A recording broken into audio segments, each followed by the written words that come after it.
We're now live, Madam Mayor. Thank you. Welcome to the 19th of October 2020 Central Coast Council Extraordinary Meeting. Due to the rapidly evolving events around COVID-19 pandemic, it is agreed for everyone's safety to conduct tonight's extraordinary meeting remotely. I remind our viewers that we are still bound by a public health order that currently restricts large gatherings in confined spaces and requirements in physical distancing. Council have responsibility to ensure our community, our staff and councillors are all safe, and that includes creating a safe environment. Our priority is the safety of our community, staff and councillors. It's with that in mind that we monitor the circumstances week to week and consider all the factors. To remain up to date with current information, check out federal and state government websites. For council-run activities, please check our website. Being COVID safe is everybody's responsibility. Please play your part by ensuring that you practice physical distancing, good hand hygiene, and stay at home if you are sick. Avoid crowded places that would limit you to be able to be physically distanced from others. If you're in a crowded place, please consider wearing a mask. As we head into our warmest season, we anticipate an increase of visitors to our region. It is therefore vital that we continue to remain vigilant as we move in and about the community. If you are experiencing symptoms, I encourage you to go and be tested. On a more positive note, I'd like to congratulate Council on their win at the 2020 Local Government New South Wales Excellence in Environmental Awards. We are proud to be recognised for the Terrigal and Coastal Lagoons audit, and great to also have our Connecting Our Foreshores project highly commended. These two projects show the Council's commitment to protecting the natural assets of the Central Coast is known for. We are honoured by the recognition of these projects, and I commend the involvement and contributions of our environmental and planning team. Well done. Thank you. I'll now hand over to our Acting CEO, Mr. Jamie Loader, to run through some specifics of the meeting tonight. Thank you, Madam Mayor. Tonight's Ordinary Council meeting will be conducted remotely. This is in accordance with the amendment to the Local Government Act 1993, Section 747A, COVID-19 Pandemic Special Provisions, Clause 1A, Roman numeral 1, which was commenced on the 25th of March 2020 and was put in place for a period of 6 months. In accordance with the amendment to the Local Government General Regulation 2005, Section 413L, COVID-19 Pandemic Extension of Prescribed Period has now been extended to 25th of March 2021. Councillors, you are still required to adhere to the relevant policies and procedures, including the Code of Meeting Practice and Code of Conduct. I note that councillors have been provided guidelines on how the ordinary meeting will be conducted tonight.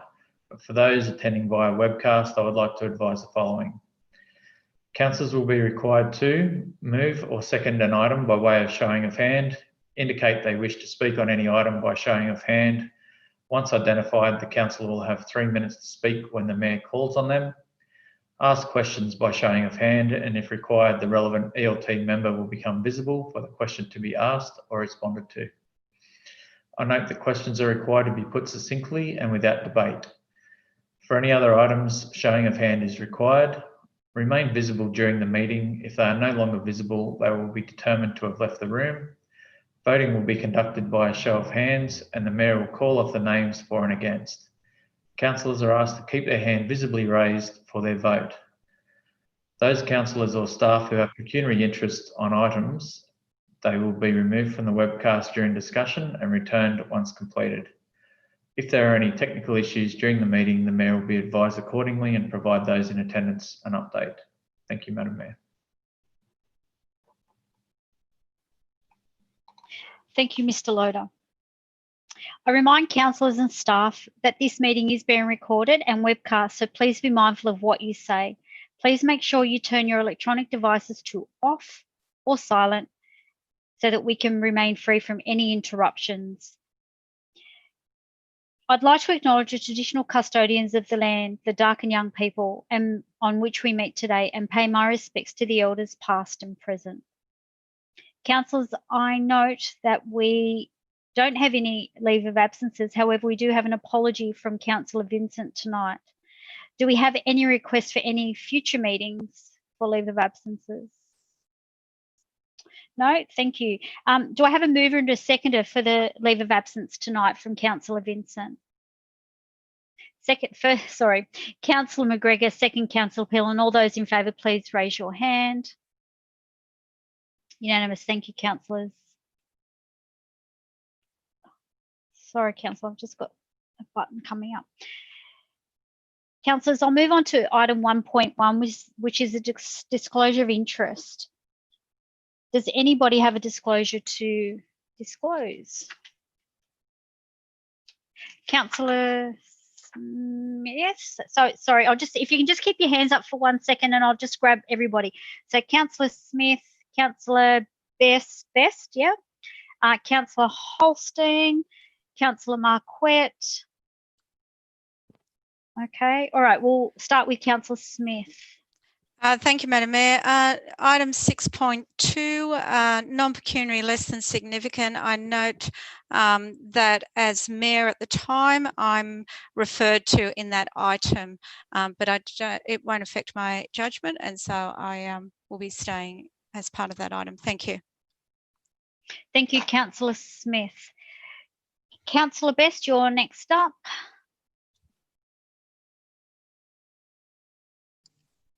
Thank you, Madam Mayor.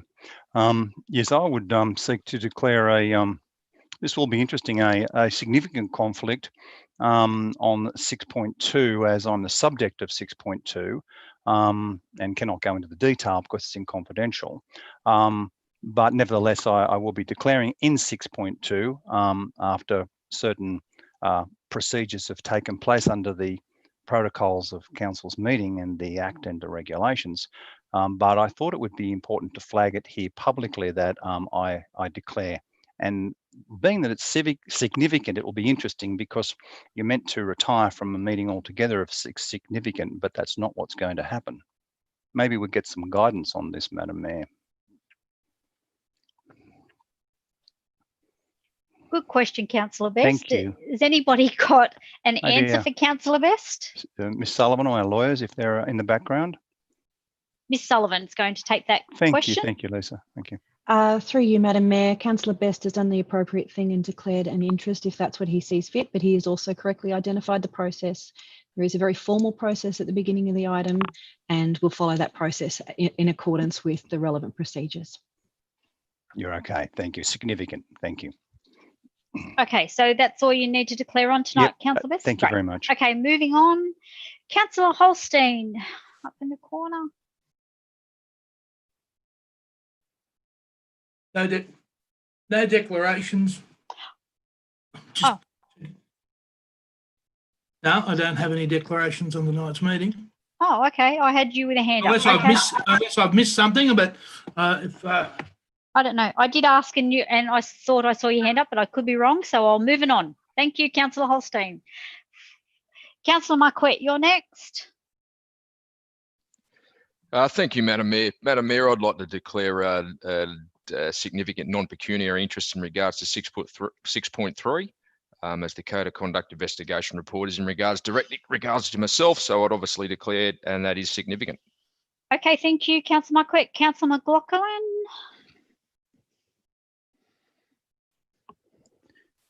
Thank you. Item number 4.5, the entrance channel studies. I'll declare a less than significant non-pecuniary interest. I was a member of the Tuggerah Lakes Breakthrough Association. Whilst there's not one of the members is not supplied any reports there, I have discussed the association with Angus Jackson, the coastal engineer, but which does not supply. He's not mentioned in any of these reports, but I think in the public interest, I'll declare that. That I have that association with Angus Jackson. Thank you. Thank you, Councillor McLaughlin. I note there were no other hands up, so I will have a mover to move the disclosure of interest. Councillor Holstein, seconded by? Oh, Councillor Smith. All those in favour, please raise your hand. I do. Councillor McLaughlin, is your hand up? I just can't see a hand there. That would be unanimous. Thank you, everybody. Moving on to item 1.2, which is the notice of intention to deal with matters in confidential session.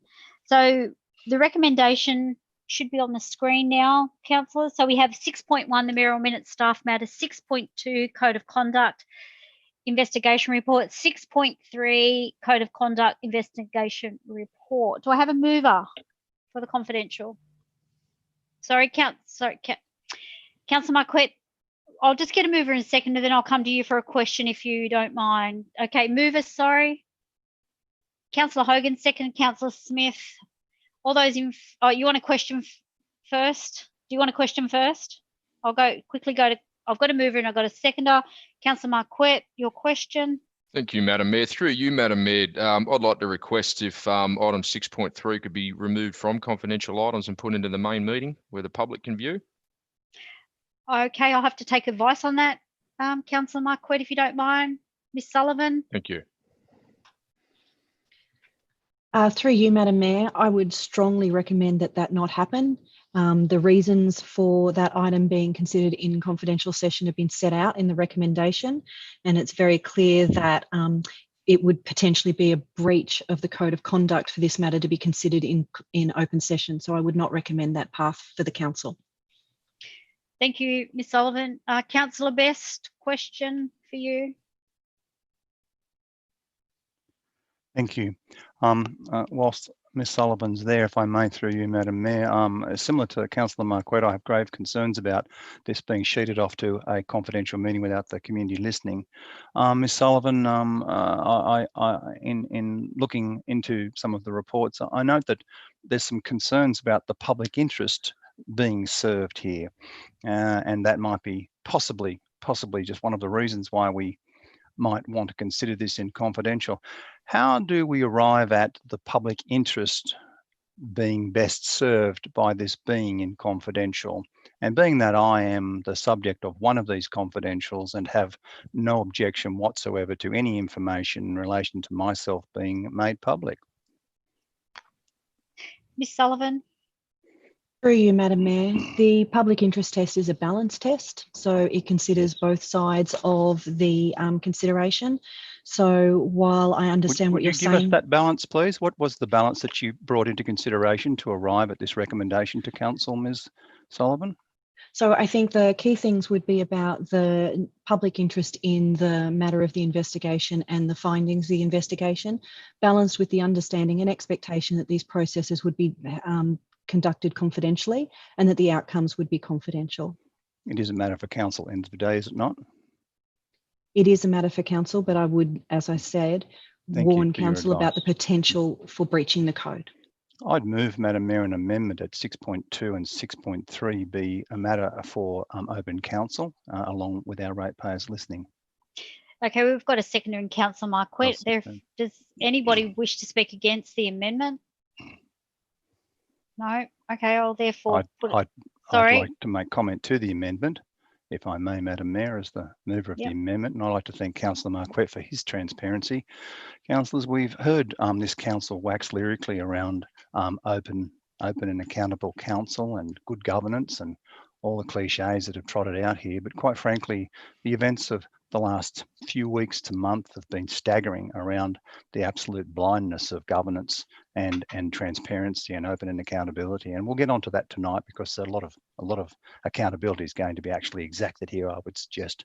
And in 6.2 and 6.3, and as the subject of one of those reports, and I am hamstrung because I don't wish to breach, because we'll end up with another report on Councillor Best. And quite frankly, councillors, the amount of money that this is costing our ratepayers, and I, doing the back of the envelope, suggest we're over $100,000 for council laws and others to go around creating interesting complaints about different matters, when if we were adult about it, we could just talk among ourselves and possibly save our ratepayers a small fortune. Now, I'd particularly like to see 6.2 and 6.3 as a matter of a public document. I frankly have nothing to hide. I stand by all that I've put forward on behalf of my community, and I don't think anything should be hidden away and confidential. This council has a bit of a track record of doing this, and it's got us possibly into the mess that we're in, that we've not been responsible and I think responsible to our ratepayers. I mean, they get shut out of some of the most significant decisions that this council makes. And only last week, may I remind councillors that at basically 45 seconds to midnight, we had an extraordinarily sensitive and quite expensive decision to be put on the table at literally the last minute. And it was found out that certain councillors had selective information on that and others didn't. And then also, it was not given to councillors because councillors can't be trusted. I mean, what is going on in this council? I mean, public are listening to this stuff and we're trying to put on a professional front. Half the council knows, half the other council doesn't know. And the mayor in her own admission says that the council can't be trusted, it might leak. So therefore I can't give you confidential documents.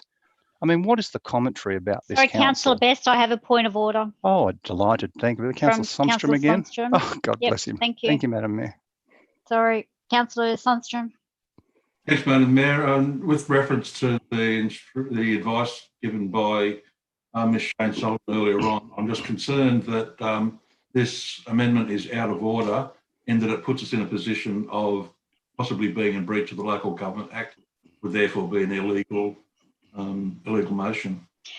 Councillor Sundstrom, it's not a point of order. The information from Ms Sullivan said that it would be a breach of the Act, but however, I've got a Councillor Best and Councillor Marquette have moved and seconded. They're entitled to speak, and then the rest of the council will decide what way their hand's going to go up. Thank you, I would Madam. imagine. Thank you, Madam Mayor, and I do respect the fact you're giving us the opportunity, and I do understand the fine line we're working on here, but we are here to be open and transparent. And last week, Councillor Sundstrom was clearly given information that the rest of us weren't, and here he is trying to shut down the discussion yet again. So councillors, this is your chance to genuinely demonstrate to your community that you want them to be included in the decision-making process. I can fully appreciate why 6.1 must and only can be in confidential, but 6.2 and 6.3, there is no excuse. The public have a right to know what we're about to do there. Thank you, Madam Mayor. Thank you, councillors. Thank you. Councillor McLaughlin, you said you've got a question?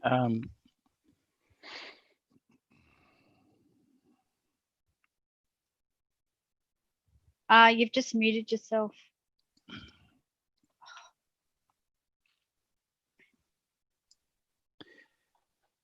Okay. Just I notice in the report. Sorry, Councillor McLaughlin, we're only speaking to whether these matters. So you can't go into the report. This is about whether it's going to be not in confidential. So you can't really talk about the report. So yeah, I second one of the motions that Councillor Best has been questioned on. I just wonder whether I'm also going to get a code of conduct. So that's unhelpful. Thank you. Councillors, Ms Sullivan, can I just ask you a question in relation to this matter? You said it was a breach of the code. So tell me, if we pass this and it's resolved that it comes out of confidential, is there a penalty or what is the punishment, I guess, for bringing this into open session, please? Through you, Madam Mayor, I just want to highlight firstly that the Code of Conduct procedures themselves provide at 7.48 that the council is to close its meeting to the public to consider the final investigation report in cases where it is permitted to do so under Section 10A of the Local Government Act. So this is an instance where council is permitted to do so under Section 10A of the Local Government Act. It's not my area of expertise, but this is a provision of the Code of Conduct. So the question could be asked whether or not council is itself in breach of the Code of Conduct by determining to have this matter considered in open council. That's still not very clear or helpful. Thank you. Okay, thank you. Councillors, I'll therefore move the amendment in relation to that item 6.2 and 6.3 go into open session. I think I'll put that amendment first. All those in favour of it? Oh, sorry, Councillor Holstein, you've got a hand up. Sorry. Thank you, Madam Mayor. You didn't ask if anybody wanted to speak against it. Sorry, apologies. Yeah, thank you. it's always about a balanced debate, and I understand where Councillor Best and Councillor Marquette are coming from, but I've got to hold credence to the Local Government Act, and I do have some concerns in regard that may well be touted a breach of the Local Government Act. That concerns me greatly, but I might want to suggest that, and I can't support it on that advice I've been given, but can I also suggest to the councillors we may seek to review our code of conduct and seek advice for section 10A to see whether there is an opportunity that this could be brought to the open debate, and maybe that may have been a better way to move forward. So with the advice I've got, I can't support the motion, but suggest that the aspect of our code of conduct might want to be reviewed in this. It may open a can of worms for a whole range of issues, but councillors, when you get advice from the senior officers, you've got to take it on face value. When somebody tells me after 30 years that that is a possible breach of the Local Government Act, I will not support that on that basis and that basis alone. But councillors, maybe we need to have a look at our code of conduct. Councillor Hogan, you want to speak against?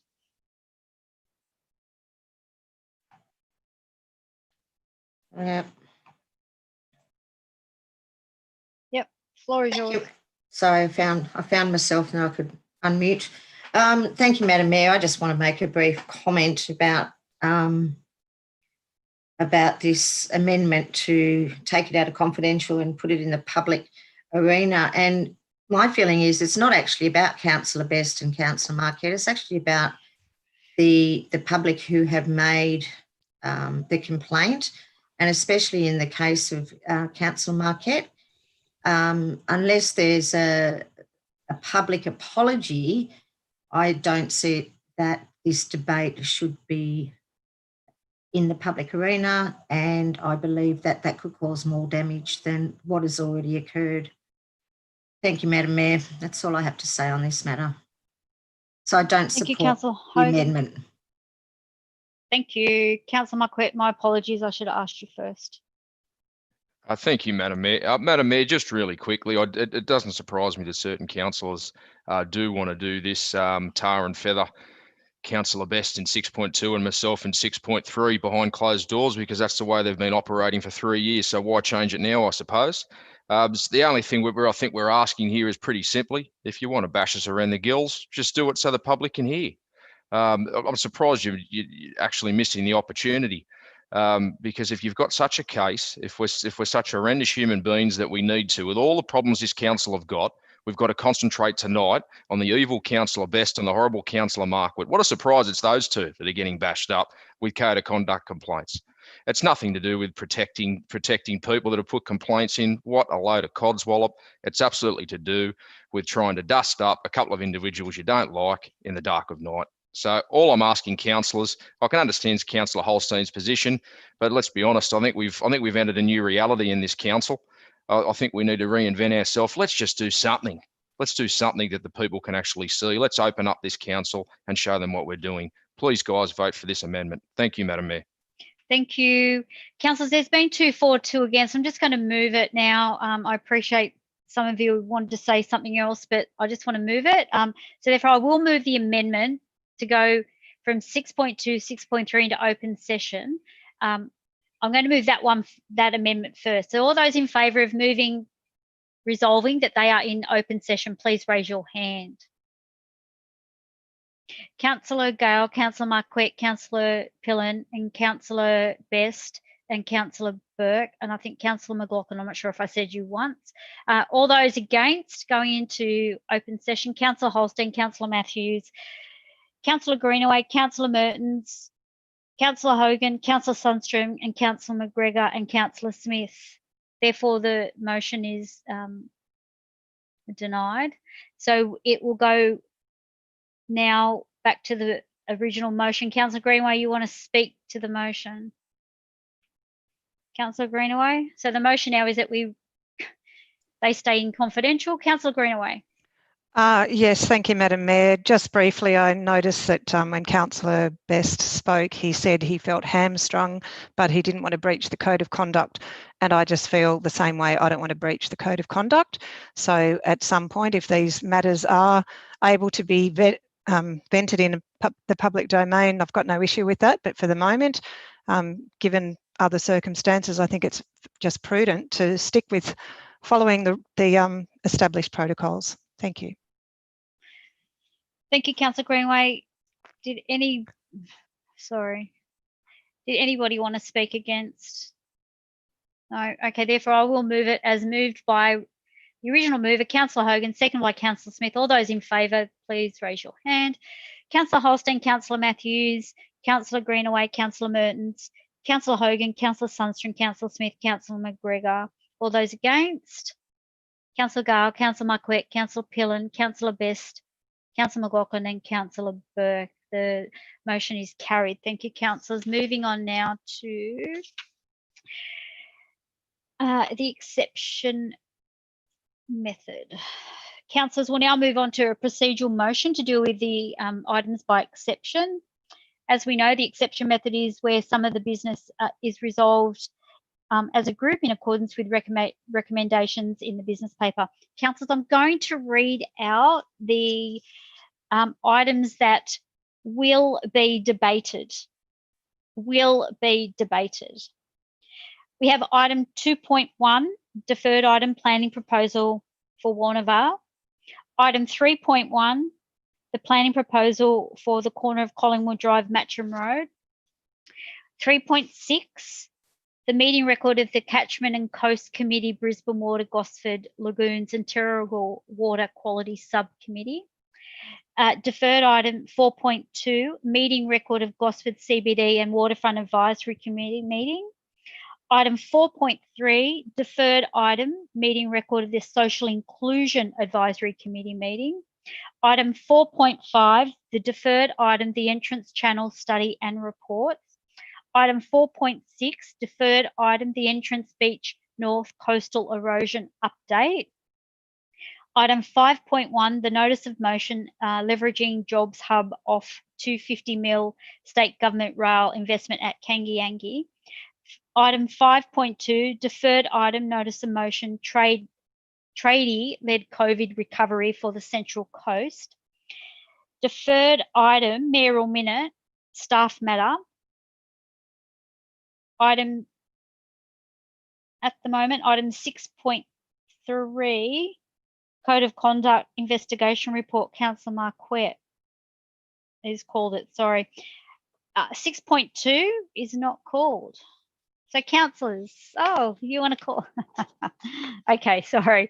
So now we'll go through, start with any, so Councillor Best, do you want to call your 6.2? Is that my understanding? Is that a, yeah? Yep. Yes, thank you for that opportunity. And Madam Mayor, I was listing it down as you went through. We've got 4.2, 4.1. May I call 4.1, please, while I'm at it? Yep. Because you skipped by that one. Yep. Thank you very much. Yeah, well, that's, that wasn't that's okay. Cool. Yeah. No, thank you. Okay. Thank you. I've got Councillor Smith also says, yep, 6.2, 6.3. I've just got a chat button I'm dealing with now. Okay, no more on there. Okay, sorry, Councillor Hogan, you are calling. Item 3.3, alcohol zones. 3.3, Councillor Hogan, yep. Oof. That's it for you, sorry. 5 point.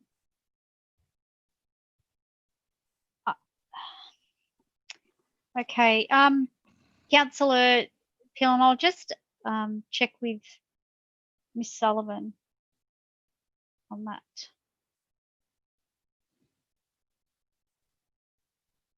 Ms. Sullivan, we've just got a councillor wanting to bring a notice of motion that was put up for Monday night's meeting coming, 5.2. So that's actually completely different, isn't it? Apologies through you, Madam Mayor. So there's an item on the agenda for Monday, the 26th of October. Yep, I've got a councillor wanting to bring that up as a matter of urgency. Do I deal with that after this? Through you, Madam Mayor, this is an extraordinary council meeting, and as a result, only items of which due notice have been given can be considered. It is possible for a matter of urgency to be raised. However, the Code of Meeting Practice provides that at an extraordinary meeting, when a matter of urgency is to be raised, it must only be considered after the consideration of all other items on the agenda. So just to be clear, we will go through all the business and then we can bring it up at the very end. That's or do correct. We move it now? No, you would have to. You consider it at the end of the meeting. Okay. You could consider that.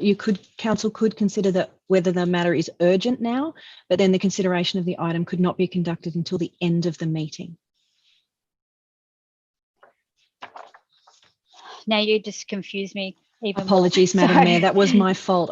So there's two parts to the process. The first is to determine whether or not it's urgent, and the second is, if it is determined to be urgent, to consider it at the end of the meeting. Those two pieces could happen separately. Okay, we're going to hold it off.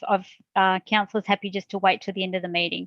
So we'll deal with that there. And I've got Councillor Gale's telling me item 3.4. Councillor Gale, thank you. That's in the chat button. I've got that. Councillors, Councillor Best, hello. Thank you. Too many buttons here. Madam Mayor, I've just caught a little bit out and the signal wasn't that clear. From what Ms Sullivan's just said about, I think, Councillor Pillen's request for urgency, quite clearly it'll run at the end. That's in the code, but it's discretionary as to Council's decision whether the matter is urgent. And I think Ms Sullivan said we could determine that now at the beginning of the meeting rather than wait till the very end of the meeting, because I think what Councillor Pillen's going to raise, I think a lot of people listening might want to understand what it is so that they may wish to wait to the end of the meeting. And I think in courtesy to the community, I'd like to see us determine whether it's urgent or not. And I'd like either Councillor Pillen to move that way, or I might try it myself if she doesn't. Well, Councillor Best, can I resolve these matters first, and then you can throw up an urgency? Can we just deal with this? I will defer to Councillor Pillen to do that, but thank you very much for the opportunity. Anyway. Thank you. Thank you. Okay, councillors, I will now move out. I will now read out the items that will not be discussed, that will be going through en masse. Okay, so the first item is 3.2. The deferred item, proposed council meeting dates. That's going through the exception method. I have 3.5, the management of coastal lands parcel at the entrance and Wombrel. 3.5 is going through. I have 3.7, the 100-day action plan by Councillor Best. Thank you, Madam Mayor. The 100-day action plan that was sent to us at about 12:30 today, is that the plan you're talking about there? That's what it says, 3.7. And the 100-day financial action plan, you're suggesting... It's called a 100-day recovery action plan. Nobody's called it. And you're suggesting it goes through without any discussion. I just said to you, nobody's called it, Councillor I'm Best. not politically suicidal. I'll call it, Madam Mayor. Thank you. Thank you. My God. Okay, so that is all that's going through. So 2 items are going through tonight, councillors. So that would be, have we got those up? Comment, Councillor Greenaway? You probably only need one person to say that they'll call that additional item, Madam Mayor, just that it wasn't on the run sheet that I was looking at. It's probably on the updated one. So I certainly would like to address that matter as well. Okay, thank you. So councillors, we have item 4.4 also going through, right? Okay. Councillors, we have item 3.5, 3.2, 3.5 and item 4.4 going through the exception method. So, and then all the rest will be up for debate. Can I have a mover, please? Councillor Gale, second Councillor McGregor. All those in favour, please raise your hand. Okay, thank you. Unanimous, thank you. Councillors, I just remind you, it's really unhelpful if you delay. If you're going to put your hand up, please put up, and please try and get it in the camera's range, because it is challenging sometimes to see your hands, and it helps me so I don't get sore eyes trying to find your hand. Thank you, councillors. Okay, so it was unanimous. Councillors, we're now moving on to the deferred item 2.1, and I believe that was called up by Councillor Smith. So are you moving it, Councillor Smith? Madam Mayor, I just have an alternate recommendation that the staff do have. So that is on the screen now. So if I've got a seconder, I'll just explain the alternate recommendation. Does she have a seconder? Councillor Greenaway. Councillor Smith. Thank you, Madam Mayor. So this just follows the site visit that a number of councillors attended this afternoon. But in the report, the previous recommendation did note that there was a lack of, or there was a non-compliance with the Ministerial Direction 4.3 on flood-prone land. So this alternate recommendation approves the planning proposal, but with an amendment to ensure consistency with that ministerial direction. I understand that the staff in the report indicated that they felt it was a minor non-compliance, but when looking at the information with the report, and in particular some of the submissions from the state government, they maintained that they were recommending strongly that the planning proposal should comply, and so that's the basis of this. The only other change was, and I know Mr. Martello sent that around this afternoon to councillors, is that there is 2 pre-existing deeds that have not been finalised about some land that was transitioning. So it just restates that the planning proposal should finalise those 2 deeds. Thank you, Madam Mayor. Thank you, Councillor Smith. Councillor Green, you second the motion? Did you wish to speak? No? Okay, I'll go to Councillor McLaughlin. Has a question? Yes, if I can get a question either to Scott Cox or Ricardo, please, on the changes to what the amendment is, and what it actually means. Through you, Madam Mayor, the changes that Councillor Smith has just referred to are in relation to minor flooding non-conformances. So there's a minor encroachment into the flood planning area to accommodate the perimeter road on the development that has been assessed by staff against criteria in the floodplain development manual and deemed to be of minor significance.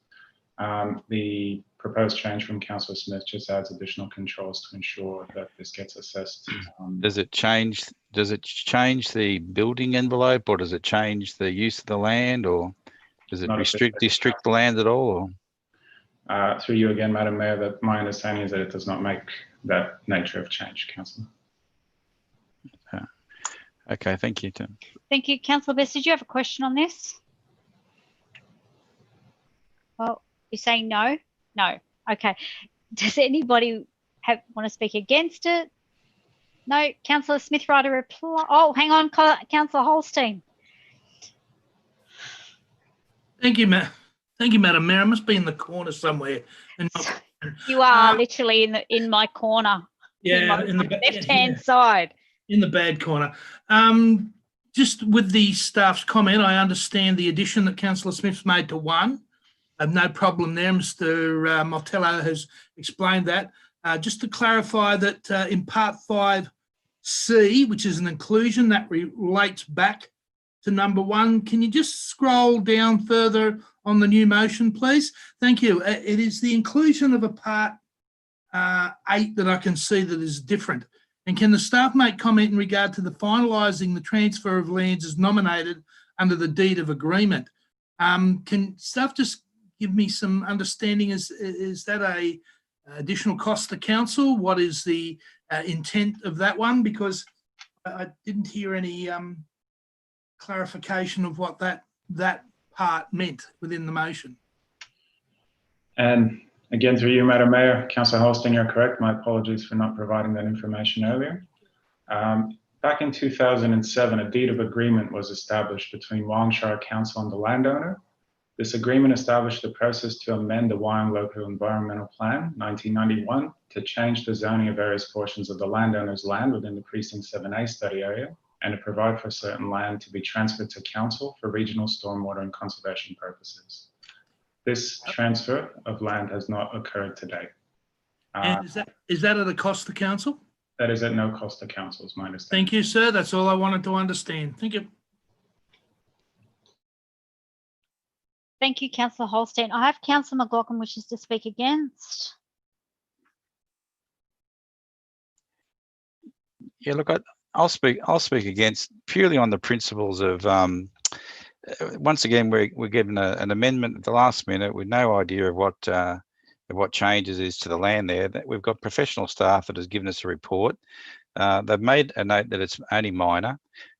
We had this before where we were told that we just want to make some minor amendments to a motion come through, and in that motion it actually took out the special zoning, the tourism zoning for Old Sydney Town.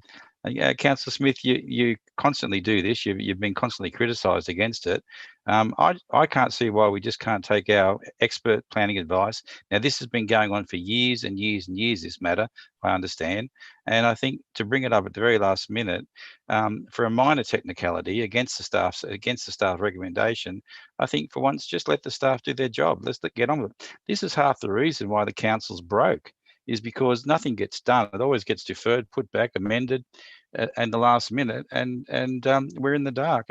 And I don't know whether a change to a minor flooding thing, this could be that you don't build on that block. We don't know.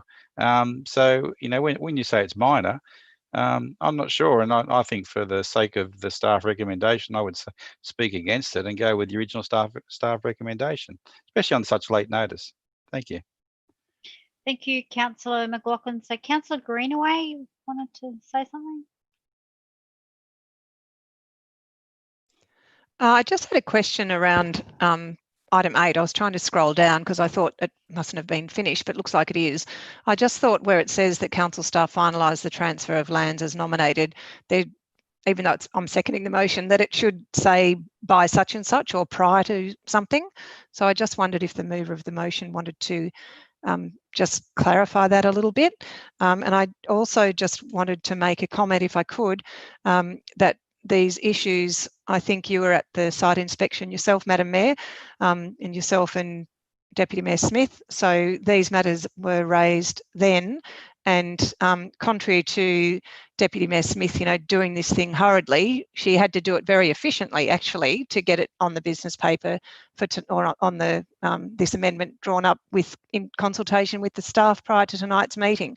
So nothing secretive. We're all there having an open discussion, and any other councillor who wanted to be there was invited and for whatever reason didn't come. Thank you, Madam Mayor. Thank you, Councillor Greenaway. Councillor, just check the button if any. Nope. Nobody else wants to speak for it. Oh, therefore, Councillor Smith, write a reply. Madam Mayor, before I do just close, I might just check with Mr. Martello if there is any ability to put a time frame on that finalisation of the deeds, or at least get a further, like what would be a reasonable time frame for further information? Through you, Madam Mayor, I will take that on notice. I wouldn't be able to answer that question right here and now about what the time frame that's recommended is. Look, we will move immediately on this with the plan being made. So I don't know if that is sufficient assurance for councillors, or whether you want to make some sort of time limit on it or report back once completed. Look, perhaps if I could just add that a report back, if not completed, say within 6 months, so perhaps by well, March next year, the council get a report back if there is any delay beyond that, rather than get a further report unnecessarily. Yep. And if I may, while we're editing number 8, I think there's just a few words missing. It should read that council staff finalise the transfer of lands as nominated under the Deed of Agreement 2007 and Deed of Agreement 2010 between Wyong Shire Council and the landowner. Needs to be added. Thank you. And then staff, if you could just, and a report come back to council if not completed by March 2021. Okay, thank you. Madam Mayor, I will just close and look, again, I'll just say we did have a site visit this afternoon. Those councillors that have spoken against weren't there, so perhaps it would have been useful if they had been. I understand Councillor McLaughlin's point of view, that he believes that we should just follow the staff recommendation. Well, you know, there's no point in being here if you don't question, if you don't have a point of view, and if you don't consider a range of views. The amendment is based on the state government's submission to this process. So the Department of Planning, Industry and Environment made a number of submissions saying that they, their input was that council should comply with the ministerial direction. So it is based on, as well as our staff expertise, also the state government expertise. So thank you, Madam Mayor. I'll leave it there. Councillors, I'll therefore put the motion as moved by Councillor Smith, second by Councillor Greenaway. All those in favour, please raise your hand. Councillor Holstein, Councillor Matthews, Councillor Greenaway, Councillor Hogan, Councillor Sundstrom, Councillor Mertens, Councillor McGregor, Councillor Smith. All those against? Councillor Gale, Councillor Marquette, Councillor McLaughlin, Councillor Best, Councillor Pillen and Councillor Burke. I therefore declare the motion carried. Thank you, councillors. Councillors, I did move on to our first order of business, and I did not look at that urgency. So in the light of agreeing that I would look at the urgency, so Councillor Pillen, I believe, did you want to bring it up now? I did move on and I should have gone there. My apologies. So Councillor Pillen, what's your urgency? Thank you, Madam Mayor. I'm looking to bring forward the motion that and the seriousness financial position that the council now finds itself in, that we discuss this matter and seek advice, particularly around the state government coming out this week and saying that they would not be funding or there would no be extra funding or legislative exemptions. It's important that our public and our ratepayers are taken on this same journey as councillors. I understand the CEO is seeking, acting CEO is seeking legal advice on this for us at this present time, and that still hasn't come to fruition, unfortunately, but I think it still should be discussed, and if we can be given that legal information as soon as it comes through via a briefing, that would be very much appreciated. You know, I think as councillors, we've been provided with financials and been asked to keep this information to ourselves and confidential. The public is wanting to be kept on this journey and taken along with it at the same time as we are. So I just feel that this should come forward tonight. It's also to protect ourselves as councillors. We're asking that if restricted funds have been used without councillors' knowledge, that we be given advice on how does council continue, how do we progress with this council if the restricted funds are being used, and can it continue? It's basically covering all of us and our residents. Thank you, Madam Mayor, for considering. Thank you, Councillor Pillen. So according to clause 9.4, we only get one person to speak to the urgency. So we have Councillor Pillen has spoken to the urgency of bringing 5.2 that's on the business paper for the 26th to tonight. All those in favour of bringing item 5.2 to the business paper tonight, please raise your hand. Councillor Holstein, Councillor Matthews, Councillor Gale, Councillor Marquette, Councillor Pillen, Councillor Greenaway, Councillor Mertens, Councillor McLaughlin, Councillor Best, Councillor Hogan, Councillor McGregor, Councillor Smith, Councillor Burke. All those against? Abstentions? Councillor Sundstrom, I understand you've put up, you wanted a question, but I already went to the vote. So you did. I'm abstaining. Abstaining? Okay, thank you. So it's been carried. The community weren't given the opportunity to see what we're voting on. Okay, thank you. So it's carried. So that it has been considered urgent, but according to the code of meeting, that matter will be dealt with as the last point of business tonight, providing we get to it. Okay, councillors, I'm now. Oh, you need to determine if it's urgent. Well, it is urgent. That's what we just determined, didn't we? Sorry if I missed something, because as a matter of urgency, I thought that's what we determined. Did I not do that? Sorry.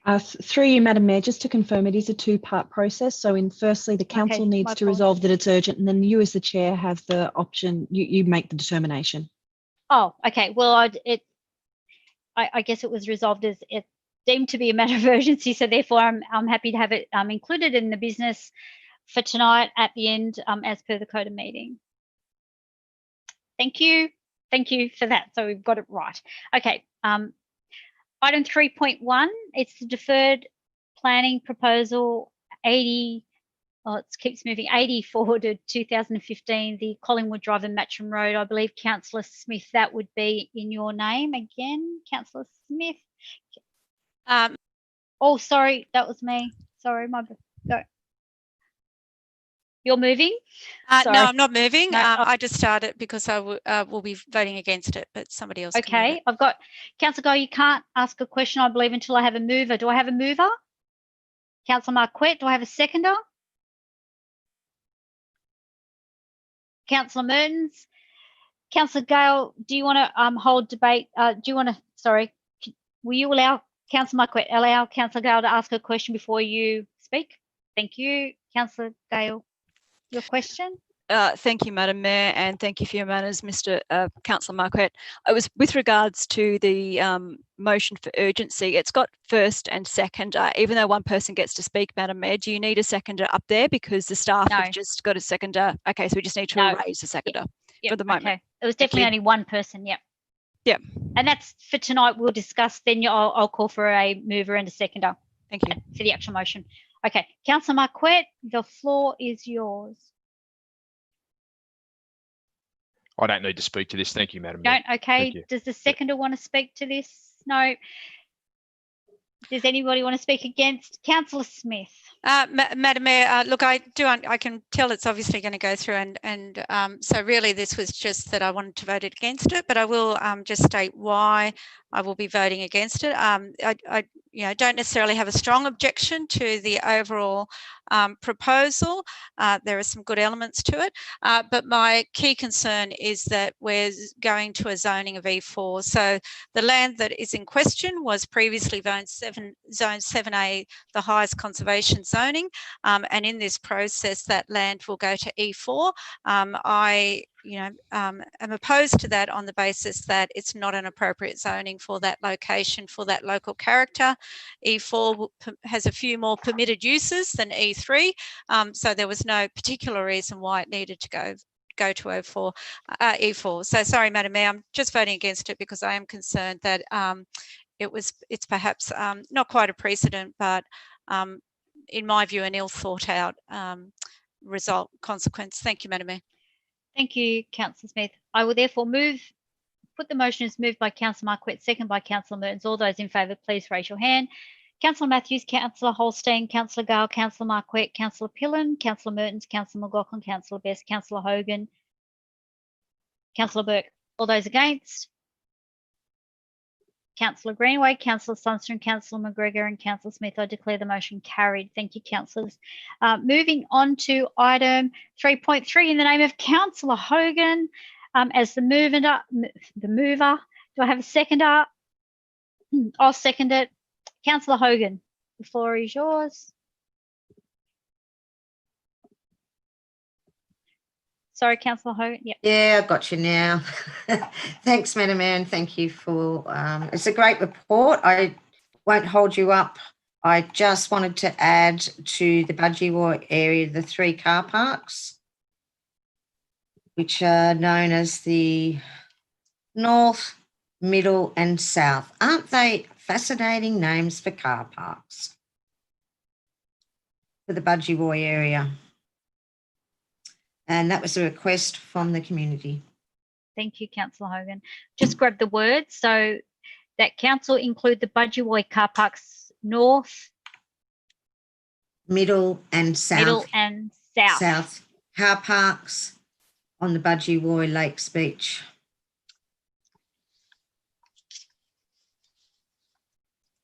On Scenic Drive. Or Central Coast Highway. Whatever you like to call it. Okay. Probably more like Central Coast Highway. It changes its name. Okay. Are you happy? Staff can clarify that. Right. Okay, thank you. I've got a question from Councillor Holstein, and then I'll go to Councillor Mertens next. Thank you, Madam Mayor. Acknowledge Councillor Hogan what she's trying to achieve, but can the staff just confirm within process, is there an aspect of process has to be gone through to add to the alcohol-free zones, or are we at the point where that's not an issue? And if it has to be go for advertising, will it not? Please advise won't delay the other aspects of this. And it's just some staff advice. Is due process being followed in regard to adding the alcohol-free zones, which I support, but can somebody advise me? Thank you. Mr. Bolgoff. Through you, Madam Mayor, to Councillor Holstein. The locations identified are likely to already have an alcohol-free area, which is a slightly different component of the Act. If we are to, so my understanding is that they are already signposted. So however, if they are not, we can go through a process to ensure under either Act that they have either an alcohol-free zone or alcohol-free area. And to your latter question, it won't hold up the process. We can continue with establishing all the identified areas in the report. Thank you, Mr. Bolgoff. I have Councillor Mertens. Question. Thank you, Madam Mayor. Just a question about Woy Woy in particular. I welcome this, and I know it's an important thing, especially around the area where there are a few pubs and bars in a kind of a pretty small area around the corner of Brick Wharf Road and Railway Street.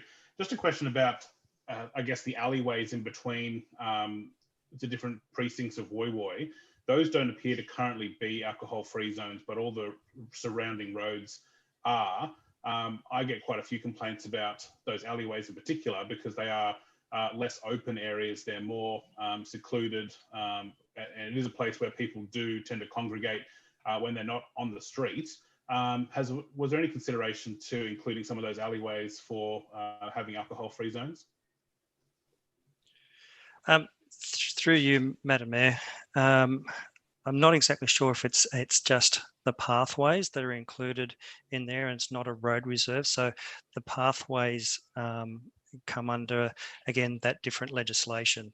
So I'd take that on notice, and if they're already signposted, that's obviously that'll satisfy Councillor Merton's concerns. If not, we can review that and include that as well. And just one more question about, you probably don't have the, I guess, the specifics off the top of your head, Mr. Bolgoff. I thought it was interesting that the precinct around the Woy Woy Hospital and the Woy Woy or the Peninsula Community Centre was also identified as a hotspot. Do you have any specifics around why that might be the case? I note that it's related to alcohol consumption and possible criminal damage, but that's not an area that I would have assumed to have been a hotspot for any of those activities. Through you, Madam Mayor, to Councillor Mertens, the antisocial behaviour is something that was identified prior to these areas going in, and also consultation with the police. So it did have some history some time ago, which brought those locations into play. Okay, thank you, Mr. Bolgoff. Okay, thank you, Councillor Mertens. Are there any further questions? Sorry, hang on one sec, Councillor. I've got Councillor Sundstrom. Thank you. Through you, Madam Mayor, I guess to the acting CEO and whoever he chooses after that, enforcement for these alcohol-free zones. Can we have an explanation of how that will work? Through you, Madam Mayor, it's my understanding that the enforcement of these is undertaken by the police, but Mr. Bolgoff may have further information on Thank you, Mr. Loader. Through you, Madam Mayor, to Councillor Sundstrom. That is correct. The only people that can enforce that is the police, and the enforcement measures is essentially to, have the alcohol tipped out and disposed of. Thank you. Thank you, Councillor Sundstrom. Councillor Hogan, do you have a question, or it looks like I can go to your right of oh, hang on. Sorry, you have a question? Did you want to? Yep. I do have a question. Yep. Thank you, Madam Mayor, and through you, Madam Mayor, to Director Bolgoff. Could you explain the rationale behind the alcohol-free zone in Scribbly Gum in San Remo? Why has that particular area been identified? Again, through you, Madam Mayor, these are all areas that have been identified that have had some issues in the past. Sometimes it's that there's a small shop, there's people congregating and those sorts of things that have brought or vandalism after events where people might be walking home and those sorts of things. There used to be, there used to be a wonderful shed pathway that you could walk down to Coles, but a previous councillor closed it off.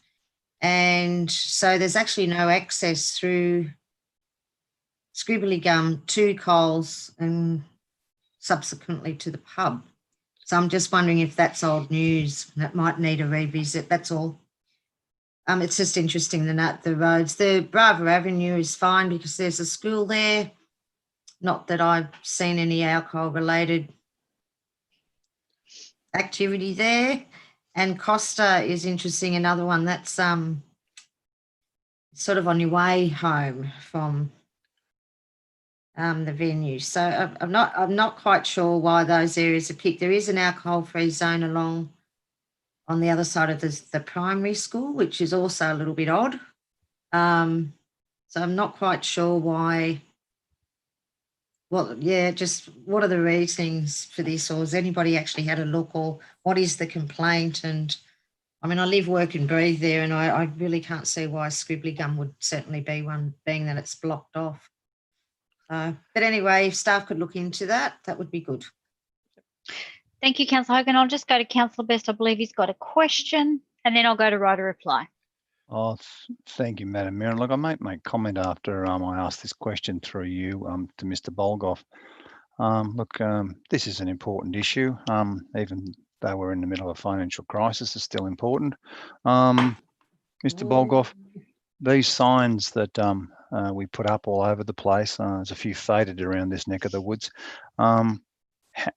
Would you, and you can't answer this now, but would you take this on notice, and could you tell us possibly in a council meeting so we can discuss this later, what's the number of enforcements that we have been advised of from the police, or indeed our own rangers, even though there's no overtime left in the council?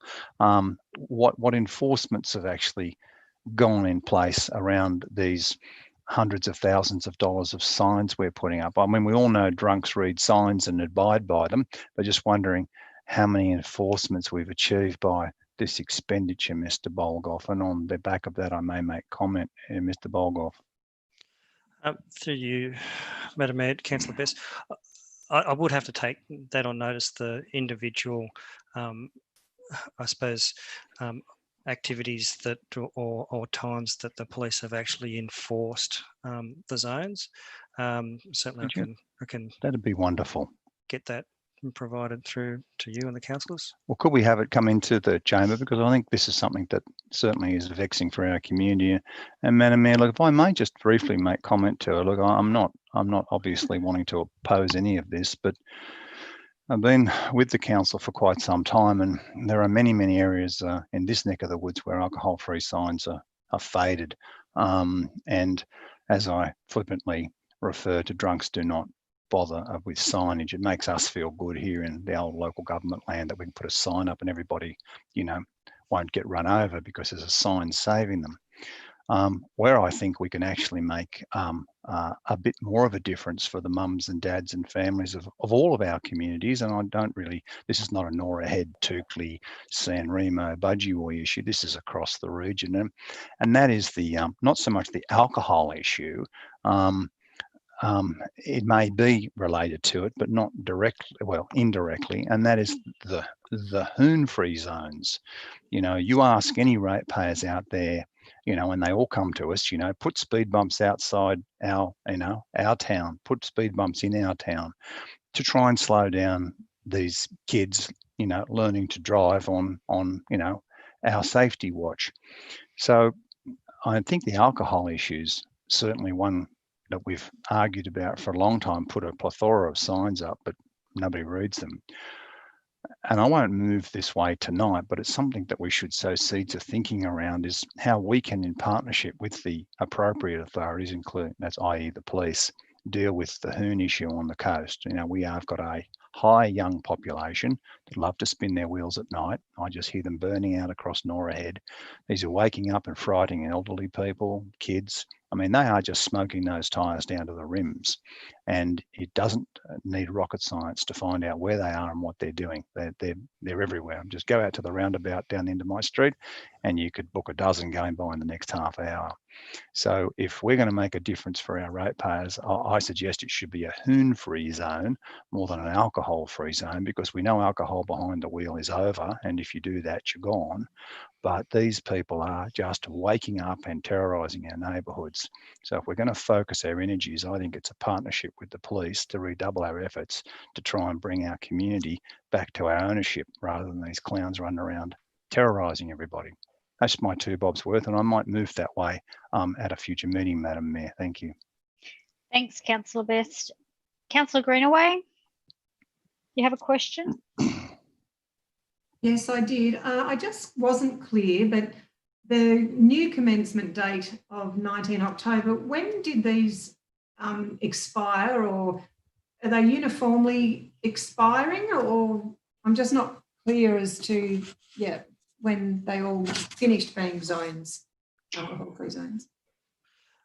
Through you, Madam Mayor, to Councillor Greenaway, I think they're either coming due or have just gone past due. It's very close to the date as I'm aware. Okay. Councillor Hogan, you get right a reply. Thank you. Thank you, Madam Mayor. I'll waive my right of reply, please, so we can get on with the important business. Thank you, Councillor Hogan. I'll therefore put the motion as moved by Councillor Hogan, seconded by myself. All those in favour, please raise your hand. That's unanimous. Thank you, councillors. Thank you, Councillor Best. Your hand is ever so straight. Okay, councillors, I'm moving on to item 3.4, deferred item Hawkesbury Nepean Coastal Management Program Stage 1. Councillor Gale, you called it. Are you moving it? Yes. Do I have a seconder for? Oh no, she's not moving it. Sorry, Councillor Gale, I'm going to take you off mute. Are you moving it? No. No, Madam Mayor, I've just got a question that I'd like answered before I vote Okay, on well, it. yeah, okay, well, I need somebody to move it before you ask a question. Does somebody want to move the question? Councillor Best, he's moving it, seconded by Councillor Smith. Councillor Best, do you want to open debate, or you have, no, you're okay, passing it? Okay, Councillor Guy, your question is? Thank you, Madam Mayor. Question through you to Director Cox. Director Cox, can you please specify stage 2 cost is 100K to 206,000. Do we have the funds available to be able to vote on this evening? Mr. Cox.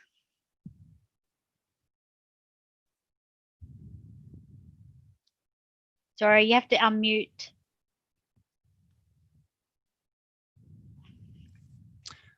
Thank you. Mayor, Councillor Gale. Council's contribution is $100,000 to the project. There's 6 councils involved to look at 145 kilometres of of estuary from Hawkesbury through to Brisbane Water. The $100,000 was put into the 2021 budget, and it's also the CMP is almost like a legislated cost in the fact that all the coastal zone management plans will be repealed by December 2021 next year. So it's a requirement by the state government that council complete a review of all of its coastal zone management plans, and as mentioned in the report, the opening to the Hawkesbury, the Brisbane Water, is a part of the estuary that Central Coast Council manages, and then we manage that Hawkesbury estuarine environment with 5 other councils. Councillor Gale. So thank you. Through you, Madam Mayor, back to Director Cox. So with regards to paying for it, I understand it's in the budget, but will we be invoiced? My understanding is that Hornsby Council will cover the costs for the initial stages, and at some stage Central Coast Council will make a payment, but also too we will be seeking reimbursement of those funds through grant applications. Thank you, Director Cox. Through you, Madam Mayor, back to Director Cox. Have we applied for that particular grant to date? I was expecting that question tonight, and I've asked staff. I'm just waiting on a response back, so I'll have to take it on note at this point in time. I'm not sure whether it's one that was opening up, waiting for the opening of the grants to come through, or it's one that we're already applied for and we're waiting for a response. Thank you, Director Cox. Question again, sorry, Madam Mayor, through yourself, it'll go either through to Acting CEO Jamie Loader, if I may. This is a financial question. Acting CEO, Mr. Loader, can I rightfully, legally, am I in the clear to vote for this, given that the information that Director Cox has just told me? Yes, there may be a grant that opens. Have we applied for it? We don't know. Do we have the funds available? I don't have the answer on that. So I need to know that I can vote for this particular motion to go through.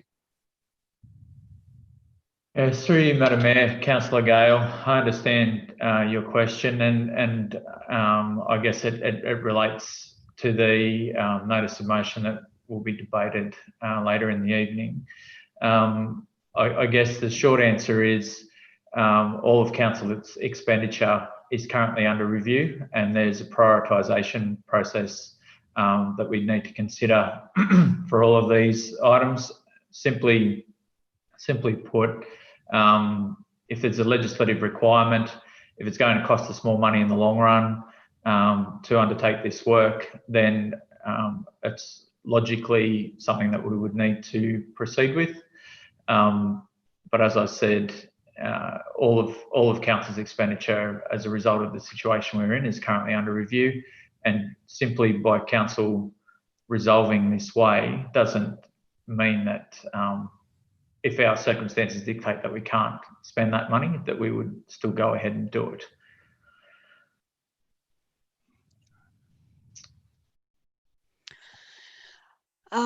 Question through you, Madam Mayor. Actually, Councillor Gale, can I just, I've got a few in the queue. So this is my last one. Okay, you've had 4, so.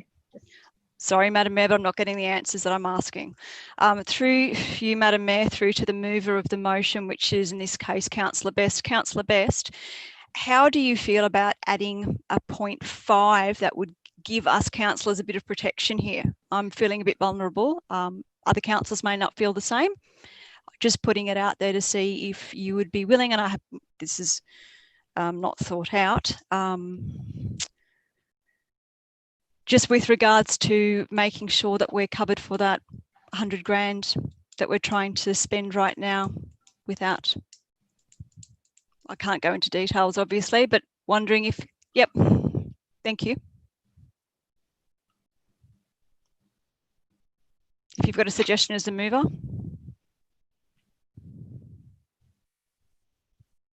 We're a bit slow in the back room tonight. Thank you, guys. Thank Well, you. actually, Councillor I'll take Gale. that on board. That's me, but I'm also reading chat buttons at the same time, and sometimes things get caught. So that's me. God bless you. Thank you, Madam Mayor. Sorry, I have a yes, point of order from Councillor Greenaway. I'm not sure what this is. Councillor God Greenaway? bless you. Can I say that?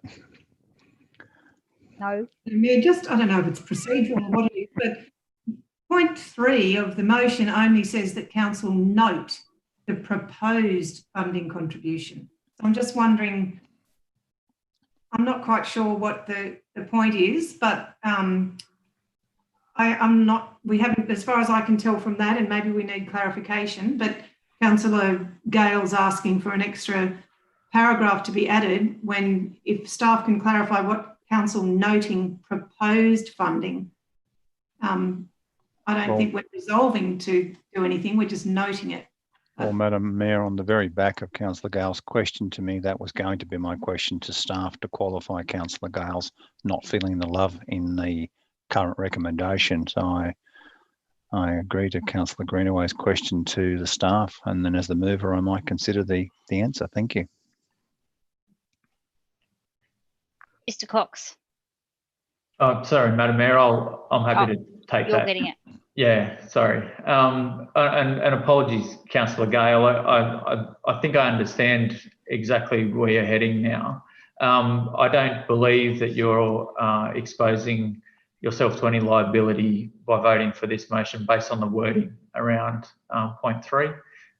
You're not necessarily committing council to expend that money. It's not a direct instruction to do that. It's a proposed funding contribution. As I said before, if we, as a result of the situation we're in, we decided not to go ahead, then that would be a further decision to come back to council to ratify through that the governance framework that we're establishing under the 100-day plan. Thank you, Acting CEO, Mr. Loader. That's the information I was after. Thank you. Thank you, Madam Mayor. I'm okay with it. So it'll remain the 4 points. Thank you. If I go here, I have got a Councillor Marquette.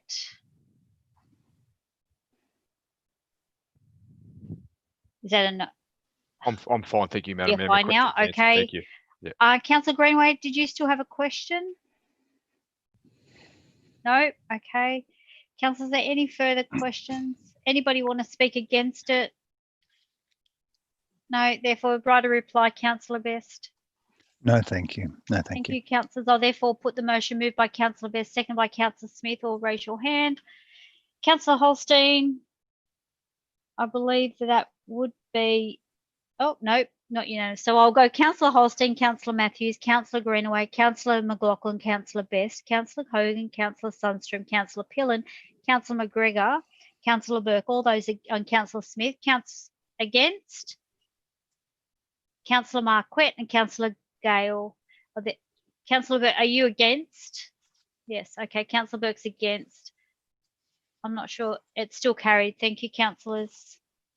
Councillors, we're moving on now to item 3.6, which is the deferred item meeting record on the Catchment Coast Committee, Brisbane Water, Gosford Lagoons, Terrigal Water Subcommittee. Councillor Holstein, you called it. Did you want to move it? I'll just unmute you for a moment. Oh, not for a moment. My apologies. Sorry. Are you moving? I promise I'll only speak for a moment. I'm happy to move it, Madam Mayor, and I just wanted to make a very brief comment. Okay. Do I have a seconder for the Councillor Sundstrom? Councillor Holstein. Yeah, look, Madam Mayor, I did, when I read that, I noticed that the vision had changed and the officers have changed the vision in attachment 3. Just a recommendation to or a suggestion to the officers. When something like that happens, normally what I'd previously see is what it was and now what it's going to be. I just looked at the vision. I'm saying, well, I would have thought that would have always been the vision. What was it before? So when we make those adjustments, it's always good to probably show us what was there previously, and just may give some clarification to the councillors. That's all, just the officers to take that on board. Happy to move it. I have no difficulties with it. Great. Thank you. Councillor Sundstrom, did you want to speak to it? No. Do I have any opposition or any questions? That would be no. Therefore, councillors, I'll put the motions moved by Councillor Holstein, second by Councillor Sundstrom. All those in favour, please raise your hand. That's unanimous. Thank you, councillors. Councillor Best, your hand was up, wasn't it? Yep, sorry. Thank you, Councillor Best. Thank you. It's unanimous. Councillors, moving on to item 3.7, late item, 100-day recovery plan in the name of Councillor Best. Do I have a seconder? Councillor Marquette. Councillor Best, did you speak? I've got a few questions, if I may ask, Madam Mayor. This nearly slipped through. Interesting in that regard. Which staff member would this be going through the acting, or there's? I believe Miss Vaughan. No, Oh, no, acting, maybe no. acting. I don't know. They're all up here, so it'd be Mr. it looks Loader. like I'll start. He can refer to his excellent team. Thank you, Mr. Thank you, Madam Mayor, and through to Mr. Loader. Mr. Loader. First of all, thank you for the efforts that have gone in behind the scenes in trying to create the 100-day plan. And I do note that, in fairness to my colleagues, we only received the final draft at about 12:30 this afternoon, and we've got a lot of documents to get through. And I did speak to a few this afternoon that were trying to compare notes. It wasn't easy. So if you'll bear with me, could I just go through a few things with you on this extraordinarily important document? I appreciate alcohol-free signs are important, but this might just be a little bit more important. Mr. Loader, there's a restriction on overtime. These are savings to try and stem the bleeding of cash from the business, correct? That's one of the mechanisms. One of the initiatives. And I note, Mr. Loader, that it's a restriction, not a ban on overtime. And overtime is going to be paid. Would there not be some merit in doing time off in lieu so that we can hold our cash and still give the workers the remuneration they deserve? Yeah, through you, Madam Mayor, Councillor Best. My understanding is that the ability to take time in lieu as opposed to overtime is at the employee's discretion. However, I will confirm that with Ms. Bryant. I believe she was nodding, so yes, that's the case. It's at the employee's discretion whether they wish to be paid or take time in lieu. Have we been actively seeking their participation? I mean, we're all in this together, and we want to lose as few staff as possible here. We need to keep cash reserves, but we don't have any. Have we actively sought the support and understanding of our staff around that cash saving initiative? Yeah, again, through you, Madam Mayor, Councillor Best, certainly encouraging that with our staff, and there's a number of other actions that are being undertaken, including some discussions with the unions around our staffing issues in general, and those discussions are ongoing as we navigate through. Would you take that on notice and advise us, please? Thank you. Sorry? Would you take that on notice and advise us of the outcomes of that discussion, please, around Sure. in lieu? Yep. I note too that on the income side, it's a bit weak, the plan, and to be quite frank with you. I mean, we are looking at losses in the order of hundreds of millions of dollars here, and we clearly understand, we believe we understand our cash position, and that is looking decidedly bad, and we need to repatriate as much funds to the cash or we can't pay our bills. We're advising contractors of the bad news, and we're letting casuals go, and that most probably will continue to hemorrhage as we suffer a cash loss. I note that the property register in the 100-day report, which I've got on this screen, if you would bear with me, Mr. Loader, income side's weak. We're planning to talk about asset rationalisation. We're talking about that. But we're only establishing an asset register of property and considering sales. I spoke with one of your colleagues at the level we talk in and identified 4 properties that I thought we could achieve around 30 to maybe $40 million on, and we could get contracts for them pretty quickly with a fire sale. We're kind of establishing a register. Is that not like a little bit like we're a little bit pregnant or we're a little bit sinking? Through you, Madam Mayor, Councillor Best. Look, I guess it's really difficult in a document like this to be absolutely specific on every single action, and I can certainly guarantee that all options are on the table, particularly when it comes to our assets and our operations. We need to broadly consider all of those options that are available, particularly with our property portfolio as well. And that's part of the work of the plan. I understand that it may not expressly state that, but and I'm happy if you want to incorporate some amendments into there. We can. I have some to come. The property registrar, I would have thought it's been roughly 10 days since Mr. Murphy discovered the issue that we've got no money, and it's been about 6 weeks since I wrote to the OLG saying the same thing. And I would have thought we would have had contracts on the table for council to dispose of assets to get some cash back into the accounts. That's just my view on that.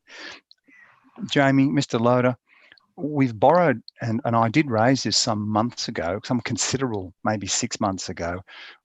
And of course, nobody could see this coming, as some of my colleagues have outlined, indicates that they didn't know. $50 million we were looking to borrow. And you might recall I got a little round of the kitchen for raising the $50 million. And there was a question asked across the room saying, well, you know, how much of the 50 million is new money? And I knew the answer to that, but the staff answered it and said $25 million. Well, there you go, Councillor Best. We're not borrowing $50 million, but we're still borrowing 25 million in new money, you know, but we didn't see this coming. That 25 million, Mr. Loader, I believe has been negotiated. Can you tell me a bit about it? Have we signed off on it?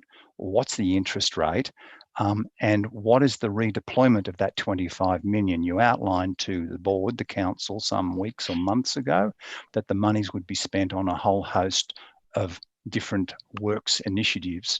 But being that we're now in a crisis, are you going to capture that 25, stop the projects and bring the 25 back to the general fund to keep the staff and the business going? Through you, Madam Mayor, Councillor Best, you're correct that that figure of the breakdown of that $50 million, part of it was for refinancing debt and to smooth out some balloon payments that were coming, and the remaining was to be allocated to our capital works projects in this year's budget. Now, my understanding in inquiries that we've made today is that that money hasn't been allocated to any specific project, and we can certainly look at repurposing that money. Yes. But you know, I'd need to take that on notice as to how that may pan out as well. We'll shelf the projects and bring the 25 back to the general fund. That's what I was thinking. So you're on that now today. Thank you. That's great. Look, also too, I understand clearly that cash is king here. We're in basically the first quarter of the rate payment process. Now, I don't think the first round has really come to our coffers yet. That would be fair to say, would it, Mr. Loader? First quarter rates notices, my understanding, were due at the end of September. Yeah, they're out, but we haven't got them in its entirety yet, have we? We have had a considerable amount of money come in as a result of those rate notices going out. So, you know, they are spread out generally across the year, but we do seem to get a larger proportion in the first quarter and people paying their rates up front. So that's my point, that I don't note in the 100-day plan possibly an incentivizing scheme with a percentile discount to ratepayers to bring forward their payments to council of their rates. We're in the first quarter, got 3 quarters, 3.5 quarters to go. If we were to incentivize the ratepayers, and I'm not prepared to put in a percentage on here because we'll go into some kind of, you know, signage debate or something, but if we came up with a sensible inducement, inducement to our ratepayers to forward pay, that could that could preserve cash into the accounts early. It's not on the 100-day plan. What do you say to that? And is it something you take on board? Through you, Madam Mayor, Councillor Best, that was certainly something that was discussed at the workshop on Thursday. It didn't make it into the plan. Sorry? Yeah, I don't think it's made it into the 100-day plan unless I read too quickly between now and 12:30. Again, I might defer that to Mr. Martello, who may be able to provide some more detail. I couldn't find it. Yeah. I was it was definitely scanning. discussed, and I just don't recall off the top of my head what the outcome of that was. And look, if it's going to Mr. Martello as well, if I can speed things up a bit here, I would think similarly around invoices and incentivising invoices to be paid a little earlier. Whilst there'll be a discount, it'll create an early repatriation of cash, because people, or a less because we'd give a discount, but we'll get a discount on the invoice going out. Two ways. Through you, Madam Mayor, Councillor Best, you've made two very relevant suggestions, and they certainly are in keeping with the intent of what we're trying to do to preserve cash. We did discuss the practice, as Mr. Loader has referred to at the workshop on Thursday, providing incentives for early payments. There were some questions raised around the legality of that. So we will continue to investigate, and if we can determine that it is not going to be an issue for council to impose or to promote such a scheme, then it's certainly something that we will look to introduce. To assist you there, Wyong had an incentive ratepayer scheme for more than a decade I brought in, and that was in the form of a prize for those that wanted to participate to pay their rates early, and they went into a draw. It was quite unsophisticated, but very effective. And the same with the invoicing, but I don't see it in the 100-day plan. You're still thinking behind the scenes on that. Was what I understand? Is that what I'm to take on board? We can take it on board. We can certainly add it to the plan, depending on how council is resolved tonight. Okay. Could I ask to Mr. Loader, thank you, Madam Mayor, for your patience here. This is really important. Through to Mr. Loader. Mr. Loader, if I could get you, and I was thinking of adjusting the resolution tonight to reflect this. And Madam Mayor, this supports your office very strongly, what I'm considering to put here. On page 27 of the draft, you'll see a bit of a Barry Jones type arrow diagram, a bit of a cross with a Ros Kelly whiteboard possibly, but you all know what that looks like. But you'll note in the purple, Mr. Loader, I'll give you a moment to pull up the 100-day plan of page 27. Have you got it there, Jamie? Yep. Well, Madam Mayor, you might notice too. Can you see that, Madam Mayor? Page 27. I think this is really important, councillors, because, you know, we're kind of in the position we're in because, you know, we delegate, but with every genuine honesty, I think we've abdicated to some extent here too. You know, like we heard the answer from our general manager when I put the question around how he manages cash, and there was a hush across the room when we got the answer. That tells us everything. So you'll note in this purple screen here that external consultants, forensic auditors report to the CEO directly with reports to Eric and the Mayor. There's a glaring omission there. Who might that be? Everybody in this picture, the council. It doesn't exist. And that's not right. This is why we are where we are, ladies and gentlemen. With the greatest respect to our ALT, this is the council. The council is where the buck stops. We get fired. You guys get a rap over the knuckles. And if that's the case, I want to be in the driver's seat. So, Madam Mayor, that should read that they report directly to the Mayor, Council and CEO in that order, because we are in charge and we will be held accountable. So we may as well step up. So again, the writing of that actually is a bit of a commentary too. I don't think people are on the same page just yet from where we've come from. So I'd like to see that changed. either will resolve to change it if the council wishes to put its backbone to this, or the staff can deal with it. But the council has to be the driver. Councillor Best, you've asked a series of questions, but you haven't actually opened debate. So I have. I've moved this. So we've moved and it. now I'm asking questions, and then I'll move into it. Are you going to? Okay, you're going to move into it now, or are you going to make some amendments, or? Well, I tend to with. I mean, if your concurrence with that you think that you should and the council should be equally dealt with, as is the CEO. If you agree with me, I'm happy to put that in the motion, or at least get it changed in the 100-day plan. Which would you like, Madam Mayor? And I'm happy to move accordingly. But I hope you take my point. Yeah, I mean, there was some consideration and some suggestions around that at the workshop. So, I mean, we have the Oversight Financial Committee, which we are all a part of, and an email has gone out about that today. So, I mean, I don't have a problem with changing it if we get the concurrence of, the council. That's fine. Well, maybe through you, Madam Mayor, to Mr. Loader. Mr. Loader, rather than just resolving that, do you want to change that matrix box, or do you want me to resolve?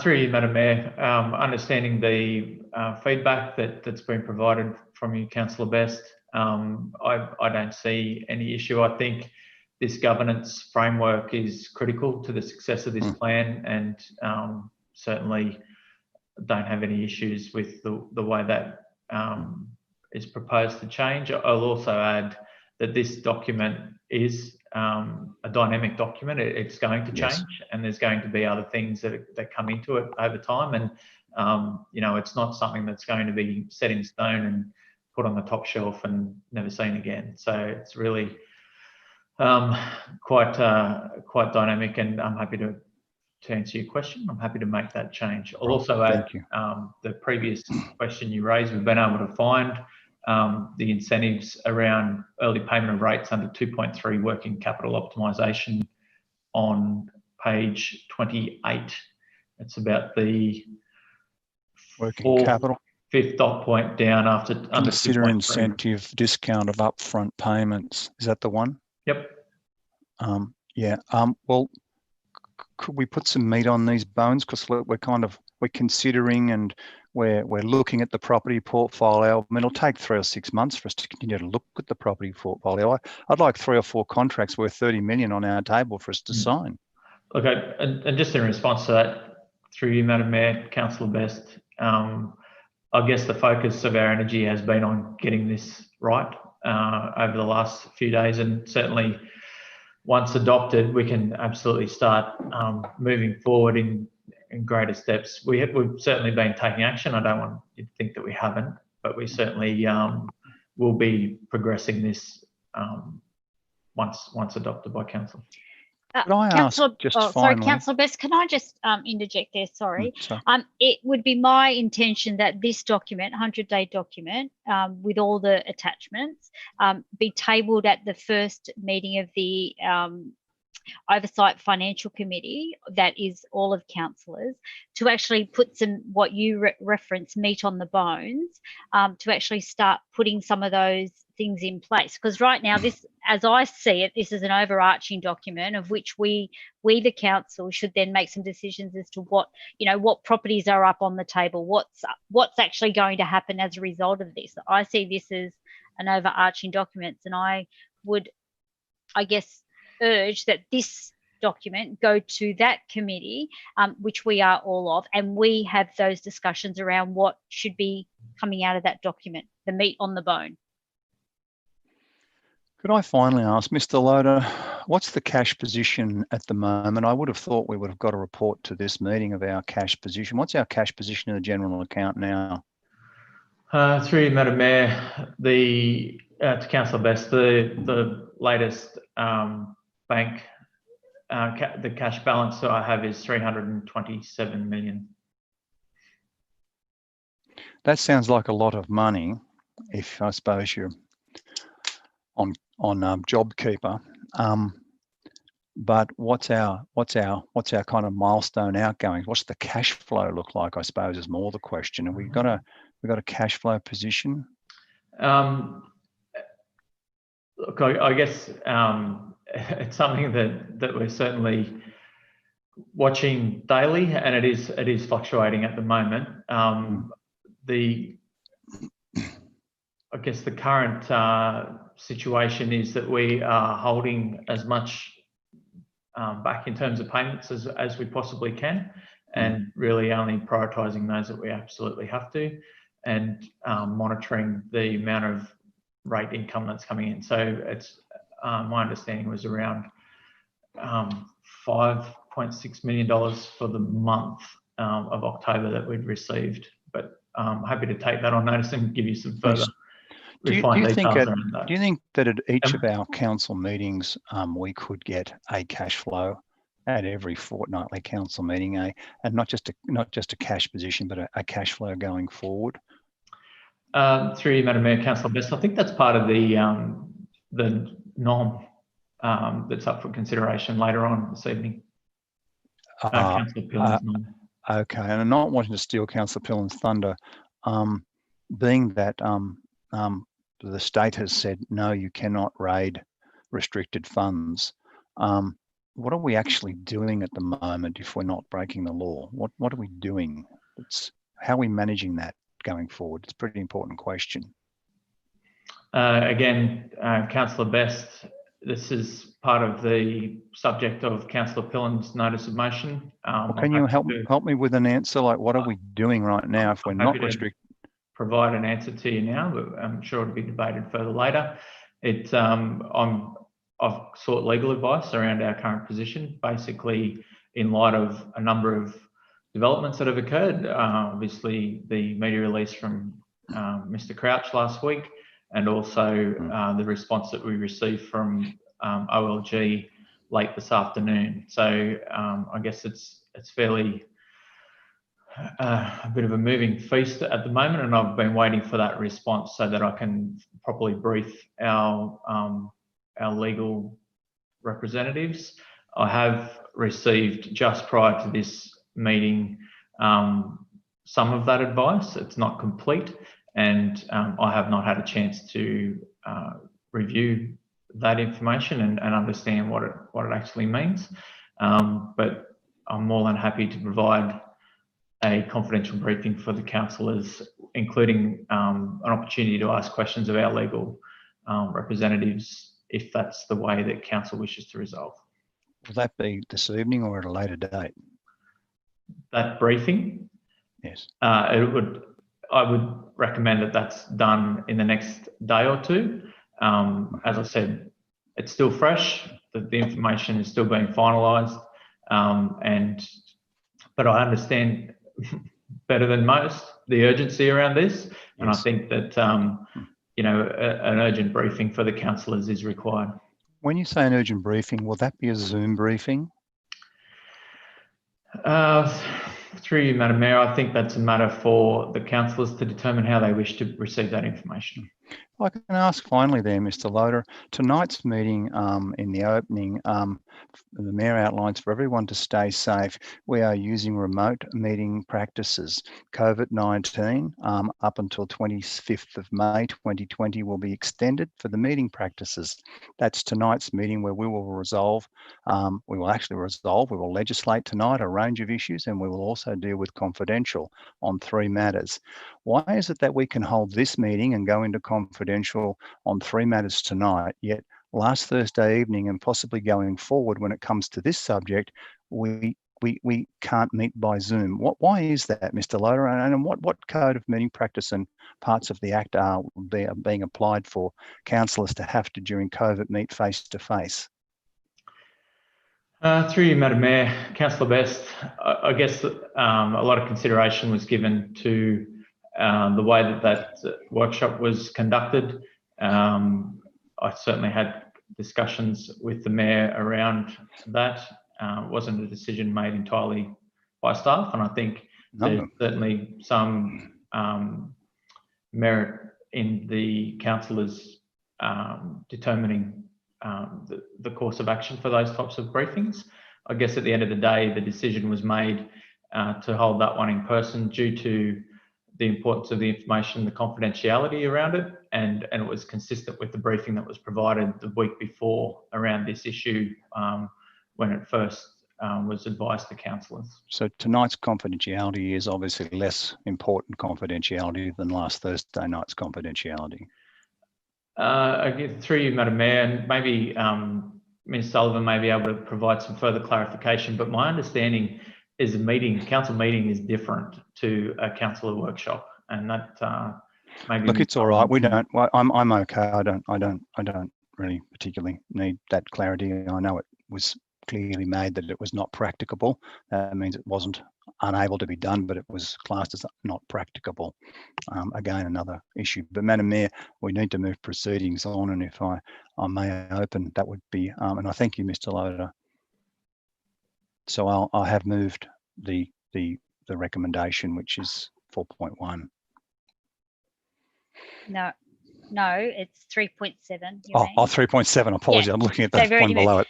Okay, yeah. So I've got some questions. Councillor McLaughlin, you're first up, and then Councillor Hogan, you're after that. Thank you.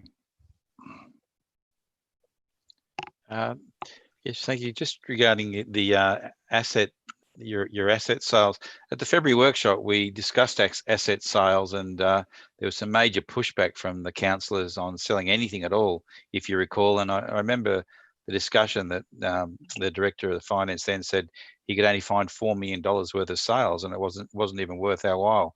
And I took offence to the term of only $4 million. And this is where, and here we are. I think acting CEO, Mr. Loader, what sort of scope are we looking now for? I mean, what's the actual dollars we're looking for in the asset sales? Through you, Madam Mayor, Councillor McLaughlin, I guess the next stage of the plan is to really put some metrics around some of these actions, and certainly what we expect to yield in terms of savings or increased revenue. I'm not aware of a figure. Perhaps Mr. Martello may have some further information, but just to reiterate the further point I made earlier, nothing's off the table. The information that was provided at the workshop was, I guess, the best information we had available with short-term preparation for that. But Mr. Martello may be able to provide further. Thank you. And through you, Madam Mayor, Councillor McLaughlin, the exercise we undertook in February was a very limited exercise. We had a quick glance at properties that were unconstrained and obviously so. I believe what we need to do now is a much more comprehensive overview of all our properties with a different lens to it. As Mr. Loader has mentioned earlier, the situation is critical and all things are on the table. So we will look at all our properties with that sort of lens. In relation to having a target figure, we do not have a target figure. Part of the work that we are doing at the moment, and you'll appreciate that we started developing and executing the actions in this plan concurrently over the past 10 or so days. One of the actions identified in the plan itself is to develop a fully costed restructure model so that we can determine what funding needs and what targets we are after. Thank you. Thank you, Ricardo. Look, I'll speak to it briefly. I mean, I can only see 4 outcomes for us, and I think we've got the Office of Local Government looking at us quite sharply and quickly. We hear rumours of administration it can come down within 14 days, and this sort of thing. I think we've got to be quick, decisive, and I don't think it's time for committees and workshops and things like that. I think we've got to demonstrate we're actually serious in what we're going to do. As far as I can see, there's 4 actions that you can do. You've got the opportunity to raise rates, you can sack people, you can sell assets, or you can borrow money. That's your 4 options you've got. And this is what happens when you don't actually get stuck into things and want to argue about $4 million worth of asset sales and selling the farm and all this sort of thing. If you actually got in and did things over the last 3 years, and we look at developer contributions as part of that plan, look how many projects have we actually knocked back, and how many things have we stalled and delayed. and we find ourselves short on cash flow. So at the end of the day, the public are the loser. They're going to lose probably some good assets that have been built up over many years. And I think we've got to, and we have to actually do this. There's no ifs, buts, or whatever. The local government will want us to get our act together, and if they don't let us borrow more money and that sort of thing, this is what we're going to have to do. And I'm sorry, it's not what I'd like to see as far as the council goes, but I just think that's the options you've got. And I do, I think it's when it comes down to some cold hard decisions, Ricardo, I think you'll have to be strong with the councillors and the staff and just tell it as it is. And I appreciate your frankness today. Thank you, Councillor McLaughlin. I have Councillor Hogan. Here you are. Thank you. Thank you, Madam Mayor, and through you, Madam Mayor, to Acting CEO, Mr. Loader. Can you tell me, Councillor Best has referred to 4 properties. Could you please tell the viewers what properties that he may be referring to? Through you, Madam Mayor, Councillor Hogan, that question may best be directed to Councillor Best. I'm not aware of what properties he's referring to, sorry. Councillor Best. Thank you, Mr. Loader. Look, Madam Mayor, I had a lengthy discussion and a very productive discussion with Mr. Montello around possible assets that we sit on that I'd like to see us consider. I can sit here tonight and bounce off the wall what we should and shouldn't divest ourselves of. The fact is we need contracts on the board table for council to consider, not sitting down creating a list of properties we're going to think about. And like as Councillor McLaughlin outlined on the 8th of February meeting when I raised the prospect, Madam Mayor, of us looking at alternate income sources than the ratepayer purse, and we ended up in basically, a tailspin of argument when now we're going to be, and I'm going to be moving something shortly, that we may very well have to divest ourselves of environmental lands. We may ultimately have to sell the COS lands. That's where we're heading here, if you understand the magnitude of the problem. I mean, how, Madam Mayor, do we repatriate funds to the restricted accounts we've robbed? I mean, we haven't even got near that yet. How do you put money back in those accounts? I just don't know the answer to that. And we're going to talk about what properties to sell. Mr. Montello knows what I've outlined. We need the contracts, as Councillor McLaughlin said, we've got to act now before we bleed to death. Thank you, Councillor Best. Councillor Hogan. Thank you, Councillor Best. Through you, Madam Mayor, to Mr. Martello. So can you, Mr. Martello, tell us the conversation that ensued between you and Councillor Best about the 4 properties that you have already discussed without this council, possibly to sell?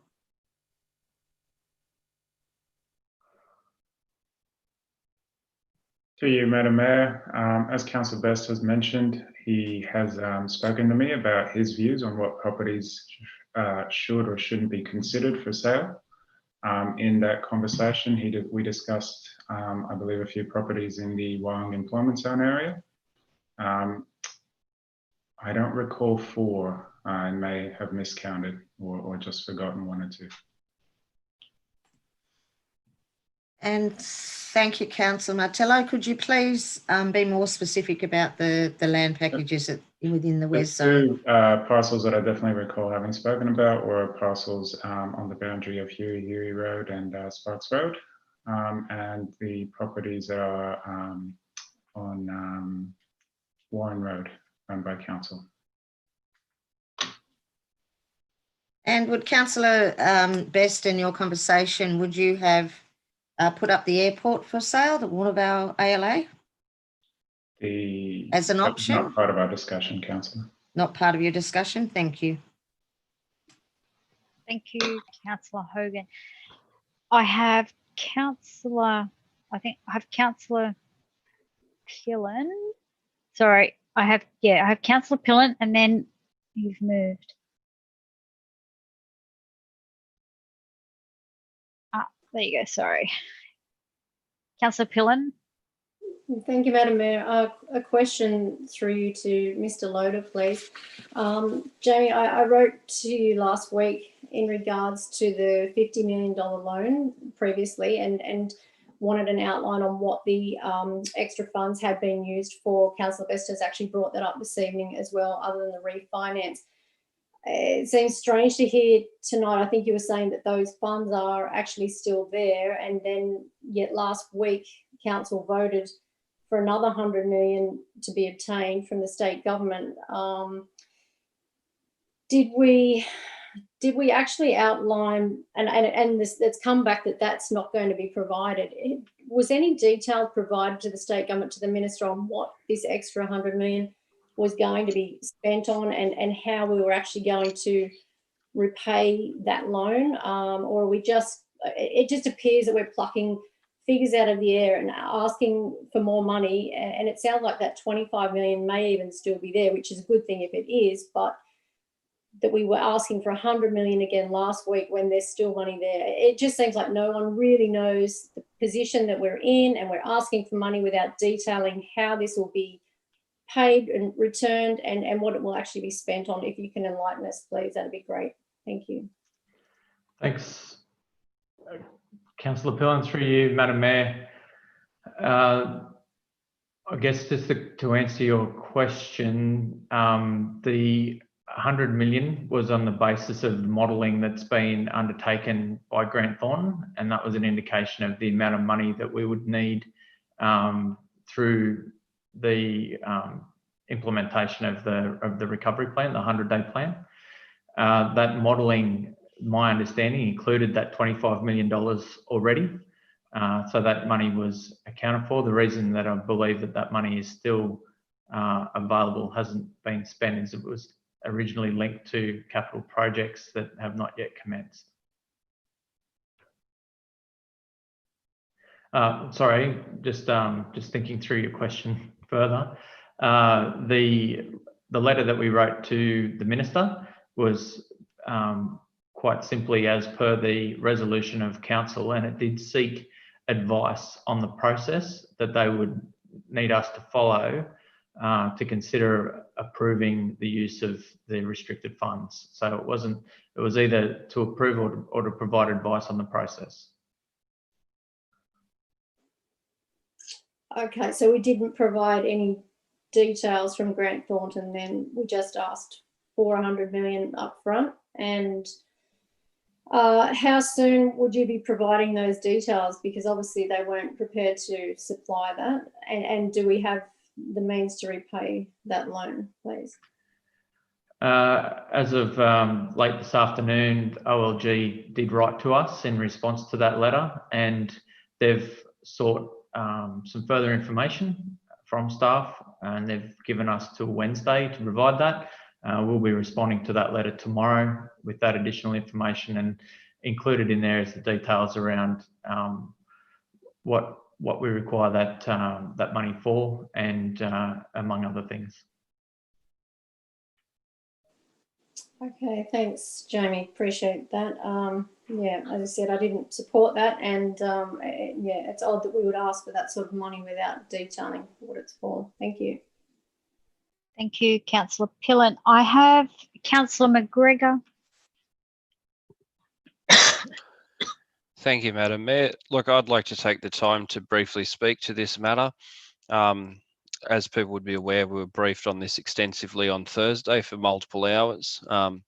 That was the first opportunity that we had to have a look at the plan, have it explained to us and analysed and explained by the staff. Now, I don't see this plan by any means as being a perfect plan. I don't see it as being the final plan. There are aspects of it which you'll find consensus on. There are other places where there may be contested spaces, but the stark reality is that we need to adopt something here tonight, and we need to try and move forward. We need to try and be constructive and consensual in the way that we do that, and try and work together as best as possible. There's been a lot of discussion and 20 minutes worth of questions at the start of this item, which could have been avoided if we'd actually just had people turn up on Thursday. However, it is important to note that there are some distinctions in the way that people want to go forward. There are aspects of this plan that some councillors are uncertain of, but the reality is we do have to adopt this. I would imagine that this plan would be quite fluid.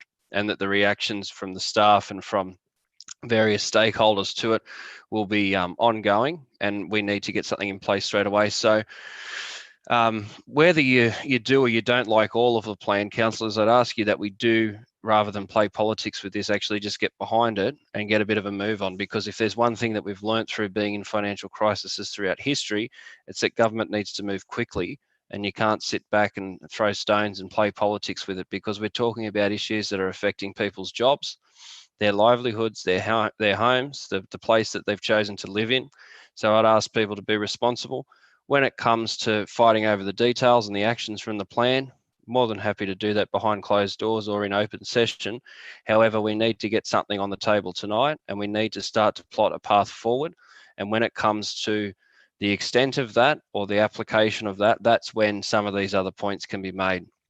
Furthermore, as I said, even though this is not a perfect plan, it's extremely important that we do move forward, because we need to get serious about this and do whatever we can to protect people's livelihoods, their assets, and to protect the community here. That's what we should really be thinking about. Should be thinking about the community rather than ourselves when it comes to this. So statements made to the effect of, you know, people who've been here for 20 years are nothing more than a waste of space and not particularly helpful, and one that I would certainly refute. I believe the people of the Central Coast are our greatest asset, and we need to do what we can to support them. As people have said on various media outlets and the like, the loans are unfortunate, but they allow us to progress and to go forward. When it comes to asset sales, there's some things that will be appropriate to sell, and if these can fast track the WES or other private sector development, I'm not opposed to that, as long as they're done lawfully and they're done appropriately. But when it comes to going after our staff, going after our essential services, and going after the things that the people of the Central Coast love about this place, I won't be supporting outsourcing them, privatising them, or the like. A rehash of the old neoliberal ideology, which we've been subject to here time and time again, is not going to get us out of this place. We need to look at long-term revenue options, and we need to look at it in a way that does not put the burden back onto the community and puts back onto those with the capacity to pay. Thank you. Thank you. Thank you, Councillor McGregor. Councillor Smith. Thank you, Madam Mayor. So look, partly I wanted to ask a question, but I will take the opportunity to support the plan being endorsed tonight. You know, there are a range of strategies in there, and we do need to move you know, quickly and decisively, and we need to take the view that we that all things are under consideration, but that doesn't mean that all things are the right answer. And I did just want to reassure the community by asking a question around governance and probity with this plan. You know, a couple of councillors have, you know, tried to throw out a whole lot of red herrings and bait, but I think it's really important to reassure the community that we are here to look after them, to look after the Central Coast, and that governance and probity does need to be at the forefront. Sorry, Councillor Smith, I've got Councillor Best saying he's got a point of order, but Councillor Best, I believe you said that you'd open debate. I did hear that. Are you saying now you haven't? Madam Mayor, I said I would open debate. I have not spoken to open debate. I asked questions. Councillor McGregor's spoken. You know, Councillor Smith's having a go now, and I've not formally opened as the mover. Well, Madam Mayor, I will just finish my question if I could. Well, it's a matter for the chair, Councillor Mayor Smith. I believe that you did move it, so you did speak on it. I moved it, but I didn't speak to it. No, I asked questions. I have not spoken a word on it yet. Well, maybe Councillor Smith can finish and I can open debate. No, okay, I haven't spoken. Thank you. I'll wait until Councillor Smith finishes and I'll speak. Thank you, Madam Mayor. Thank you, Councillor Best. So where I was wanting to ask was just if I could ask through you, Madam Mayor, to the acting CEO or one of the directors, what governance and probity are we putting in place, not to slow things down, but to make sure that we are, you know, quite frankly, it could be poor governance that has got us into this position. So I would like to reassure the community that we are looking at probity at front and centre and a top priority. Through you, Madam Mayor, Councillor Smith, as I'm sure you've seen in the document on page 27, the governance framework is there, and there are a number of aspects to that framework. Certainly, council, in terms of the elected councillors, has a very important role. Also, does the finance committee, which includes representatives from the OLG appointed assistants. My understanding, and it's yet to be clarified, is that the Audit, Risk and Improvement Committee is going to undertake that role. I believe that was correspondence was sent through as late as this afternoon. Also, the Office of Local Government and the New South Wales Audit Office are also taking an interest in how this this plan operates. And we've also got our internal audit function within council. So there are a number of layers of governance that sit above this plan, and you know, I guess with any plan, communication is key. Communication within the stakeholders, communication between ELT, the CEO, and the councillors, and communication between the council and the community. Thank you, Mr. Loader. Thank you, Deputy Mayor Smith. Councillor Best, so I will go to you now then. And then I still have people in the queue for questions. So I'm happy for questions, Madam Mayor, but it's probably easier for you open debate then, if things right. are you believe you haven't, because people then go from a question to speaking in the debate. Yes, so it's probably much easier. So thank you, Mr. Loader. And despite some of the comments tonight, you know, no one's, I think, playing a political ball here. I think the truth's oozing out of how we've got to this, and I think Councillor Smith hit the nail on the head. We have talked and waxed lyrically around governance and probity. How many times? I mean, if you did a word check on our podcast, how many times that's been dribbled out, and have a go at where we're up to. Look, I do appreciate the effort that you've put in here, but look, at the last council meeting, I had a resolution on, and I was roundly kicked around the room for having the audacity to take time to think this through and put some figures on paper and ask the staff to qualify the figures, of which they didn't do. So I got kicked again. Just a few minutes ago, Councillor Best had the audacity to pick the phone up in his busy schedule to speak to Mr. Montello around possible properties that one could consider disposing of, and there's some innuendo or suggestion that there's something inappropriate or improper about that. This is the nonsense that goes on here. At the 8th of February workshop, myself, Councillor McLaughlin and others raised the prospect of other income streams, and Councillor McGregor just tore into us with a tirade of neoliberalism.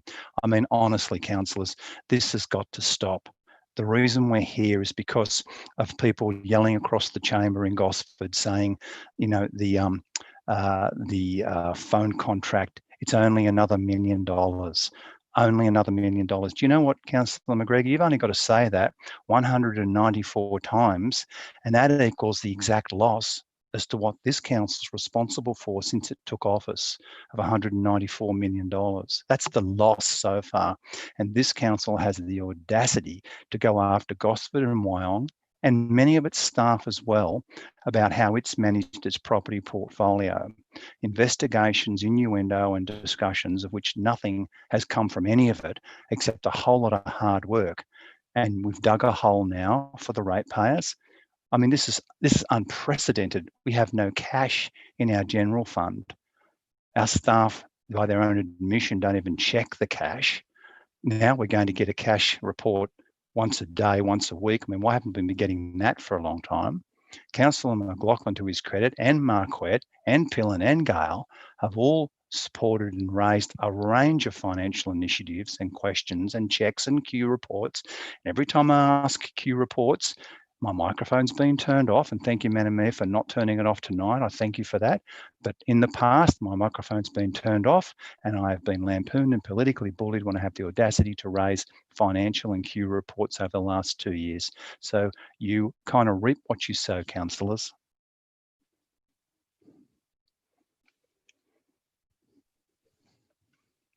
Thanks, Councillor Best. I have Councillor Marquette as seconder. And then Councillor Greenaway, I've got you as a question after that. Thank you, Madam Mayor. I did want to speak to this as seconder because I want to make it very clear that I didn't second this evening because I'm jumping up and down about the document and think it's going to be the yellow brick road by any means. It's quite the opposite, Madam Mayor. I fear that what we're doing right now is fiddling as Rome burns, in the very meaning of the term. I remember hearing Mike Tyson say many years ago when he was asked what his plan was when he was going into a particular fight against Holyfield, And his response was, listen, everyone's got a plan till they get punched in the mouth. And this is exactly what's happened here. There's 15 councillors here, and I'm talking about councillors at the moment, not staff. There's 15 councillors that had particular plans when they came into this thing over 3 years ago. Some of them some of us obviously had fiscal responsibility and small business and that in the back of mind. Some had sacking airports, some had environmental concern, so on, so on. But what's happened is that those ideas haven't melded. So we haven't said, okay, hang on, we need to have a couple of dollars in the bank if we want to buy more COS land. If we want to get rid of the airport, we're going to have a couple of bucks to do this over there or that over there. We just haven't done that at all. And now we're looking at words. Look at this: outsourcing services, redundancies. Well, this is probably all neoliberal, is it? Consider reduced working hours, selling assets. Now, this is where we've got now, guys. Now, we can't help the environment anymore. We can't create a socialist utopia, Councillor McGregor. We can't do any of these things you guys wanted to do because you've been punched in the mouth, and now the game plan has to change.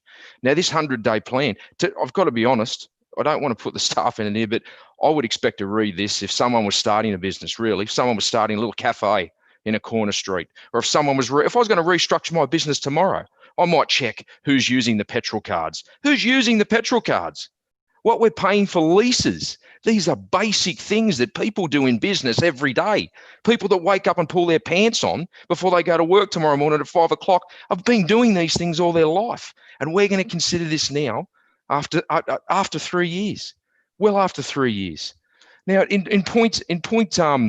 on page 18, I should say, 2.7. Business as usual. The last point is we want to culturally focus management on the importance of cash and ensuring forecasting tools are standard use. That one point is the genesis of this whole document. That one point says that we've had staff, we've had management, and we've had bloody councillors that do not care less about cash. Unfortunately, in this world, not just Australia, this whole world, the real world, Councillor McGregor, call it neoliberal, whatever you will, the real world, you need money to pay for services. You need money to pay for environmental services, small business services, average Joe services. If you don't have cold hard cash, you cannot do that. That's why we're in this position now. Now, this 100-day plan, this is going to be overseen by an oversight committee of the very same councillors that have put us in this position. Well, that's like putting the drunks in charge of the brewery. So I'm not excited about this, but I have seconded it because there is no other option. Thank you, Madam Mayor. Thank you, Councillor Marquette. Councillor Greenaway, you're next with a question.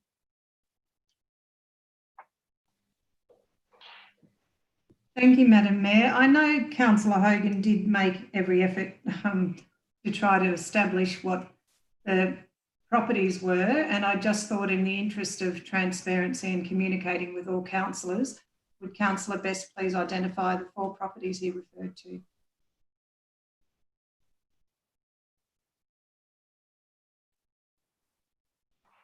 Councillor Best. In the interest of transparency and dealing with all fellow councillors even-handedly, would you like to advise? Yeah, more than happy, more than happy. The industrial parcel that runs parallel to the freeway, which we already had on the market and we pulled back from selling it. You can make that note, Councillor Greenaway.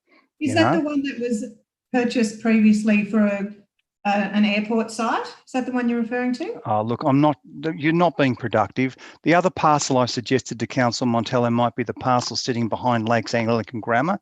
These are all parcels that could possibly, what I'm looking at here is time precious.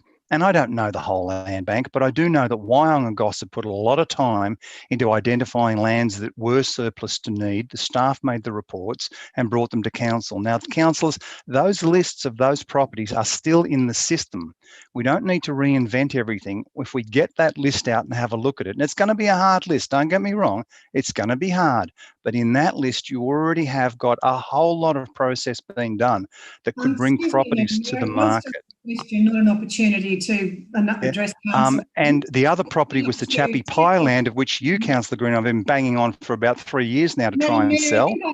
I asked a question and Councillor Best was meant to identify 4 properties. I'm doing it.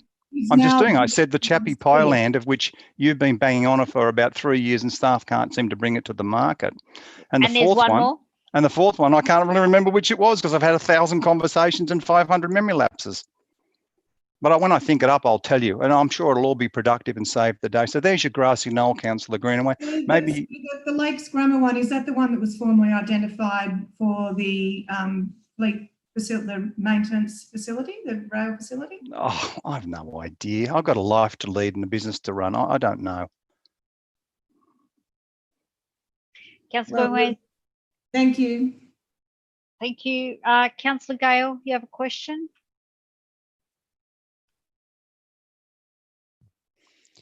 Thank you, Madam Mayor. Like some of my fellow councillors have said, I will be supporting this 100-day recovery action plan simply because there's nothing else in comparison to support. But I have a question through you, if I may, through to Mr. Martello. Mr. Martello, would you please, and it may just be that I haven't picked it up myself because it was sent through today, would you please point me to where or if our ELT team are responsible for maintaining and delivering within their budgets? Is that included in this particular action plan? So budget responsibility? Yeah. Through you, Madam Mayor, Councillor Gale, it's not mentioned in as many words. What is in the plan is an acknowledgement that our budget planning process needs to be extensively reviewed in the way that it's built and in the way that it's managed. So through the through the actions in the document, you'll see references to things like building up a zero-based budget and a lot of the different controls that are being put in place, as well as bringing visibility to the financial position at any given time. That all adds up essentially to making the ELT and the whole organisation accountable for managing their budgets in an appropriate way. Thank you, Mr. Martello. I would like that our ELT team do take responsibility for their own budgets and deliver within the budgets. Thank you for taking that on board. Thank you, Councillor Gale. Councillors, I believe there are nobody else is in the chat box. So does anybody want to speak at all? Questions? No. Councillor Best, right a reply. Thank you, councillors, and particularly thank you to Councillor McLaughlin and Councillor Marquette. They actually get it. That is that time is of the essence. It is imperative that we move expeditiously right now. We don't have time. There have been many come to this council with a whole lot of ideals and ideologies, and they believe that they could not send a council broke. Well, in just over 1,000 days, you've achieved near the impossible. This council has no cash in its general fund, and it appears that it's been robbing its restricted funds. It has no money for any discretionary expenditure. It will ultimately result in people losing their jobs. That's already begun to happen with our part-time people, and they're as important as our full-time people. And yet we have argued for over a year to try and secure 10 jobs in a call centre that I referred to before, Madam Mayor. And Councillor McGregor was the architect of that. When we went to tender, we tore up the tender. We then said we'd do it ourselves. It'll cost an extra $1 million, Mrs. Vaughan says, the director. Doesn't matter, it's only $1 million. This is the approach that we get. And when I pleaded with Councillor McGregor on that night, please don't do this. You don't need to spend $1 million like that. Go and buy 10 ranges, but don't just employ people for the sake of it. I was told, we've got the numbers and we'll do what we want, Councillor Best. Well, you have done what you want, and we've now got what you've wished for. We cannot support the environment. Councillor Smith comes to this council. Sorry, I have a point of order. Oh, Councillor Sundstrom again. No, Councillor McGregor. Oh, God bless. Thank you. God bless Councillor Gale, actually, for bringing the motion to the chamber, which resulted in the call centre tendering, and the rest of your fallacies and ridiculous misrepresentations are noted, and that's all they are, just more odious lies. Thank you, Councillor McGregor. Not quite a point of order. I'll look that one up, Madam Mayor. I think that comes under point of view, not point of order. Sorry, I have a point of order from Councillor Gale. Thank you. That wasn't expressed in context. Yes, I'm all for local jobs, and I was someone that wanted that call centre to be in-house. At the point that those figures came back and we could see $1 million point of order. You really need to difference. That's when Councillor McGregor took hold of that particular issue, and I voted conservatively and and agreed with the tender simply because $1 million difference. Thank Okay, you. you've heard just say it wasn't a point of order either. Councillor Best, Thank you, Madam Mayor. Thank you, Madam Mayor. please. We need to do point of order school, I think, for everybody. But look, at the end of the day, councillors, there's a lot of people watching this podcast. There's a lot of people interested in where this is going. The third largest council in New South Wales is now financially crippled. And Councillor Smith, you champion the environment. You tell us I've come here and I have championed the environment too. But as I have said in this chamber on numerous occasions, if you don't get the metrics right, if you don't get the finances right, you can't help anybody. You can't put a skate park in, you can't put a footpath in, you can't save the environment, you can't buy COS lands. And in fact, I think we're going to ultimately have to dispose of environmental lands, which would be a terrible blow, but they cost a lot of money to run and maintain. And we have no discretionary funds. So quite frankly, Councillor Smith, in my view, I think you've most probably done more in this term of council to take the interest of the environment backward than anybody I've seen in the last 20 years do it. That's my view. You know, when you take a business from basically a $70 million profit to the best part of who knows how many $100 million we're going to be in the red for here. We know, councillors, and this is pre-COVID. Point of order, Councillor Best. I have a point of order from Councillor Greenaway. Madam Mayor, from my understanding, this is meant to be the closing of debate, not an opportunity to launch into personal attacks on people or come up with new takes on things. So I'm just wondering if there's any opportunity for you to perhaps draw Councillor Best back to the motion, which is simply to adopt the plan rather than, you know, gratuitous insults. Thank you, Councillor Greenaway. Councillor Best, Councillor Greenaway is right. You kind of went off track. Can you just get back to the... As they say in the movies, you can't handle the truth. And the truth is that this council has taken this ship onto the rocks. It's filling up and it's not capable of how to get the lifeboats on the davits and down. That's where we're up to. This report, 100 days, is the same apprehension I've got as Councillor Marquette, but there isn't another game in the room. And Councillor Smith talks about probity and governance. Just look on page 27 where probity and governance doesn't lie. The council wasn't even mentioned in the matrix. Who are they? This is what's wrong. Everything needs to go through the Mayor's office. With the greatest respect, Mr. Loader, and I do hold you in a high regard. I've known you for a very long time. That might be a kiss of death, Jamie, I'm sorry, but I've known you for a very long time and you're very professional. It gives me a great degree of support and comfort that you are acting at the helm. But quite frankly, some of the people behind you, Mr. Loader, have been responsible for basically wrecking this ship. You know, the council is ultimately responsible at the helm, but there are those within the bowels of this business that have taken this thing onto the rocks. The people in the navigation department haven't called the whistle. They haven't done their job. They haven't loaded the magazines. We call fire and there's nothing in the guns. What's gone on in this ship? The captain's ultimately responsible, but those in the powder magazine that forgot to put shells in the gun should basically hold some responsibility as well. And that's what's going to ultimately happen here. Thank you, Councillor Best. I will therefore put the motion as moved by Councillor Best, second by Councillor Marquette. All those in favour, please raise your hand.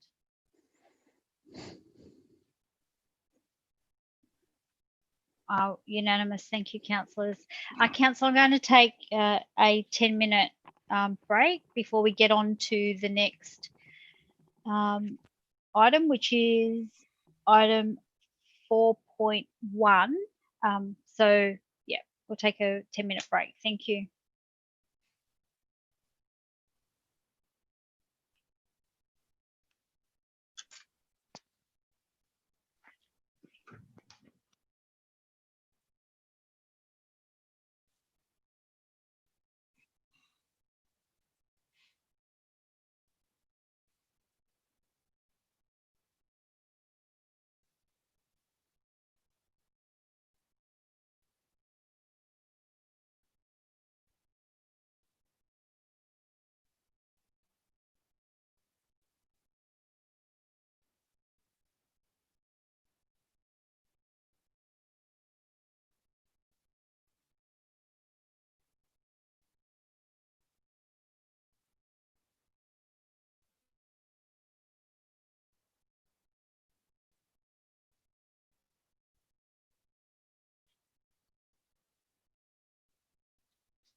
Councillors, we have quorum, so I might as well start the meeting. So we're moving on now to item 4.1, which is a deferred item, meeting record of the Catchment and Coast Committee Tuggerah Lakes meeting held 26 August 2020. Councillor Best did say call it. So do you want to move it, Councillor Best? Yep. Do I have a seconder? Councillor Gale. Councillor Best, I'll let you open debate. Thank you. Thank you for that stop. I needed to have that stop. I'm just reading that the report be deferred around a Catchment Committee in town. Could I please add a 2 to that, please, Madam Mayor, if I may? And may I read it in to the ladies in the background? I think Sonia's back there, I'm not sure. But it would read, with the concurrence of my seconder, that due to Council's current financial crisis and the prospect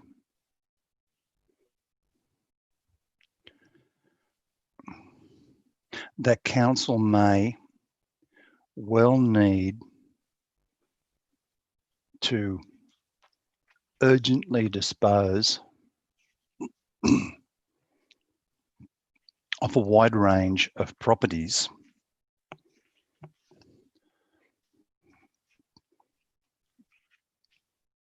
Council request this committee and all other relevant committees to investigate and report on possible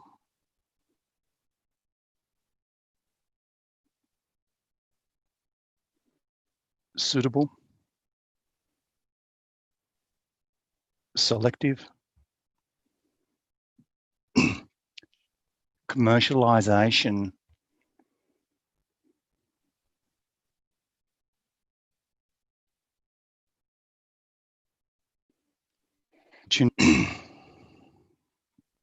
of our environmental lands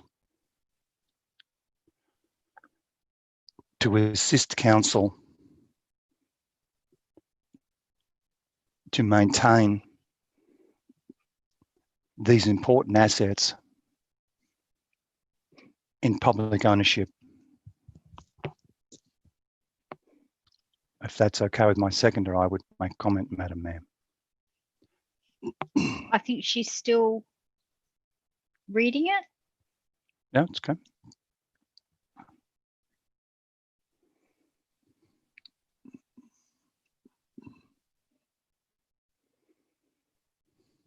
Sorry, was that a thumbs up? Just so I... Yep, okay. Councillor Best, Thank you, Councillor Gale. floor is Thank you, yours. Madam Mayor. Look, Madam Mayor, I never thought I would move such a resolution on the floor, and I am simply asking for a report from the committees. They may well come back and say, look, no, we can't find a way to do this. But look, at the end of the day, we have not begun this. Sorry, Councillor Best, I have a point of order from Councillor okay, thank you. Greenaway. Clock. Yep. Clock. It stopped. Thank you.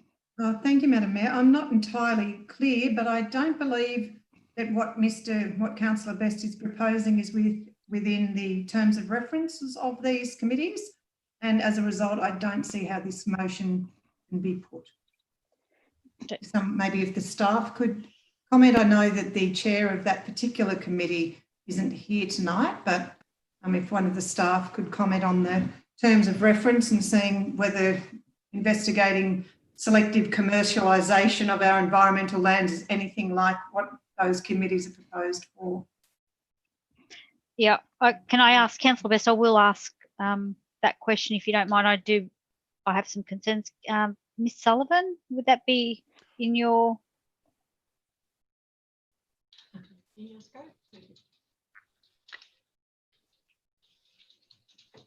Through you, Madam Mayor, I apologise. I'm not intimately acquainted with the terms of reference for this particular committee. I'm not sure if the Director of Environment Planning has more information, but I will confess that when I was listening to the motion, I thought it may have been for the next item. So apologies, I'm not sure I can be much more help. Thank you. Director Cox.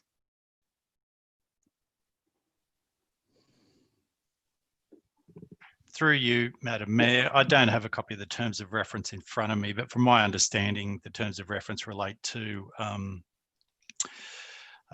estuary management and flooding matters. But as I said, I don't have the full terms of reference, but I know that the committees do discuss a range of different topics relating to various matters. Whether or not it's contrary to the terms of reference, I couldn't say without having them in front of me. Madam Mayor, if I may to assist, Ms Sullivan raises the prospect of it going to, and I think I called it, did I not? You called, I'll go back this to my is you, call. you called 4.1 and yeah. you called 4.1. That's it. Yep. Yeah. And it could go to, and Councillor Greenaway, it could go to the other committee, but it could go to all committees. So if to assist here, if we just inserted here, the council, Judith, council request this committee and all other relevant committees, subject to their terms of reference, to investigate, because some might be constrained, but some will not be, and they will be able to help this council. So subject to their terms of reference, I think it's a fair call. And I wasn't sure where to insert this, but we need to get this done now before we end up with a list of environmental lands we've got to sell, and I don't want to do that. I don't want to do it. So may I finish speaking to it, Madam Mayor, at 2 minutes and 27? I'm just checking the wording's right. Okay, yeah, Councillor Thank you. Best. And look, it's a fair call. Some of this, look, we're in uncharted waters, and if we want to go techno, we'll get nothing done. If we want to look to those people that are at the coalface of our communities that do work hard and try and provide us feedback, then this is the opportunity to do it. Quite seriously, councillors, there are opportunities in other regions where environmental land's extraordinarily well managed. I was just up into the Blue Mountains last week and I saw so many wonderful activities occurring in highly sensitive environmental lands that are yielding revenues that support those lands. Those kinds of models need to be brought into here rather than the ratepayer purse having to continually be dipped into to do weed eradication. I mean, you know, we've got to step into the modern era, and we have an extraordinary challenge ahead of ourselves, of our region, to support and maintain, particularly our coastal lands, but also other lands to the west of us as well. And these lands cost a lot of money to maintain. Ship is one thing, but managing them and running them is another thing. And until we create some commercialisation around them, and of course sensitive and appropriate, no one's going to go and put a racetrack in the middle of it or something, but we need to think differently. And this seismic shudder that's gone through this council financially, I think, is the opportunity. In adversity, it is opportunity as much as it's a devastating situation to find oneself in. And with that comes change, comes a rethink to things. And if we can create a business model, and I say that without the terms of racetracks in environmental lands, but a business model that could support our environmental lands, shock horror, in perpetuity, wouldn't that be a wonderful legacy to leave? And we also share it with the broader community rather than this locked gate approach that seems to be the best way to treat as infested with weeds, now Beto Bush lantana, and everybody who wants to set foot in it, you know, like the mountain bike community, who I believe are an extraordinary wide group of a lot of Gen Ys in there, of responsible individuals that spend a lot of money and have a lot of money to, if it could actually be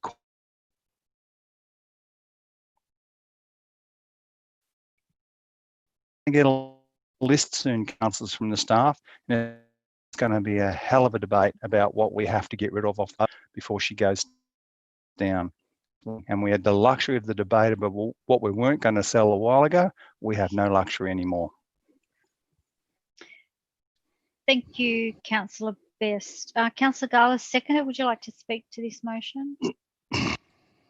Thank you, Madam Mayor. And thank you, Councillor Best, for your amendment. I concur. I think it's a terrific idea. We have on the Central Coast some of the most beautiful environmental lands, the most beautiful waterways. I believe that number 2, the amendment that Councillor Best has put up, actually opens up tourism opportunities that we have been banging on about for the last 3 years in this particular council. Eco-adventure, mountain biking, and after reading that amendment, I believe that it works in perfectly with the MOU that I led with regards to Darkinjung Local Aboriginal Council in our first year. So I think this is a real win, and I support the motion. Thank you. Thank you, Councillor Gale. I have a question from Councillor Holstein.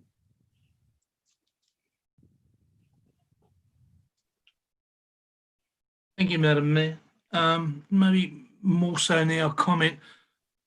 I don't disagree with the sentiment. I question the capacity and the ability of then getting the committees to do that work. And I hear constantly concerns about the cost of our committees. And here you're giving them a challenge or asking them for something that, I don't know if they have the capacity to do that. And quite frankly, I think it may well just be opening a can of worms. By all means, we need to, as a council, look at the prospect of disposing of a range of properties, looking at, the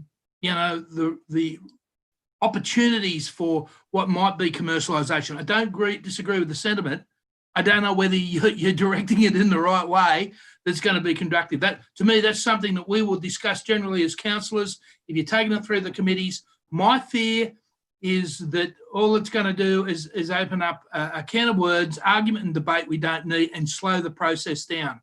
I've heard here tonight, councillors, we're going to have to make hard decisions. I've heard that from everybody in this room. Well, here we are going off to the various committees and we're going to ask them for their recommendations back. Do you know how long that process is going to take? That's not going to be quick decisions. That's going to be a lot of argument. That's going to be a lot of committee time, a lot of expense, a lot of hours, over and above what I believe is beyond their terms of reference. So, councillors, if that was to come back in a notice of motion very quickly, or if it was to be separated from the committees, I don't know, and I don't have faith that the committees have the capacity, the ability, and we'll be able to deliver on that in a reasonable amount of time and get us the decisions that we have to make as the elected reps quickly and more effectively. To me, that's something that will be part of our discussions as councillors directly without going through the committees. Happy to take some recommendations from them, but I think if you throw that in their on their agenda, Councillor Best, it's going to do nothing but cause delay, grief, a lot of unnecessary conversation. We're the ones that have to make the hard decisions. Responsibility is ours as councillors.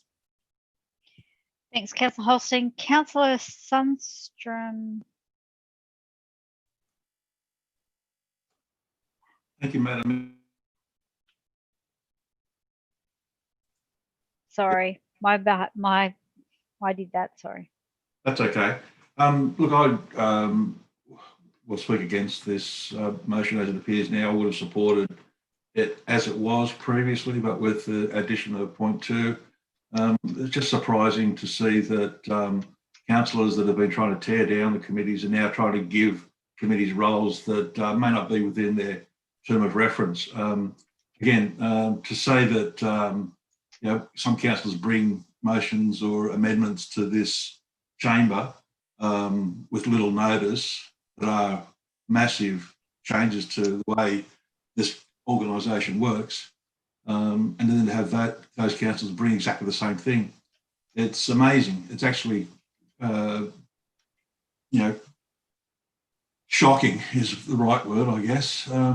If there's anything in this germ of an idea, then I suggest that councillors bring it along to the Financial Oversight Committee. That'd be a better place to discuss a matter like this. We could get a hard answer to the question about the terms of reference of the committees. But to bring this up tonight is only a red herring. It may have something inside it somewhere down deep that has some merit, but what it does do is it turns a motion just to receive a report from a committee that's doing some good work into a controversial, hot potato. And that may be what some people would like to see in this chamber. I'd rather see us get on with the business of council. So I recommend that my fellow councillors vote against this and foreshadow moving the original motion. Thank you, Councillor Sundstrom. I have Councillor Smith said that she has an amendment. Councillor Smith, there you are. Thanks, Madam Mayor. Now, look, I really was just going to see if the mover would perhaps like to maybe include in part 2 that the committees also look at staffing in their particular area. Maybe they could do a review of the staffing and make recommendations about that. I was wondering if Councillor Best and Councillor Gale might want to support that in order to reduce costs, Councillor Best.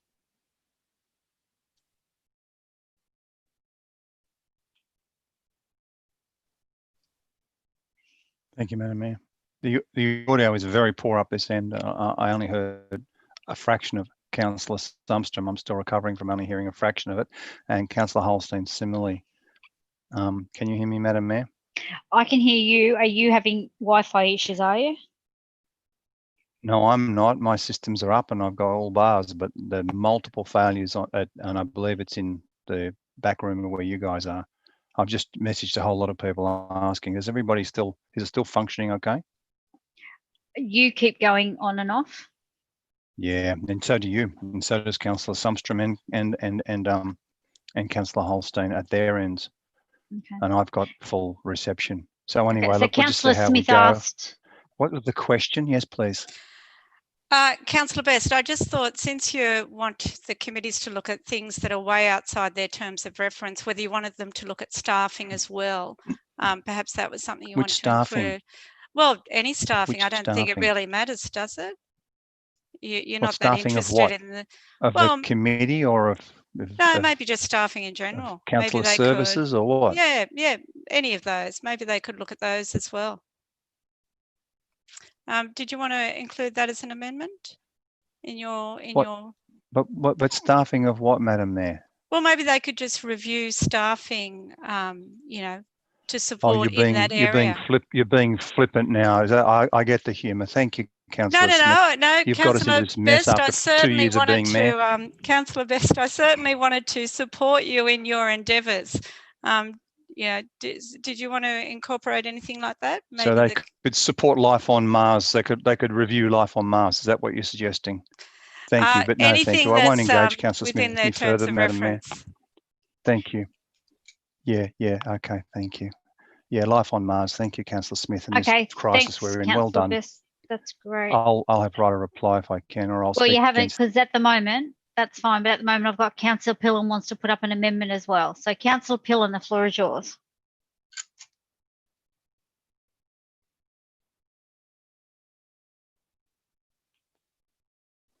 Thank you, Madam Mayor. I'd just like to, at this point, I can't support the motion as it is. And I would actually ask Councillor Best whether he would consider, given the financial position that we are currently in, whether we could actually, rather than giving jobs to our committees, but to whether we suspend all advisory committees at this present time until further financial and legal advice, probably from Dr. Cole Glatley, that we can actually afford for them to continue. As mentioned, we've spoken about this before. They cost us somewhere between $5,000 to $6,000 per meeting. I'm sure the staff that are there at those meetings have a lot of important jobs to do in trying to get to the bottom of this financial situation. Surely that is our precedence at this stage. So I would ask that we actually suspend all advisory committees at this point in time until proven that we can afford them, please. It's not a matter of wanting it's not a matter of wanting to cut the community out. I agree. We want these committees at times, certain committees with engaging the community, but at this point in time, we need to have a look at what are our priorities, what are our essential services that we should be doing, and I don't believe the advisory committees are part of that. Thank you. Councillor Pillen, first of all, you have to deal with that report. So do you want to put one that that council receive the report, and then your amendment is that council? So you have to at least deal with one as well. So which was the report. So I you to accept the report, and then and that two, that council, given the financial position, suspend all advisory committees until further advice from Dr. Cole Gallatley, chairperson of the ARIC committee, has been received. Yeah, that's correct. I know we do have a committee meeting this Wednesday, and at the moment I just can't see that money is a priority to spend on those committee meetings. Thank you. Thank you. And seconding that is Councillor Gale. So Councillor Pillen, did you want to speak to that? Look, I don't need to really speak any further. I've spoken my thoughts on this. The financial situation we're in, this is not wanting to cut the community out. It is getting back to the basics. What are our essential services? What do our staff, what do our ELT team need to be doing in finding what assets can we sell off? Where can we reduce jobs? What can we do? Putting their knowledge into these committee meetings is not priority at this point, in my opinion. Okay, Councillor Pillen. Second, Councillor Gale.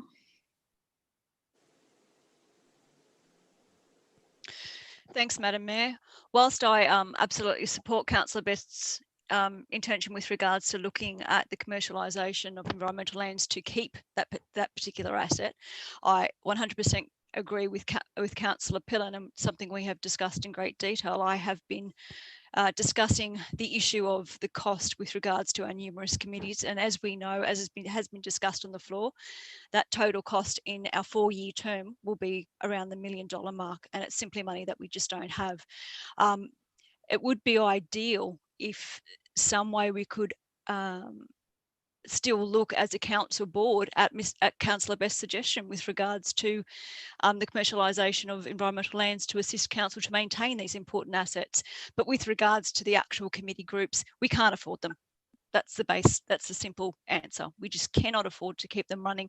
And I think a suspension at this time, given the financial crisis we're in, is a good idea. Thank you, Councillor Gale. I've got, sorry everybody, okay. Councillor Greenaway, you're next. Can you tell me if you're speaking for, which one you're speaking for or against, or both? Or you're speaking against, Madam Mayor. Yes. The amendment or the motion? There's two. The amendment, the one that says that we get rid of the, or that we suspend the committees. Yep, okay. You're speaking against it. So I just want to express my disappointment that would be, one of the first things that people want to consider. We saw in previous councils where community input was really reduced and minimised to the point that the community did feel excluded from a lot of council decisions. So to actually make a suggestion that we suspend the advisory committee so early in the piece, I'm just horrendously disappointed. And the fact that it would come up under the meeting record of the Catchment and Coast Committee for Tuggerah Lakes just is dumbfounding. We have heard so much about Tuggerah Lakes and how important the lakes are, how important their health is, how important it is to try to maintain the lakes in a way that will minimise flooding impacts, and all these things are really crucial to the community at the moment. Now, we did have some representatives on council from Save Tuggerah Lakes, and back in the day we had co-chairs of this committee. We had co-chair of the Tuggerah Lakes Estuary and Coastal Management Committee, and both of them went to China, and that was, the capacity was as co-chair of this committee. So if it's good enough for them to go to China, I don't know if they were saving China's lakes, but how can you go from having a position that really is something to put on your resume to go to a trip to China, and then the next council says, we don't even want the committee? I mean, honestly, how can one their status just drop so dramatically? I can't understand how anyone could suggest that this committee be suspended. Clearly, the community really is concerned about Tuggerah Lakes. They need the input. They need to be liaising with some of the really informed people that are on the committee and be that conduit back to the community from all the information that they gain. There is so much misinformation about Tuggerah Lakes, and I just think the people on that committee can be, you know, someone within the broader area who can you know, discuss it with other people in their street or in their friendship groups or whatever, and be that voice that says, no, it's not how it's being represented. I'm on the committee. This is what I've learned. So I just can't support anything that would suggest that these committees be suspended. Perhaps further down the track, when we're looking to trim off more money, we might have to change perhaps the number of times they meet or something, but certainly just suspending them, I think, is too rash, too soon. Thank you. Thank you, Councillor Greenaway. I have Councillor Best wants to speak for.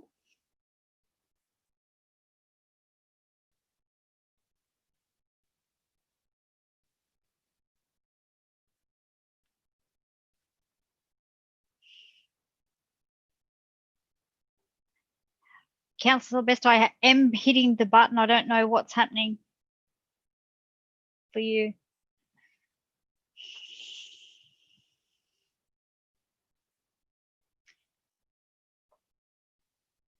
Councillor Best, I'm sorry. Oh, Councillor Best, you're gone. Sorry. I'm hitting the button. I don't know what's happening on your end. Can I just move on? And Thank you, there you Liz. go. There you go. It's working now. Yeah, you got me. Yeah, it's the forgotten north, you know. I mean, you know, you got to put up. There's no alcohol-free zones out here, and there's no internet either. God bless you, Councillor Hogan. Madam Mayor, I asked to speak on this if I could. Can you hear me okay? You're right? There's a dodgy well, you're connection. freezing. I want to try. You're interim. Yeah, you're freezing too in the reverse. Look, I understand, and God forbid I'm agreeing with Councillor Greenaway, but, you know, I understand that the committees will be part of the rationalisation going forward. You can debate it all you like, councillors, but at the end of the day, the best part of $500,000 a year to run our committees is just utterly unaffordable. We cannot do that. We just... Don't believe me, you won't be doing it. It's that simple. It's like you're going to be selling land, you're going to be culling some staff issues, you're cutting back invoices, you know, you're doing things that you never countenanced you're going to have to do, and this is going to be one of them. And I don't want, and what I've raised here tonight is some, you know, feeble attempt, if you want to brand me with that, to try and stop us from having to get the information from the staff that we have to start sacrificing environmental lands. I'm trying to get ahead of the curve. The committees are going to last for maybe one more round, Councillor, and then they will end up the way your motion's outlined. But if we urgently move to these committees, Councillor Holstein, and we don't muck around like we do with most things, and get some input from the community, let them have, this is a huge decision. We're going to have to divest ourselves of some lands that we don't want to do.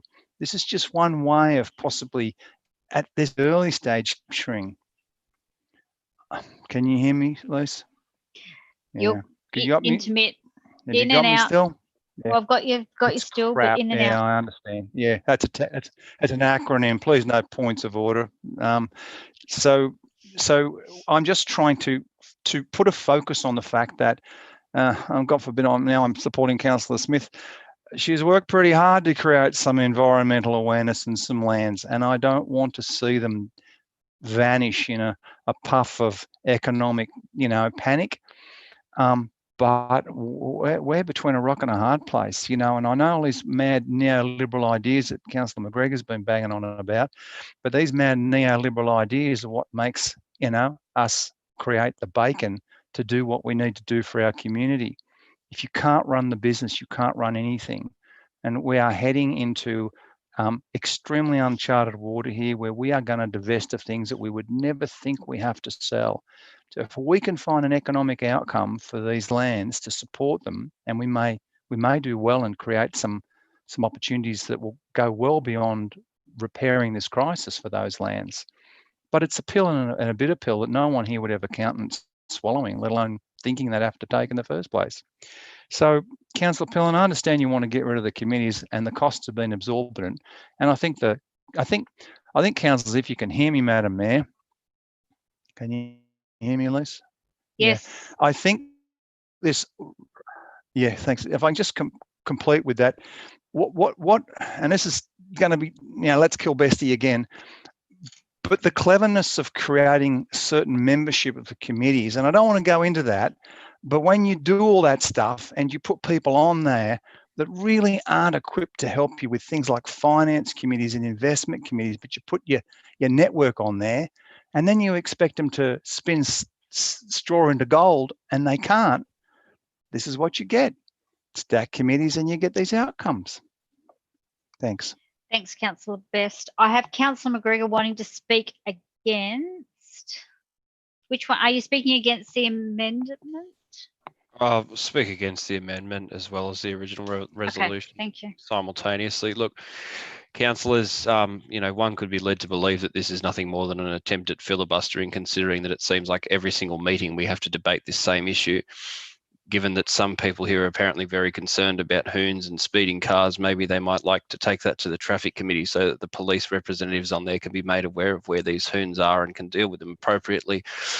The issue of the cost is a red herring. The cost of these things largely comes down to staff time that the staff who are employed anyway would still be costing, and one should really do a cost estimate on how much wages and time and resourcing is wasted on listening to some of the diatribes and irrelevancies which come through these meetings. Look, we need to get on with important debates, none of these silly red herrings and these old tropes that we've been over time and time again. Madam Mayor, we need to take a vote on this and actually get on with some of the important stuff that we're supposed to be here dealing with tonight, rather than just wasting time so we can't go through the business paper, which is something that we've seen consistently at every single one of the meetings we've had for quite a long period of time. And for people who are watching either in the community or from the OLG would see is a pattern of behaviour, and it's a rejection of responsibility to simply create chaos and mayhem, and we shouldn't have to sit here and put up with it. Would be interesting if someone did want to do a back of a beer coaster estimate on how much time is wasted, particularly on one speaker who's been talking for probably well over an hour tonight, and when it was recorded was speaking for some 70% of previous meetings we've had, yet they don't turn up to anything. We need to get on with the important work and stop the silly games. Please put it to a vote and move on to something of substance rather than petty, cheap, silly politics. Thanks, Councillor McGregor. Councillor Holstein, you have an addendum. Am I right? God knows. Look, can I just suggest something? There's been a couple points, be it whether the committees be suspended, whether there be a frequency that might need to be adjusted, or whether we look at this commercialism. All of those things need to be discussed in the Finance Committee as due considerations. Can we just go back to the original motion, move that, and ask our officers to take those factors that we've raised in regard to the committees, their frequency, commercialism? Can we take that all back and have that discussion when we start working on the aspects of the what may well come from the 100-day plan? Wouldn't that be sensible? And then we move on? Because the only thing I've heard that's sent so far is that we need to get to more important issues tonight. So can we move on? Can we just go back to the original? Please, councillors, can we take those other components on board within the 100-day plan and discuss all aspects of that then? And I think that's going to be a better place, because we're just absolutely just tying this down. The longer we go, the harder the conversations that are to come later this evening are going to be. So, Councillor Holstein, are you going to put anything up? At the moment, we've got an amendment. I'm happy to put the original motion up and have asked of the officers that the points that have been raised by both Councillor Best. So you're foreshadowing, thank you. So you're just going back to the original motion as a foreshadow. Yep, and I would believe that the officers would take all those other comments. We'll have that discussion at a more appropriate time once we start getting further into our 100-day plan. If an officer would like to nod for me, Mr. Loader, you've taken those on board. So can we move on? Yes.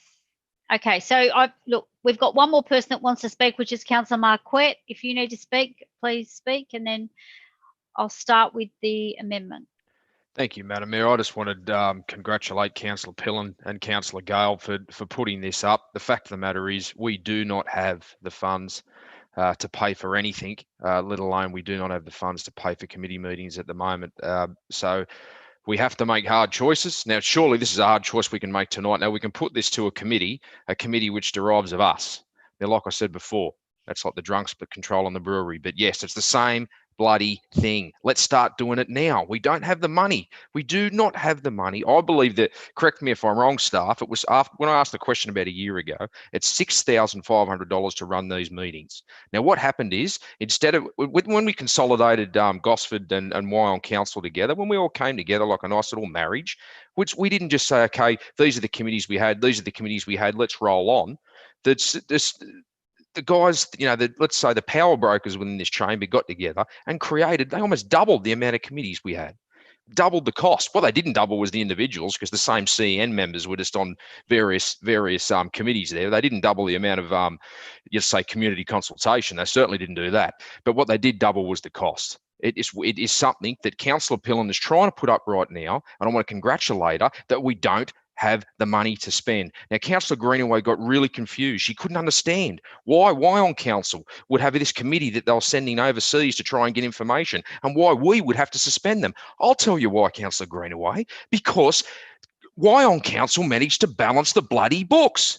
Wyong Council had the money to send people over to China, to send people to other nations. God knows why. I don't really care why they did it. But they did that. They made a decision to do that. It would have been a resolution to council. And you know what? They had the cash to send them there. I hope they got heaps of information and brought some great stuff back. That's why they got. Why do we need to suspend them? Because there's no cash in our wallet. There's nothing there, Councillor Greenaway.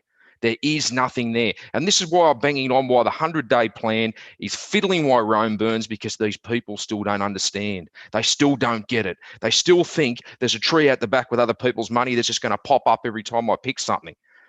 Fertilised with absolute nothing. It doesn't work that way, guys. We have to do this. Any responsible individual would support what Councillor Pillen and Councillor Gale have put up here, because there is nothing in the piggy bank to pay for a committee, let alone anything else. Thank you, Madam Mayor. Thank you, Councillor Marquette. Councillors, I've got a point of order. He's finished. He's finished. Did you want to say? Oh, yes, thank you, Madam Mayor. Just the Code of Meeting Practice does allow things to be corrected. So Councillor Marquette referred to the delegation to China and that Council funded it, but there's a note actually in the business papers that said all delegates and accompanying persons are funding their own travel accommodation and expenses. So it wasn't actually a council endorsed trip to China, just for the benefit of Councillor Marquette, who may not know the accurate information, even though he's making statements about it.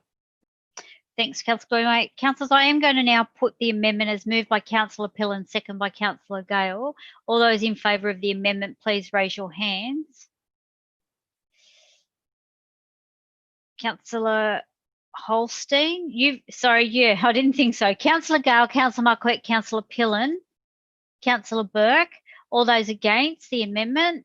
Councillor Holstein, Councillor Matthews, Councillor Greenaway, Councillor Hogan, Councillor Sundstrom, Councillor McGregor, Councillor Smith, Councillor Mertens. The amendment is lost. I will then move on to the motion, which is moved by Councillor Best, seconded by Councillor Gale. All those in favour of the motion, please raise your... Oh, sorry, my mistake. I've been told I have to move on to the foreshadow. My mistake, councillors. So I will now move on to the foreshadowed, which is foreshadowed by Councillor Holstein, seconded by Councillor Sundstrom. All those in favour of the foreshadowed, which is the original motion. Councillor... Madam Mayor, can we just clarify, please? Yeah, so the foreshadow is the original motion. And a commitment from the officers to take those other points of view towards our further working on this 100-day plan. Do we have that commitment? from the officers. Well, I remember succinctly that acting CEO Mr. Loader did nod his head, but if you wanted in words, On then the chat box on my screen, so I didn't see that. So thank you. If the officers accept that, I'll move on. So we're just going to move it as is, but given the undertaking that they will be discussed at the Finance Committee, Yes. right? Okay, councillors, all those in favour of the foreshadowed, Councillor Holstein, second by Councillor Sundstrom, all those in favour. Councillor Holstein, Councillor Matthews, Councillor Greenaway, Councillor Hogan, Councillor Sundstrom, Councillor McGregor, Councillor Smith, Councillor Mertens, all those against the foreshadowed. Councillor Gale, Councillor Marquette, Councillor Burke. Abstentions? Oh, sorry, Councillor Pinn, you're against that. Councillor Best, are you voting in this one? Are you an abstention or is he frozen? The foreshadow is carried. Oh. I don't know, Councillor Best, whether you can hear me or not. Sorry. Oh, I Sorry. can hear you. Okay. I hang on every word, Madam Mayor. You know that. I didn't vote. I didn't want anyone to think that I started that, Madam Mayor. Okay, so you didn't vote, so you're just not voting? No abstention, no vote? Okay. I couldn't bring myself to vote on that. I'm sorry. Okay, No. thank you. Well, he's not an abstention. He just said he's not voting either way. It's an abstention. Without So you voting, wanna- it's an abstention because I'm still in the room, therefore I'm Okay. voting against it. All right. That's the way the book reads. Thanks. Yes, abstain. Thank you. Okay, so that has been Thanks, carried. Shane. So the amendment now becomes the motion. It's almost like it's bit of deja vu. So I will now put the motion. I will now put the motion as moved by Councillor Holstein, seconded by Councillor Sundstrom. All those in favour, please raise your hand. Councillor Holstein, Councillor Matthews, Councillor Greenaway, Councillor Hogan, Councillor Sundstrom, Councillor McGregor, Councillor Smith, Councillor Mertens. All those against? Councillor Gale, Councillor Marquette, Councillor Best, Councillor Burke, Councillor Pullen. The motion is carried. Thank you, councillors. Councillors, we're now moving on to item 4.3, and that's in your name, Councillor Holstein. Oh, sorry, it's 4. Oh, my apologies, it's moved up the screen. It's 4.2, and that would be Councillor Holstein. Oh, I got the name right. Sorry, Councillor Holstein. Thank you, Madam Mayor. And can I just thank Mr. Bolgoff and Mr. Martello for giving me the answers that I needed earlier today. I'm happy to move the recommendation, but would, in doing so, just recommend to the councillors the issue around what will be traffic movements on Baker Street is going to be a crucial issue on our vehicle movements in and around the Gosford waterfront, as our new park is nearing completion and hopefully the soon redevelopment of the last part of the Gosford primary school site. There are some issues around traffic. Sorry, Councillor Holstein, I probably need a second. I'm happy to move the recommendation. You're moving. Somebody second it. Councillor McGregor. Thank you, Councillor Holstein. Just to be correct just there. really quickly, that is going to be a crucial issue. I did star this before the matter was deferred. It's just to point out to the councillors specifically to look at those issues that are around that. If we can't get agreement on there, it actually will hold up some of that development down around the waterfront. Mr. Bolgoff and Mr. Martello have conveyed some information to me, and if any of the other councillors are interested about how that area is going to further develop, the roads will be crucial, and more than happy to hand that information on to my colleagues. Thank you, Councillor Holstein. Councillor McGregor, did you wish to speak to it? No. Thank you, councillors. Anyone want to speak against? No. Councillors, I will put it as moved by Councillor Holstein, seconded by Councillor McGregor. All those in favour, please raise your hand. Councillor Holstein, Councillor Matthews, Councillor Gale, Councillor Pillen, Councillor Greenaway, Councillor Hogan, Councillor Sundstrom, Councillor McGregor, Councillor Smith, Councillor Best, Councillor Burke, Councillor McLaughlin, and Councillor Mertens. All those against? Abstentions?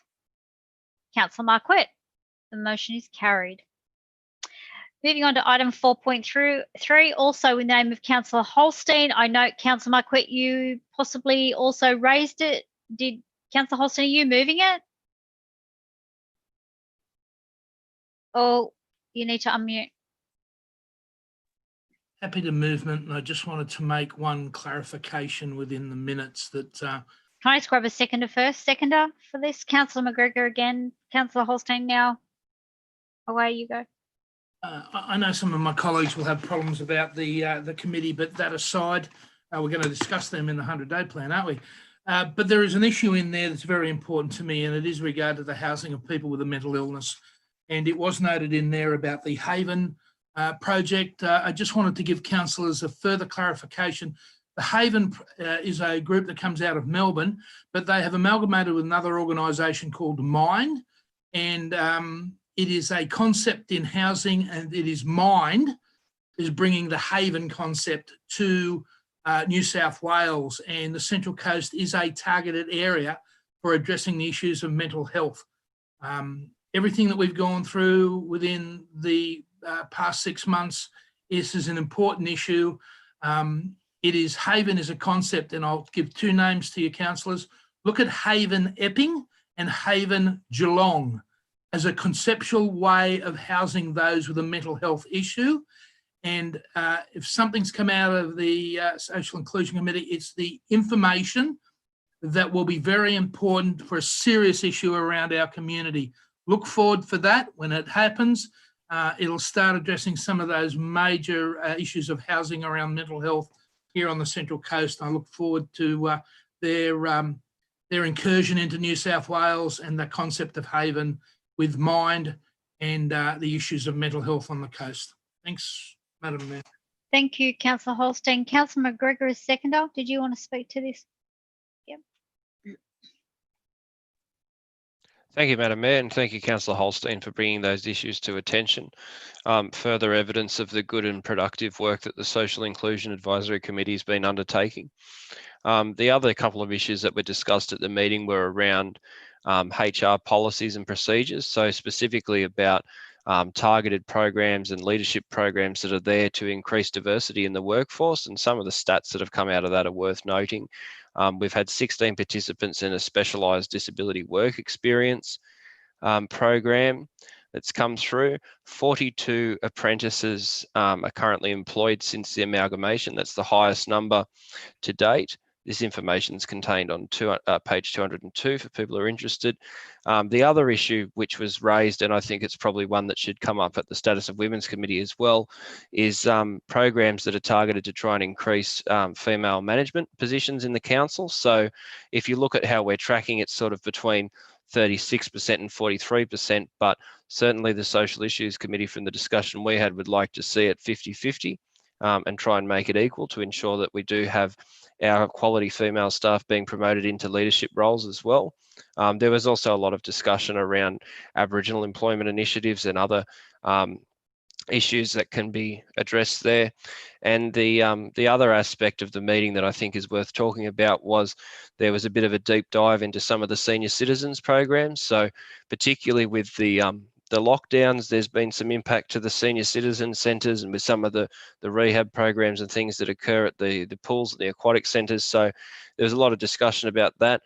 When I did first indicate that I was going to run for council, that was one of the things I was contacted by a lot of seniors about. They're quite happy with the services that we do provide and quite concerned that they may be reduced or rolled back. So it's certainly something that we don't want to see. We want to see the council supporting our seniors as best as possible. And it was a quality presentation from the staff. So I thank them for the 3 issues that we dealt with at the meeting, which we have the minutes for. And the last meeting that we had last week was also quite illuminating, and we finally got to have a good look at the social issues, social inclusion charter, which we've been looking forward to for many months. So I thank the staff that have been involved in the compilation of that document and bringing it to the committee for our attention. The committee were able to provide some feedback on that. And for those that weren't present, going to have a look at that and also pass on their thoughts to the staff. And the final issue to come out of the meeting, of which we're dealing with the minutes with here, was the resignation of one of the members due to them leaving the area. We did have several extra community members who had applied originally, who unfortunately weren't successful to get onto the committee. However, with the vacancy that we did have, we've had one of the community experts come forward and say they'd like to join the committee, and the committee's pleased to accept them as well. So that's just a short update on some of the work that we've been doing.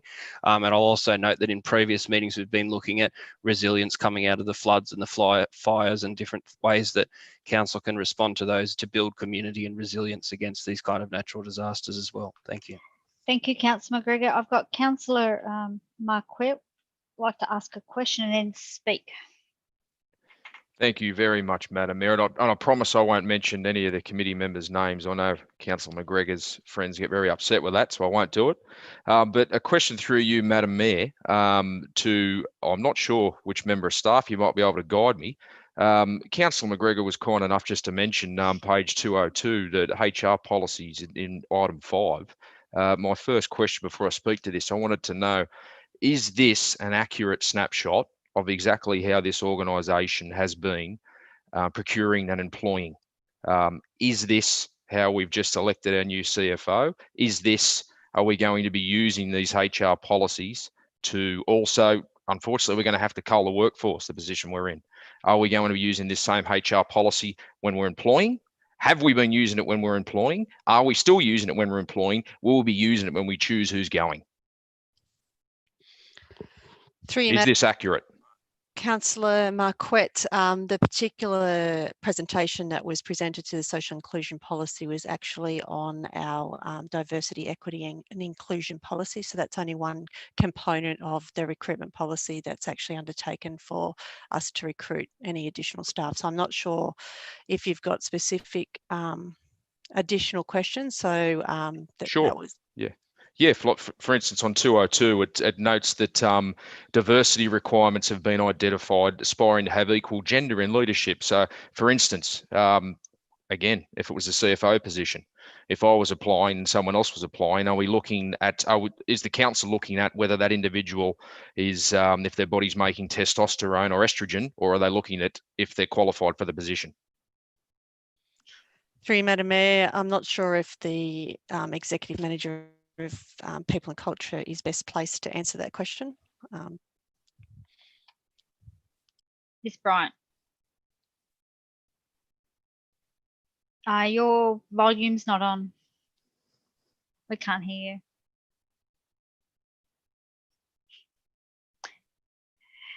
Are you on your laptop?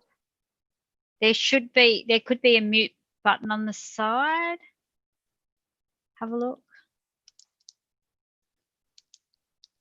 Can't hear you.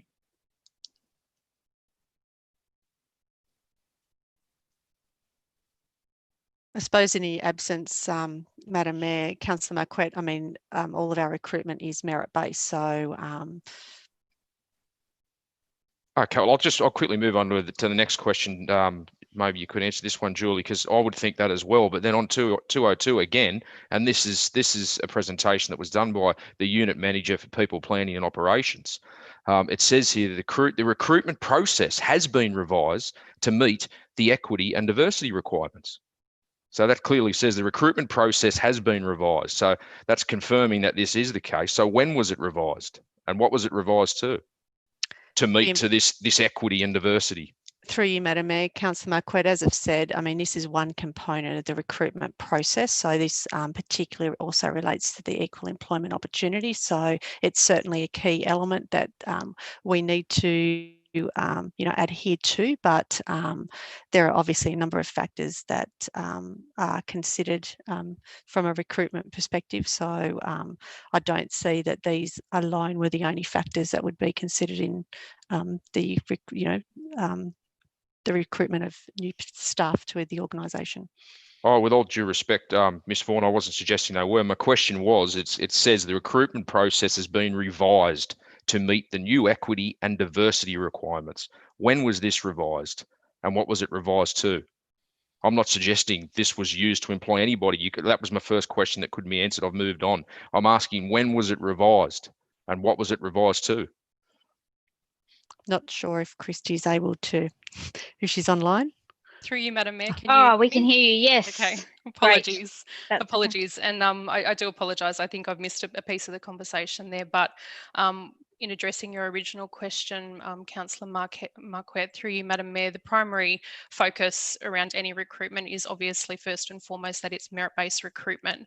The recruitment process does look to include consideration given to some of those targets and goals that we set around diversity, but first and foremost, it is merit-based recruitment. So the second question I had just then is, it notes quite clearly the recruitment process has been revised to meet the equity and diversity requirements? When was this revised and what was it revised to? So the recruitment process was revised in line with the DAP as one particular trigger. I may have to take that on notice, Councillor Marquette, to come back to you with a specific date, but certainly this year.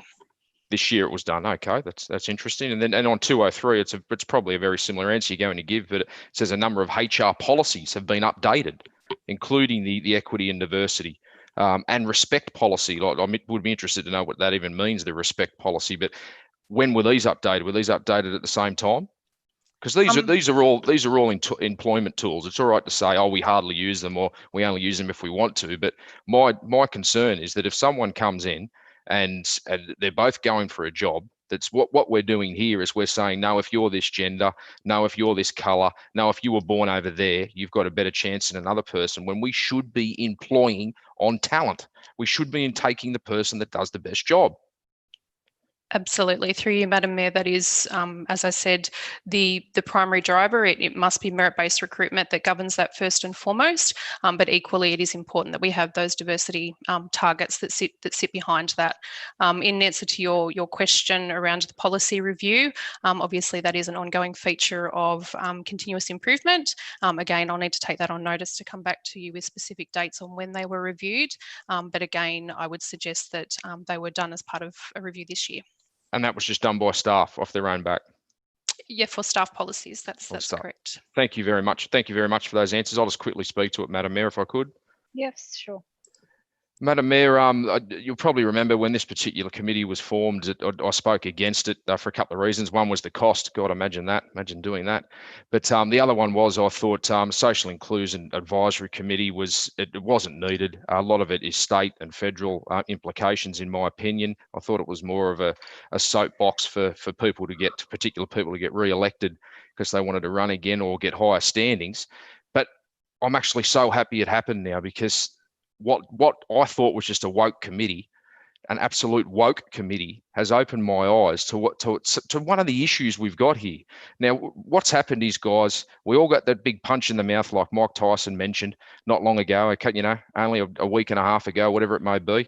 There was things in there that everyone keeps saying they didn't know. I don't know how they couldn't know. We're bleeding money, hemorrhaging money hand over fist, but they didn't know the extent. They didn't know. When they say that, they're blaming staff. So they're blaming staff 100%. Look at this. This is in black and white. This is what we're using as employment triggers. So it's not how you arrive. It's not the resume you've got. It's not the education you've done. Some of the considerations in there are what gender you are. This is quotas. We are in an organisation that is dealing with quotas. I am fundamentally, on every level, against quotas. You know why? Because if you go woke, you go broke. And what a coincidence, we're broke. We're broke. Because have we been employing the very best of the very best? I don't know. Or have we been... Councillor Marquette, I have a point of order. Time, please, staff. Time, please, staff. Just repeating what I've said previously, and that is, as far as I can tell, the motion that we're debating is whether or not we receive a report. So I'm at a loss to understand why Councillor Marquette is using that particular motion as a forum to denigrate people and things like that. So are we able to just debate whether or not the meeting record should be accepted? I mean, that's all received. That's all we're doing here. Tell her, Madam Mayor, it's not a point of order. Go on, tell her. Excuse me, Councillor Marquette. Thanks, Madam. Sorry. I'm sorry, Madam Mayor. Sorry. I know you'll tell her. I know you will. No, what I'm going to say, you are really extending. However, the detail within the report is what he's referring to, I would imagine. So I'm giving you a bit of leniency, but I am going to caution you on something. Okay. And it's really been aggravating me, and I don't think it's a place for you to be referring to us in violent terms in relation to being punched. I'm taking a little bit of offence to that now. So I'm going to ask you not to refer to us as being punched. That's an act of violence, and I don't believe that should be in this chamber. I will ask you to refrain from using that term in going forward. There are people I am certainly offended by it, and I don't particularly feel like any of us need to be punched. So thank you. If you could... Mate, Madam Mayor, that's fine. I'll take that on board, Madam Mayor. If that's our biggest problem at the moment, that analogy, then Jesus. But anyway, I'll try and refrain from using such horrendous language. But what I was trying to do, Madam Mayor, I'm trying to get at the bottom of how this organisation has been employing people, and kindly, Councillor McGregor's social inclusion policy committee has clearly outlined it. So there's not once in this, with the unit manager has come in, the unit manager for people planning operations has obviously done a huge spiel. Every point's here. Not once is it ever mentioned, oh, we hardly ever use these, or we only use these for a certain percentage. This is clear as hell as how we've been employing. So is it a real shock to anyone out there? I want every ratepayer on the Central Coast to read this document and have a look how this business has been employing people. Now, I'm sure we've got a heap of good people in our organisation. But how did we get in this mess, guys? The mess that everyone keeps saying, we never saw it, we didn't know it was coming. It was a huge shock. So if it's a shock, you're blaming the staff. If it's not something that's come out of the chamber, like you guys keep claiming, you're blaming the staff. Now this, it's been admitted, the staff have changed this all on their lonesome. The staff have changed the HR, they've changed how we employ, they've changed how tendering goes out when it comes to procurement. We need to take control of this again, guys, because it doesn't matter. It doesn't matter what gender you are. It does not matter what colour you are. It doesn't matter if you're Australian, New Zealand, Califumpian. It matters if you can do the job. It matters if you can come in and give the Central Coast ratepayers the best bang for their buck. This here is the very reason that we are in the absolute disarray we are. When you go woke, you go broke. Thank you, Madam Mayor. Thank you, Councillor Marquette. I don't believe anybody else wants to talk on this, so I am going to... Councillor Holston, did you want Rai to reply? Let's move on, please. Thank you. Councillors, I'll therefore move the motion by Councillor Holston. Sorry, put the motion as moved by Councillor Holstein, second by Councillor McGregor. All those in favour, please raise your hand. Councillor Holstein, Councillor Matthews, Councillor Greenway, Councillor Hogan, Councillor Sunstrom, Councillor McGregor, Councillor Smith, Councillor Mertens, Councillor McLaughlin, Councillor Best. All those against. Councillor Marquette, Councillor Pillen, Councillor Gale and Councillor Burke. I declare the motion carried. Councillors, councillors, it's now 10:07. We still have approximately 8 items to do on the business paper. Plus we have a confidential business paper and we have potentially an urgency. So I'm in your hands as to what you want to do with the balance of the paper of the extraordinary meeting, because I don't believe that we will get through. So I have a procedural from Councillor McGregor. Please give it to me. What would you like to do? Thank you, Madam Mayor. Look, I'd like to move a procedural motion, and I'll consult with the staff on this, that all matters that are not time critical, with the exception of the confidential section, be deferred to a subsequent meeting. And if there are other ones that are time critical that I've missed that we haven't done that are not in the confidential section, I'm happy to take staff advice as to what we can deal with, what we should be dealing with tonight rather than at a later meeting. Mr. Loader, did you want to make comment? Okay, I've got that there are not any critical items. So you're still saying do the confidentials? Is that what you're suggesting? Yes, Madam Mayor. The procedural would then be that we defer all business except the 3 confidential items. Okay, thank you. That council considered 6.3. Yep. Do I have a second? Councillor Sundstrom said he'd second that. Do I have anybody speaking against? Councillor Gale.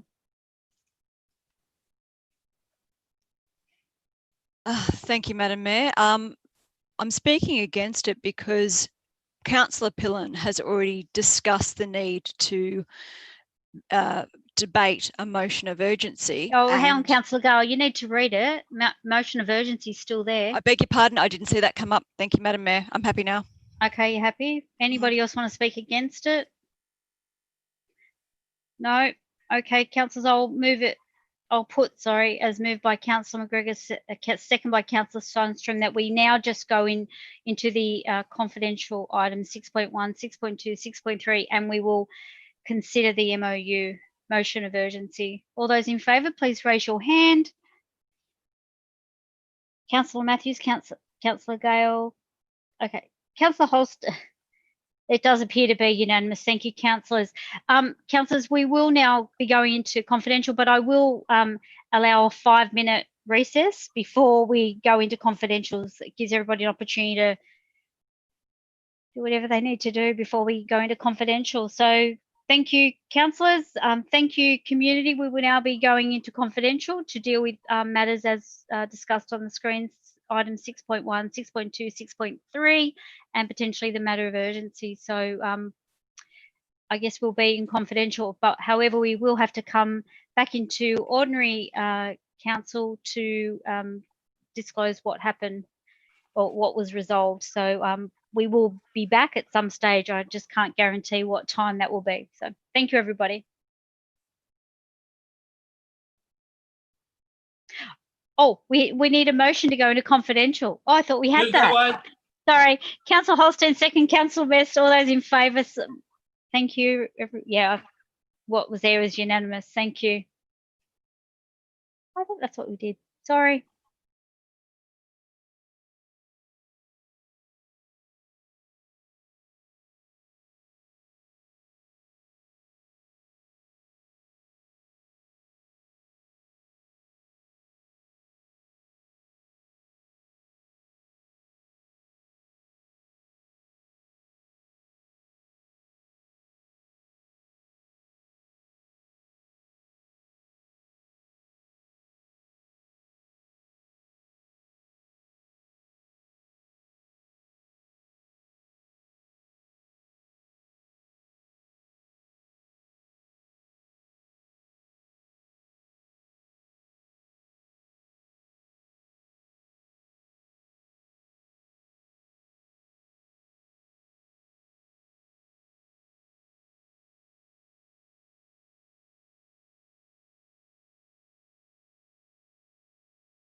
welcome back to the community.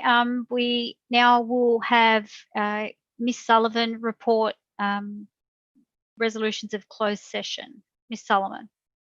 Through you, Madam Mayor, reporting the resolution of Council in relation to item 6.1, deferred item Merrill Minute staff matter. The resolution of Council is 1, that this matter be deferred to the meeting to be held 26 October 2020 to allow for the purpose of considering related legal advice. 2, that in accordance with section 11(3) of the Local Government Act, the Council resolves that this report is to be treated as confidential. 3, that Council resolve pursuant to section 11(3) of the Local Government Act 1993 that this report and attachment 1 to this report remain confidential in accordance with section 10A(2)(a) of the Local Government Act as it contains information regarding personnel matters concerning a particular individual. Thank you, Madam Mayor. Thank you, Ms. Sullivan. Councillors, we now have a notice of motion that was now considered as a matter of urgency in the name of Councillor Pillen, and I believe Councillor Gale wants to second that. Councillor Pillen. Thank you, Madam Mayor. Thank you for considering this motion as an urgency tonight on state advices, potential use of council restricted funds, seeking legal advice, and how do we actually move forward. As you know, Councillor Best, McLaughlin and Conservative councillors have raised and highlighted financial stress within this council for quite some time, repeated warnings in critical areas such as operating losses, financial accounts being reported well past their due dates, unlawful expenditure of 94 contributions and the mismanagement of developer contributions due to underspend. Alarm bells have been ringing off with it just in our term that we've had 4 CFOs, 2 of those permanent and also those filling in. I have grave concerns on how this council can actually continue to operate in its present form legally, and which is the reason behind this motion. We've been attending confidential meetings, and I believe the public want transparency, are calling out on transparency, and that only staff matters be done in confidential moving forward, and that they also be taken on this journey of exactly what is our financial position. I mean, none of us know the exact financial position at this point. I read last week that the Parliamentary Secretary, Adam Crouch, said that the state government would not be bailing out the Central Coast Council from its financial mismanagement, and that there'll be no state funding or legislative exemptions. What my concern is here with the legislative exemptions is that potentially we have been using restricted funds, and if this is the case, then I believe this needs to cease immediately. We need to be given legal advice to protect ourselves as councillors. If we have been given information and we continue to work along the business of council, then I do not want that coming back on any of us. As far as we're aware, this potentially could have happened unbeknownst to any of us, and we need to get to the bottom of it. So I move this motion that we basically get further legal advice, and how do we continue to operate other than ceasing control of financial operations under a New South Wales government state administration if we are using restricted funds. So I would like the answers provided to the Minister. I welcome the fact that we have the Dr. Cole Gallatley now to come into council, and hope that staff will provide him with all the information that he needs to get to the bottom of this, and that he meets urgently with all councillors and this new financial committee that the Mayor has put up, and to let us know exactly where we stand and where this council stands, and that all information be provided immediately to the Minister and to the Office of Local Government.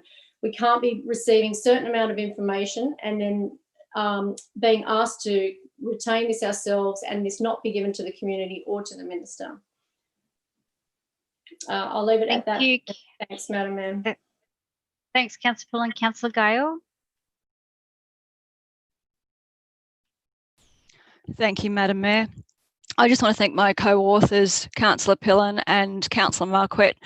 I believe this is the most important motion that's been put to the council, and I want to thank Councillor Best and Councillor McLaughlin for signing on for it as well. Currently, we have a CEO on sick leave. There's no CFO that has been available to answer pressing questions with regards to the financial crisis since we received the outrageous confidential information. Over the last 3 years, we've had 4 people in the CFO role and 4 people in the governance director role.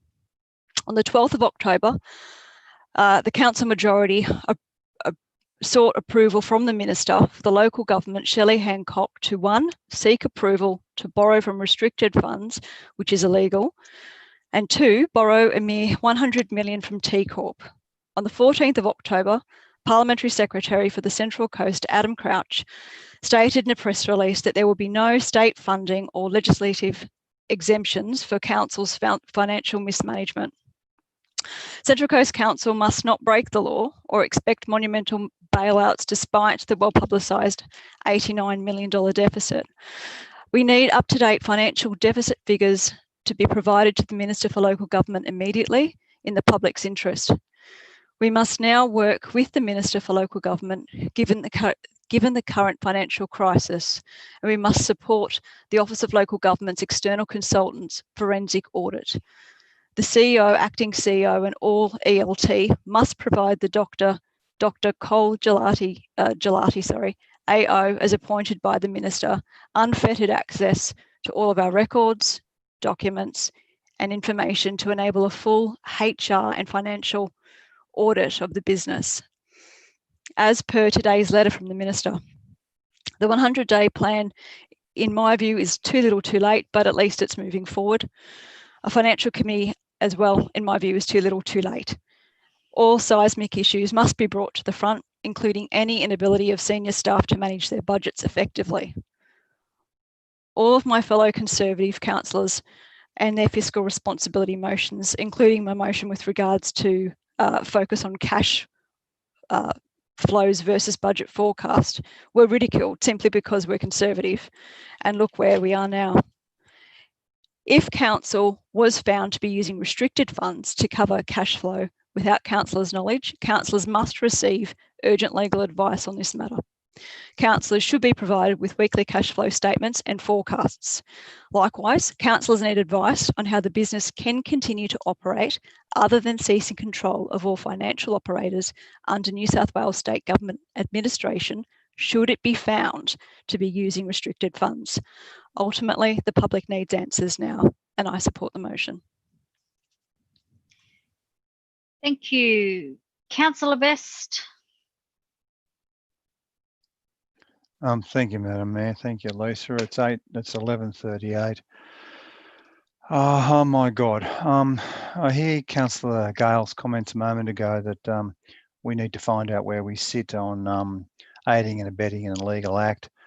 But frankly, councillors, you asked this straight after the long weekend when we were told. It's more than 10 days, 14 days ago, you asked the same question and you haven't got an answer.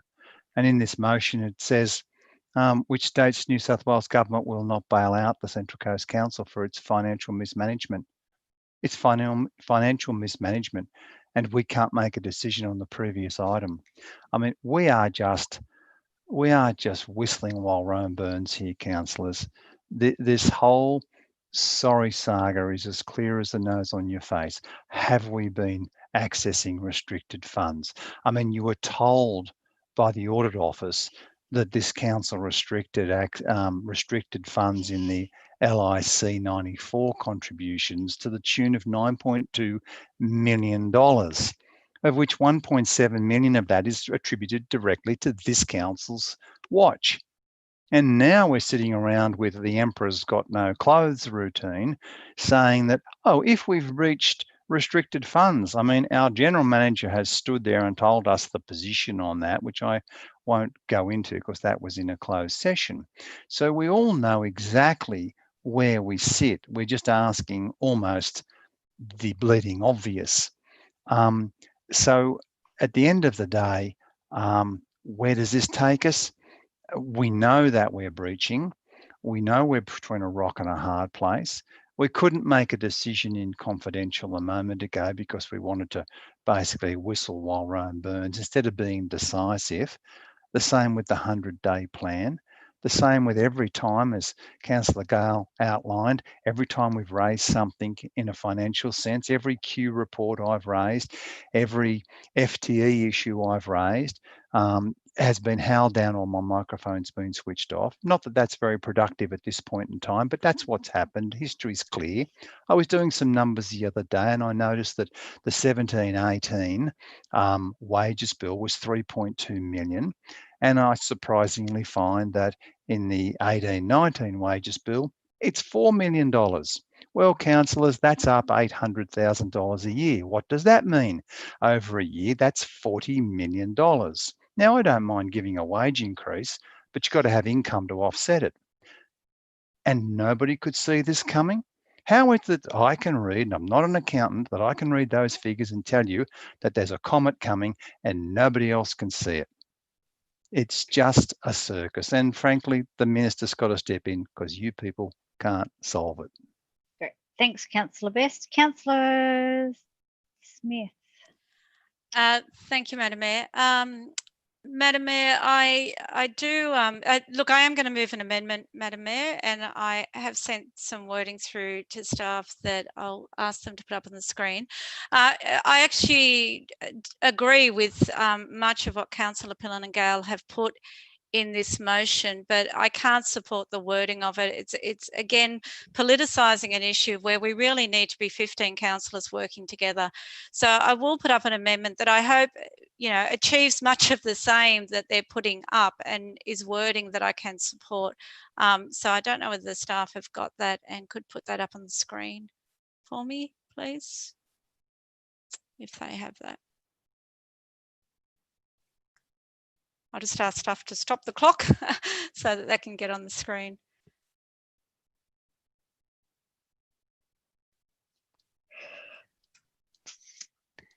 Through you, Madam Mayor, apologies to Councillor Smith, but we've checked and don't seem to have received the wording.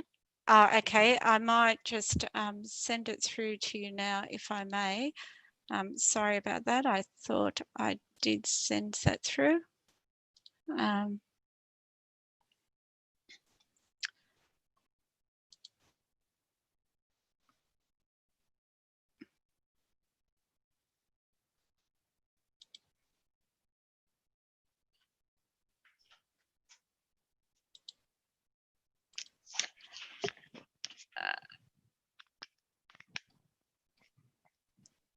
Sorry, Madam Mayor, I might just read it in, and apologies for that. I did think that I had sent it, so I will do that now. I'll just get it up on the screen.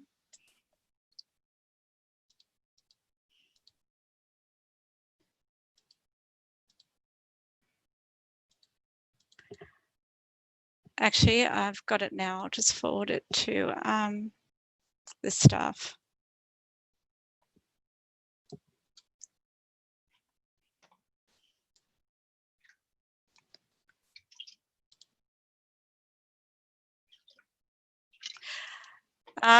Reading it out, Madam Mayor. So number one, that council note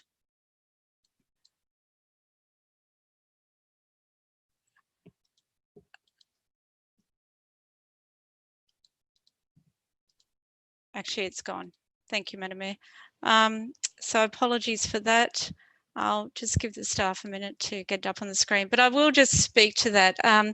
As I said, my concern about the urgency motion that was put forward by Councillor Pillen and Councillor Gale is that the wording seeks to politicise it for starters, but also seeks to make statements that infer some kind of legal knowledge, and really that's what we need to get. That's what we need to get from the staff, is the legal advice, not try and preempt that advice, and certainly in my view not make statements that may put council in a difficult position at some further stage.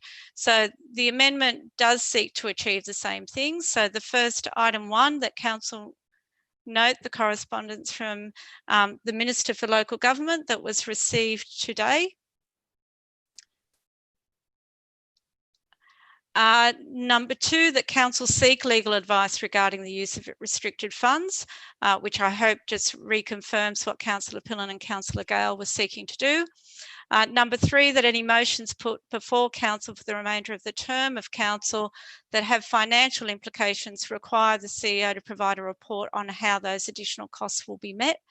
Number 4, that to enable councillors to monitor the ongoing position of the business, that councillors be provided with weekly cash flow statements and forecasts.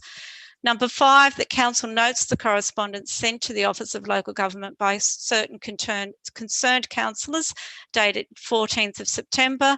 And number 6, that council requests the acting CEO to write to the Office of Local Government, providing further information related to each of those items outlined in that correspondence, noting that many of those items were addressed in a CEO report at the last meeting. So in actually seeing the letter that the councillors had sent to OLG, again, it was very similar to the notice of motion that was put up to council, and the CEO provided a response to many of those items. So I think it is worthwhile sharing those responses with the Office of Local Government.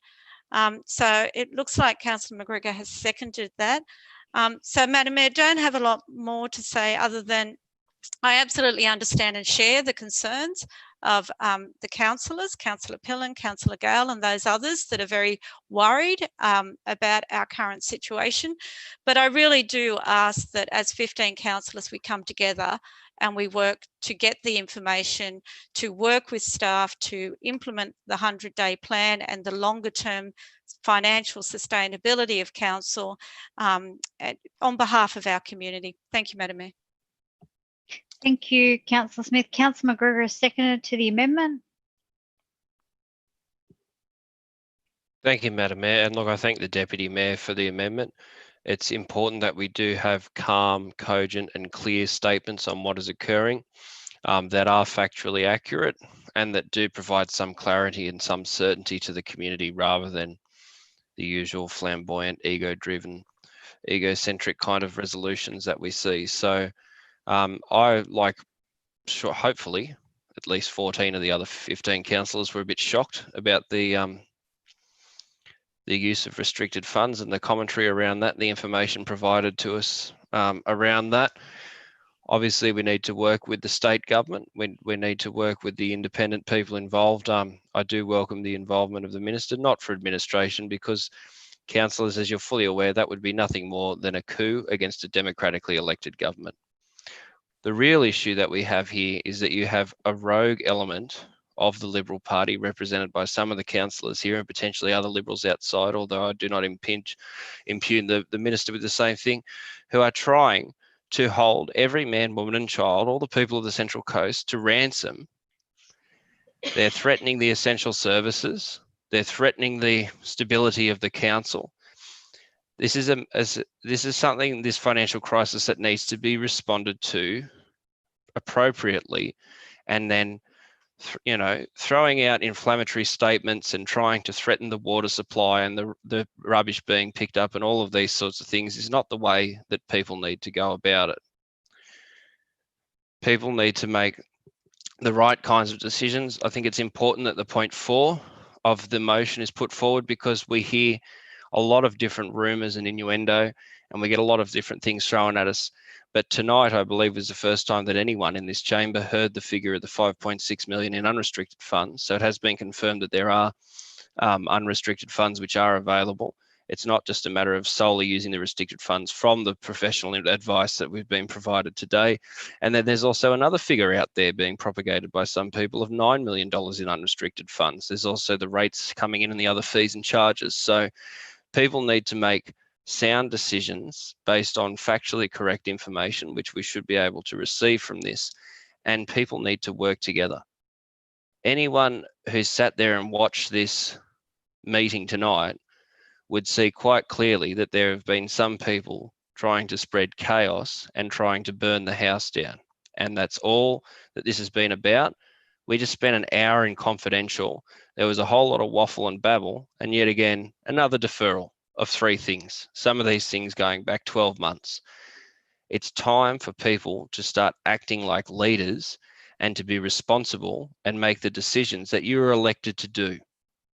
To run away and say that we've got to get an administrator in here or to throw all these different assertions out there about finances and things is just completely irresponsible, and it's the wrong thing to do. It's the kind of stuff that we see in tin pot dictatorships and banana republics, which is what some people on this Zoom would like to achieve. Others would like to reach across the aisle and work together. So, councillors, I implore you all to support the amendment which has been moved by the Deputy Mayor. This is how you do things. You do things right. You don't do them the wrong way for your own political advantage. Thank you. Thanks, Councillor McGregor. Councillor Marquette, you got a question? Madam Mayor, I'm not even going to bother with the question after that little spiel. Like I said, I may vomit. I'll just speak against this if I could. The amendment, I mean, obviously. Yeah, Madam Mayor, I really hope that, and she probably hasn't, she probably needs a sleep, but I hope Minister Hancock has stayed up and watched this, because we are in some dire circumstances. I was worried after the last meeting, but now I'm absolutely sure. I'm ready to stare down the barrel of this Zoom meeting and say, this is unsavable. If they need to step in, I need to step in tomorrow. And I'm willing to walk away. Yeah, I'm willing to lose my spot on the council, because someone needs to come in and save this place. For that particular council is to go on that spiel that this is liberal and neoliberal and the bloody banana republic. What a load of CRAP, and put a code of conduct in because we'll waste some more money. What a load of crap. These people have burnt the place. They've destroyed the place. What's the deputy, Deputy Mayor Smith, I should say, as just removed. She's removed from this the letter that was attached to it that proves on the 14th of September there was 4 or 5 councillors that knew what was going on here. It wasn't a massive shock to us that there was something wrong. Like, I haven't got a beard. I'm not Nostradamus. I've got no psychic ability whatsoever. Blind Freddie could see there was something going on here. And all the faces staring at me right here were part of the problem. The people that have got the majority of the votes in this chamber need to go. Please, state government, please, before these people make a huge hundreds of $1 million issue double in a year's time, please step in and save the people of the Central Coast, because this is going to turn from a huge issue that's going to take decades to fix into something that's generational. Once you hear the spiel of people like Kyle McGregor, you realise that there is not the ability within this place to fix anything. I wouldn't trust that bloke with my Year 6 lunch money, let alone the money that's in this organisation.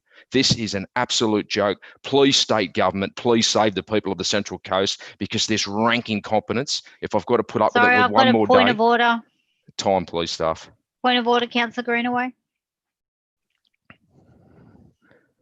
I did think Councillor McGregor was slightly ahead of me, but again, Madam Mayor, the actual motion is, as you can see there, those 6 paragraphs. And again, we're just listening to gratuitous insults. Point of view, Madam Mayor. And I just, he needs to speak to the motion, and I would just seek your assistance in guiding him to do that while he has the floor. Yep.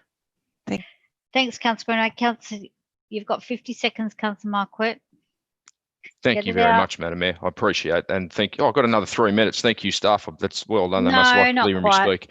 Yeah, not a problem. So once again, I'm going to put the call out there for some sanity to prevail here, because if this situation is savable, then I am a monkey's uncle. This is got to a ridiculous point, and these people, or some of these people, have proven over the last 2 meetings that they do have not the ability, the will, or the want to even try and fix it. They don't even understand. It just seems tonight the penny's dropping that, maybe we shouldn't keep spending money when we don't have any. We know it's illegal. It's seriously, that's taken 2 weeks to get these people to that point. They don't have the cognitive ability or the grey matter to fix this problem. If the state government does not save us, then this is going to double. It'll be generational. Sorry, and my I've got 3 another boys will be point of paying it order. off. Councillor McGregor. Time, please.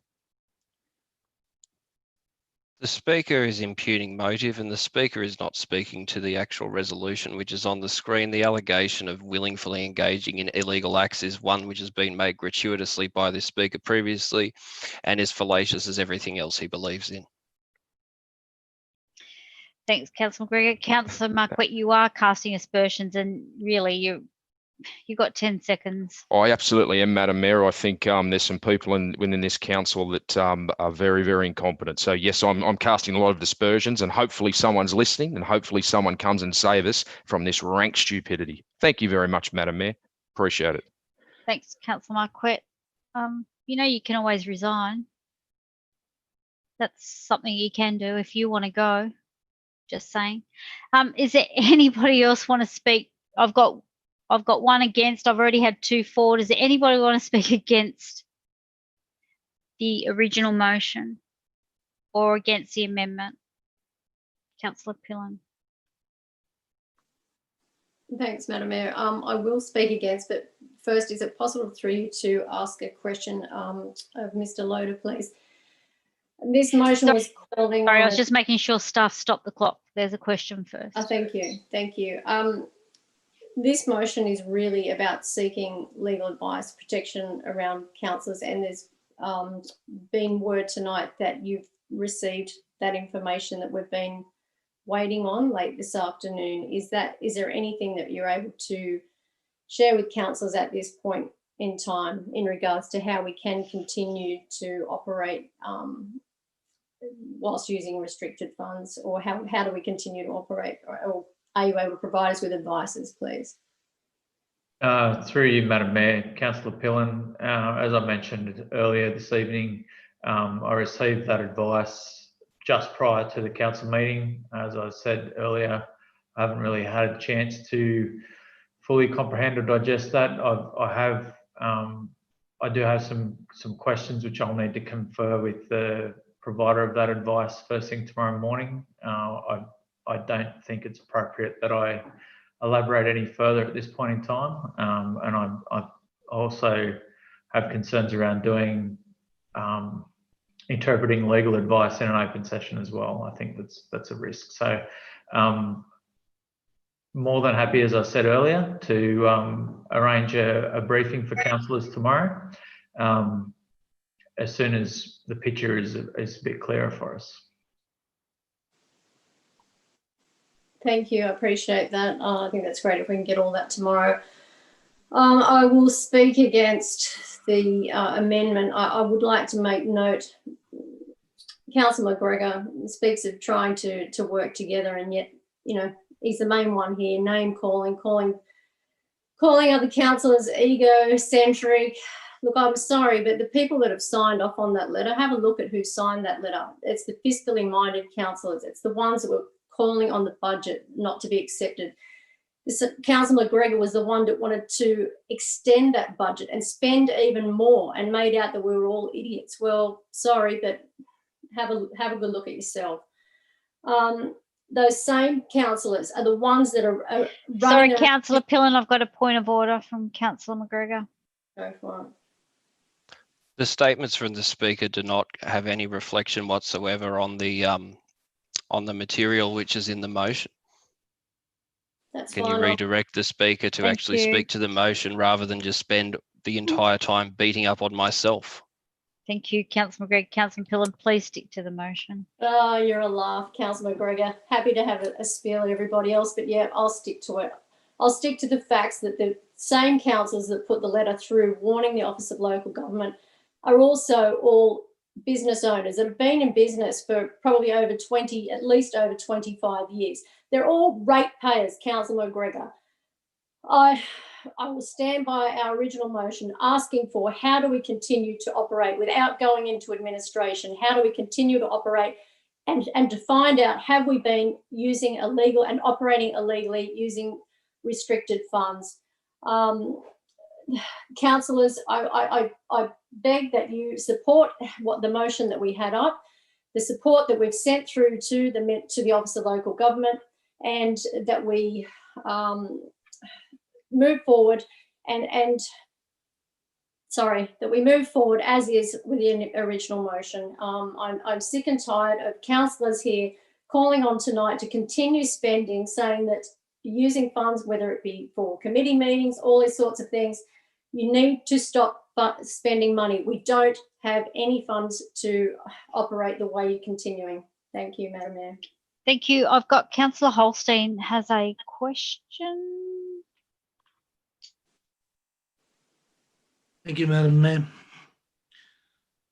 I think everybody needs to look at their behaviour and the name calling from all sides. I don't think we've created an environment here that's been conducive for the for anybody's confidence in this council, nor for the morale of staff. It really is disappointing when our debate starts off with the immediate attacks and it comes from all sides. And it really does not contribute to trying to work together to get a resolution for a matter, because at some moments our debate goes that I knew it was happening, and others saying I was totally gobsmacked by it. Whatever your impression of this, we need to work together to get a resolution. I've always been critical of some of the motions, of some of the fluff around them. I've got to say I can go with either way on this one because the answers have got to be there. But I have a couple of questions. A question to Mr. Loader, sir, and you have somewhat answered it. You believe you'll be able to give us a legal advice tomorrow? Is that the case, sir? Through you, Madam Mayor, Councillor Holstein, that's correct. I'm also hoping that the provider of the advice will be available also for councillors to ask questions direct. Second question is, sir, that when we were notified on the public holiday Monday, we came into council that Tuesday and we were given a range of figures, which I won't divulge. Since then, I have still not seen similar information in regard to the current status, other than an overall figure of where our cash position was. Will we and when will we be getting the latest update from further information on our cash position? Also, through you, Madam Mayor, I'll endeavour to provide as much information on that issue during the briefing as well, Councillor Holstein. Thank you, Mr. Loader. And last question is the Minister, the Department of Local Government, and in turn, I would believe the Minister, been given all the information that we've been given so far as councillors, or have they been given additional information that were not yet available on our financial position? Through you, Madam Mayor, my understanding is the Minister, actually, let me start that again. Certainly the Office of Local Government have been provided all the information that councillors have. There's been nothing additional provided to either the Office of Local Government or the Minister that councillors haven't had provided to them first. Okay, thank you, Mr. Loader. Okay, Councillor Greenaway.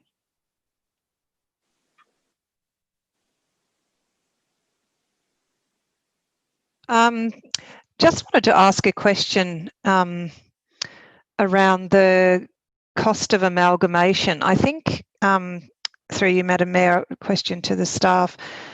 What was the amount that the state government contributed towards the amalgamation?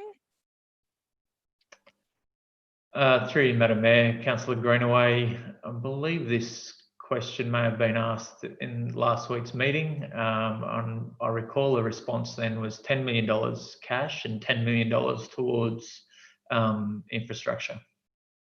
Okay, and what's the approximate cost of amalgamation been for this council so far? Again, through you, Madam Mayor, Councillor Greenaway, our current estimates are around the $80 million mark, and it would appear to be, once we finalise that information, be closer to 100, we expect. Okay, have we been reimbursed for the work on the revetment walls yet? Through you, Madam Mayor, I don't believe we have, unless Mr. Cox is there. No, we haven't. I've been advised. Okay, I just wondered if the mover and seconder of the amendment would entertain a further paragraph that there has been commentary about the state government saying they won't bail us out, but if we've been given $20,000 for a job that's going to potentially cost us 100, I'm not sure that we need bailing out. I think we just need reimbursing for the position that the state government placed us in. You might, for those who are not aware, back in about, I think it was 2014, the staff indicated that they didn't want to amalgamate. They did surveys, the community didn't want to amalgamate, and there was a consultant that suggested that why on council not amalgamate? And we have one councillor on this council who voted for amalgamation, and which is Councillor Best. So, you know, most of us are in this situation against our will. The community's in the situation against its will. The staff are in the situation against its will, or their will. So I just wondered, Councillor Smith and Councillor McGregor, would you consider an amendment that just says that we seek that the state government give consideration to reimbursing us for the, or even up to a certain number of $1 million for the imposition of the amalgamation? Councillor Greenaway, I'd probably prefer not to put in that exact wording.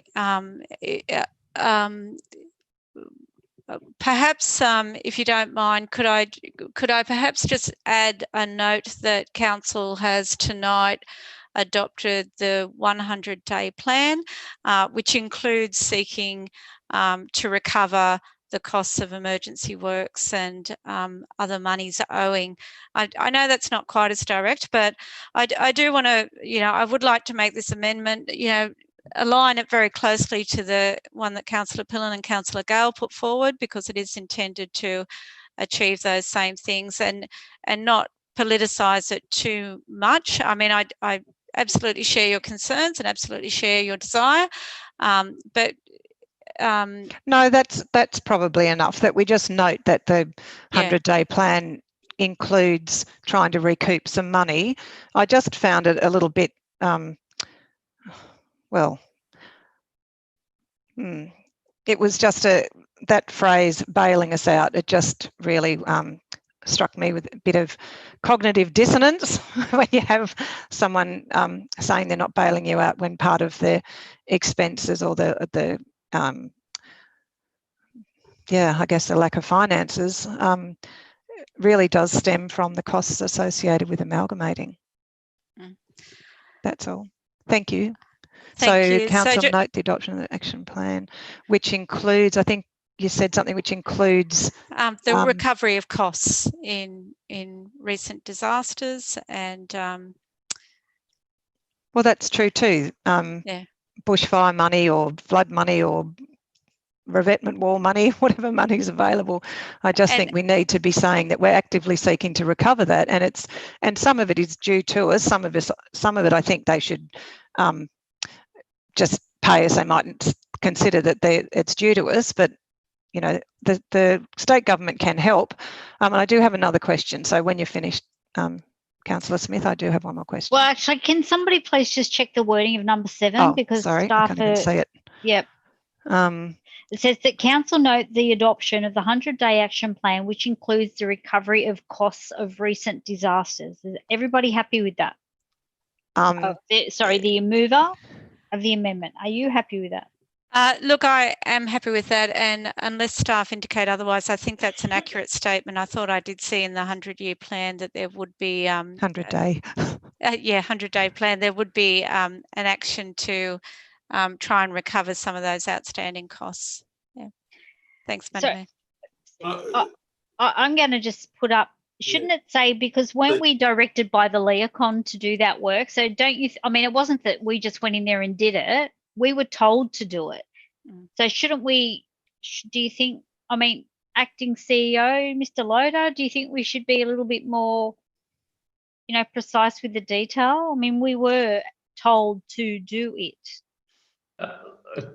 Madam Mayor, I guess I'm kind of a little bit confused as to what you're trying to achieve with this, where you're talking about recent disasters and there was a mention of bushfires and floods and other things. So there was Leacon involvement certainly in the coastal erosion issue, but not so much with the floods and the others. So okay, well, maybe limited to that. Specifically referring to the coastal erosion, then I think that's what we're referring to, is the coastal erosion. So can we just talk about?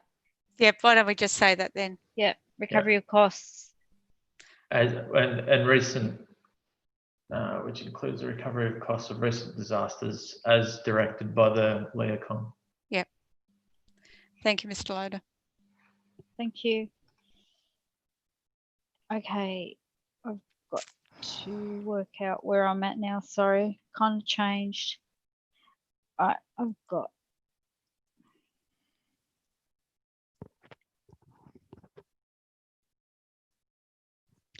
I did say I had another question, Okay, but go. I can't see it in my notes. I've got to look for it, but I think Councillor Sundstrom still has one. Yeah, I know, but I think there's Councillor Gale has a question. Councillor Gale, and then I've got Councillor Pillen, and then I'll come back. Then I've got Sundstrom. Then I'll have you again, Councillor Greenaway. Councillor Gale. Thank you, Madam Mayor. So long ago that I put that in the chat, I forgot that I'd asked for it this hour over past midnight. Director through question through you, Madam Mayor, through to Acting CEO, Mr. Loader. Mr. Loader, just to clarify, has the Minister for Local Government received up-to-date financial deficit figures, the same figures that we received 2 weeks ago in the confidential?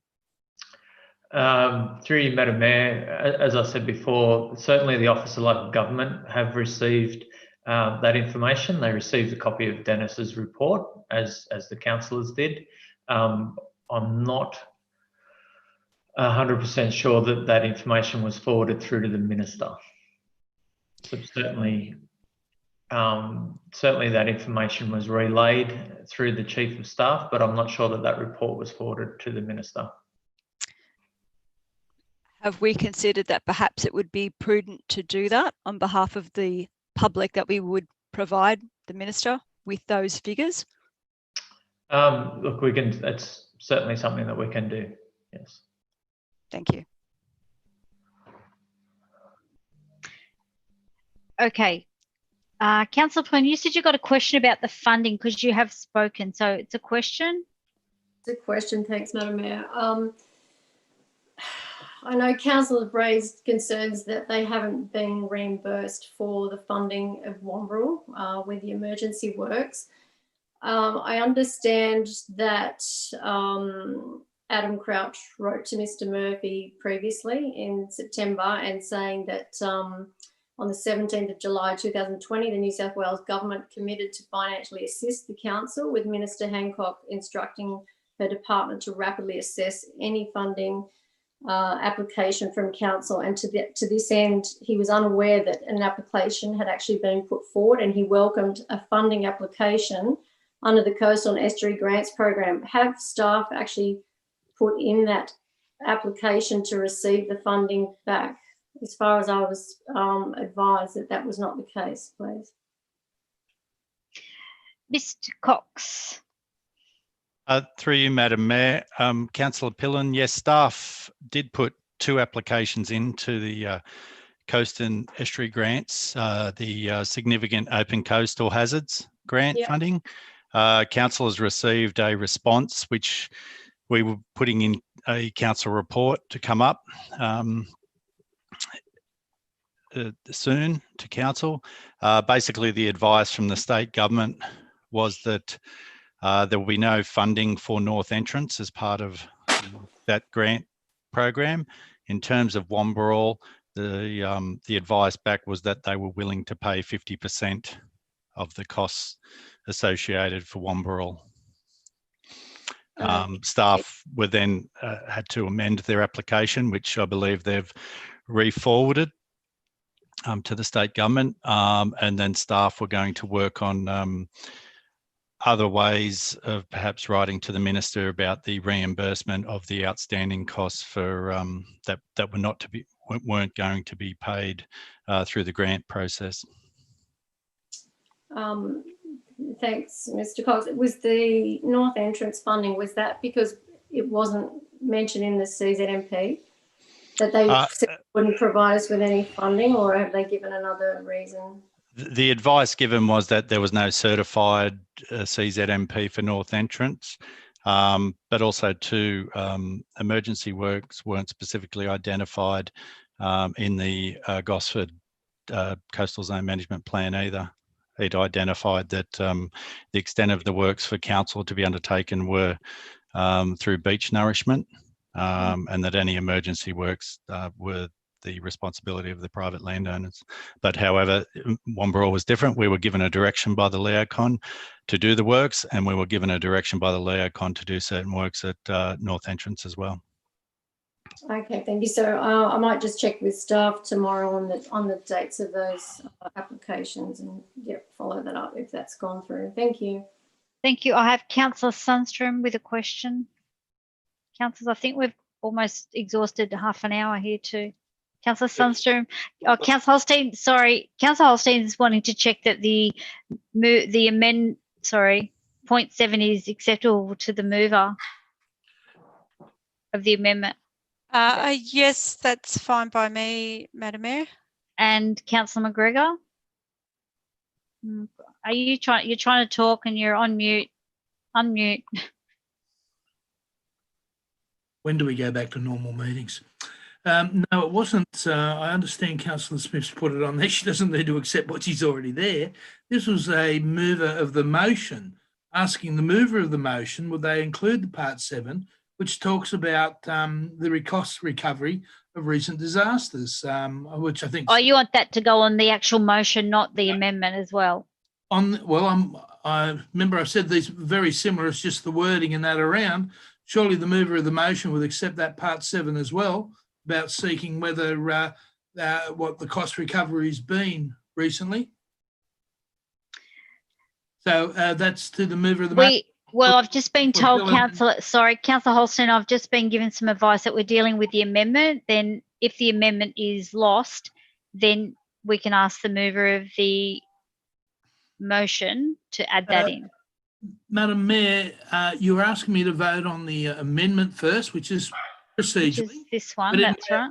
My vote on the amendment or onto the motion if I knew the mover of the motion was accepting that aspect into there. Well, I'm just told you that I've just got advice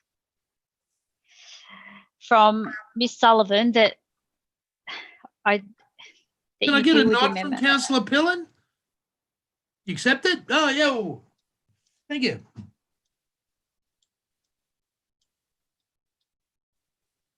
I'll go back to mute.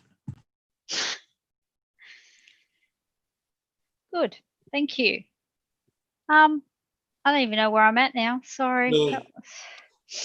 Sorry, it is you. My apologies. Councillor Sundstrom, it's you.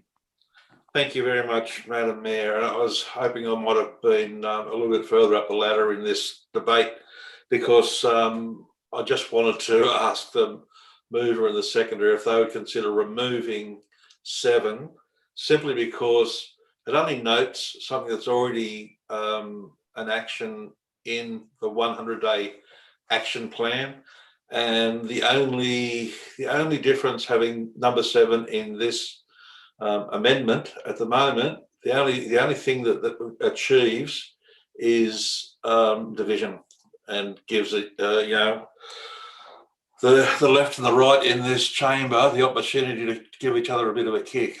So I don't think it adds anything to the result of the motion. So please consider just removing 7 as it's already covered off in the 100-day action plan. Councillor Smith? I might just look at my seconder and see if he has a strong objection to it being removed.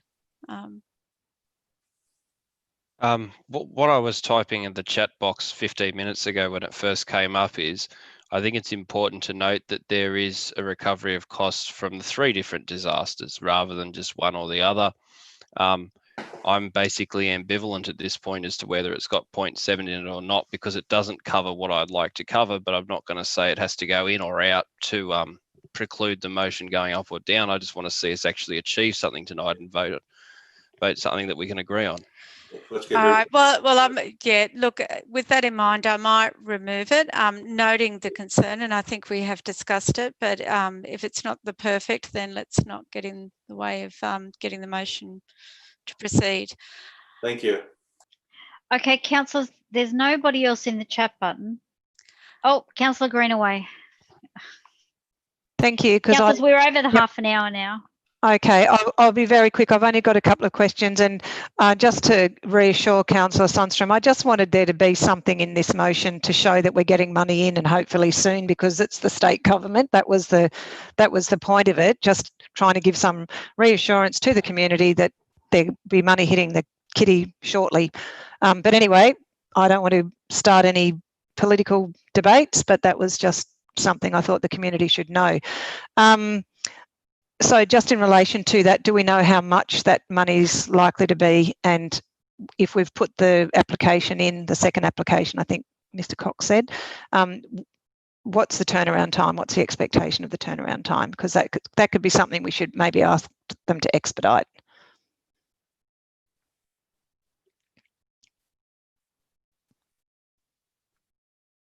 Mr. Cox? Yep, there he is. Through you, Madam Mayor, can you just qualify your question, Councillor Greenaway? You asking? Yeah, how much were we seeking, and what's the approximate turnaround time to get that money back to us? And you know, if it's a month or something, can we not ask? Sorry, Councillor Greenaway, I've got a point of order. Councillor Sundstrom. Guys, come on, it's 12:20, and here we go. Look, and in political ping pong. And in relation to the time, I just note that the question about getting a refund of money from the state government is no longer part of the motion, and so the question's out of order. Can we move on, please? Oh, I would have thought it would be helpful to get the money quickly. That's no longer part of the motion. Well, it's been removed, but it has been brought up previously. So, Director, it's only a question. I'm not. Do you actually know, Director Cox? Through you, Madam Mayor, in terms of the time frame for the department to make a decision, no, I don't know what their time frame is. I'm hoping it's soon. Okay, thank you, councillors. I'll just now check the chat box. No. Okay, councillors, we're now going to put the amendment as moved by Councillor Smith, second by Councillor McGregor. Can I close, Oh, Madam I'm Mayor, sorry. Yeah. Yes. Sorry, I'll try and be brief, but look, I again want to say that I think we're all concerned, we're all struggling in terms of the situation and how we might address it, but the best way to address it is to try and work together. But I do also want to thank the Minister for Local Government, the Honourable Shelley Hancock, and reference her letter that did come through this afternoon. To me, that letter was encouraging. It indicated that the Minister saw that Council was engaging an external consultant to undertake the forensic audit. The Minister agreed that that was a good first step in the process of looking at our financial situation. The Minister also indicated that ARIC would provide some oversight, some independent oversight that she saw was important and saw that as a good process. And I am encouraged that the Minister said, with the benefit of the committee's assessment and forensic audit outcomes, that she will review the situation again and, if needed, indicated that there may be some further assistance that she would be able to provide if that was needed. So I think that's a good step towards trying to develop a positive relationship with the state government to address this. I know we feel that there were indications that we would get some more assistance, and that hasn't been forthcoming, but I see this correspondence as a productive thing, a productive way forward, and I think we should see it in that light and start working together to try and implement those actions that are needed. And I did just want to comment, Councillor Marquette indicated that I'd removed the letter that some councillors had sent off. It's still in part 5, so it wasn't removed at all. Thank you, Madam Mayor. Thank you, Councillor Smith. I will therefore put the amendment as moved by Councillor Smith, second by Councillor McGregor. All those in favour of the amendment, please raise your hand. Councillor Matthews, Councillor Hogan, Councillor Mertens, Councillor Smith, Councillor Sundstrom, Councillor McGregor, Councillor Greenaway. All those against? Councillor Pillen, Councillor Gale, Councillor McLaughlin. Sorry, Councillor Marquette, Councillor Burke, Councillor Holstein. I declare the amendment carried. The amendment now becomes the motion. And Councillor Smith, you already had a right of reply, so therefore I'll put the motion as Moved by Councillor Smith, second by Councillor McGregor. All those in favour, please raise your hand. Councillor Matthews, Councillor Hogan, Councillor Mertens, Councillor Pillen, Councillor Gale, Councillor McLaughlin, Councillor Smith. That's unanimous, noting that Councillor Best has left the room. Councillors, I do believe that we, for the second week running, have gone into 12:24, so the meeting therefore has closed at 12:24, and I look forward to seeing you all or hearing some information from the acting CEO tomorrow. Thank you, everybody. Bye. Good night. Thanks, Madam Mayor. Thanks. Bye. Bye. Bye.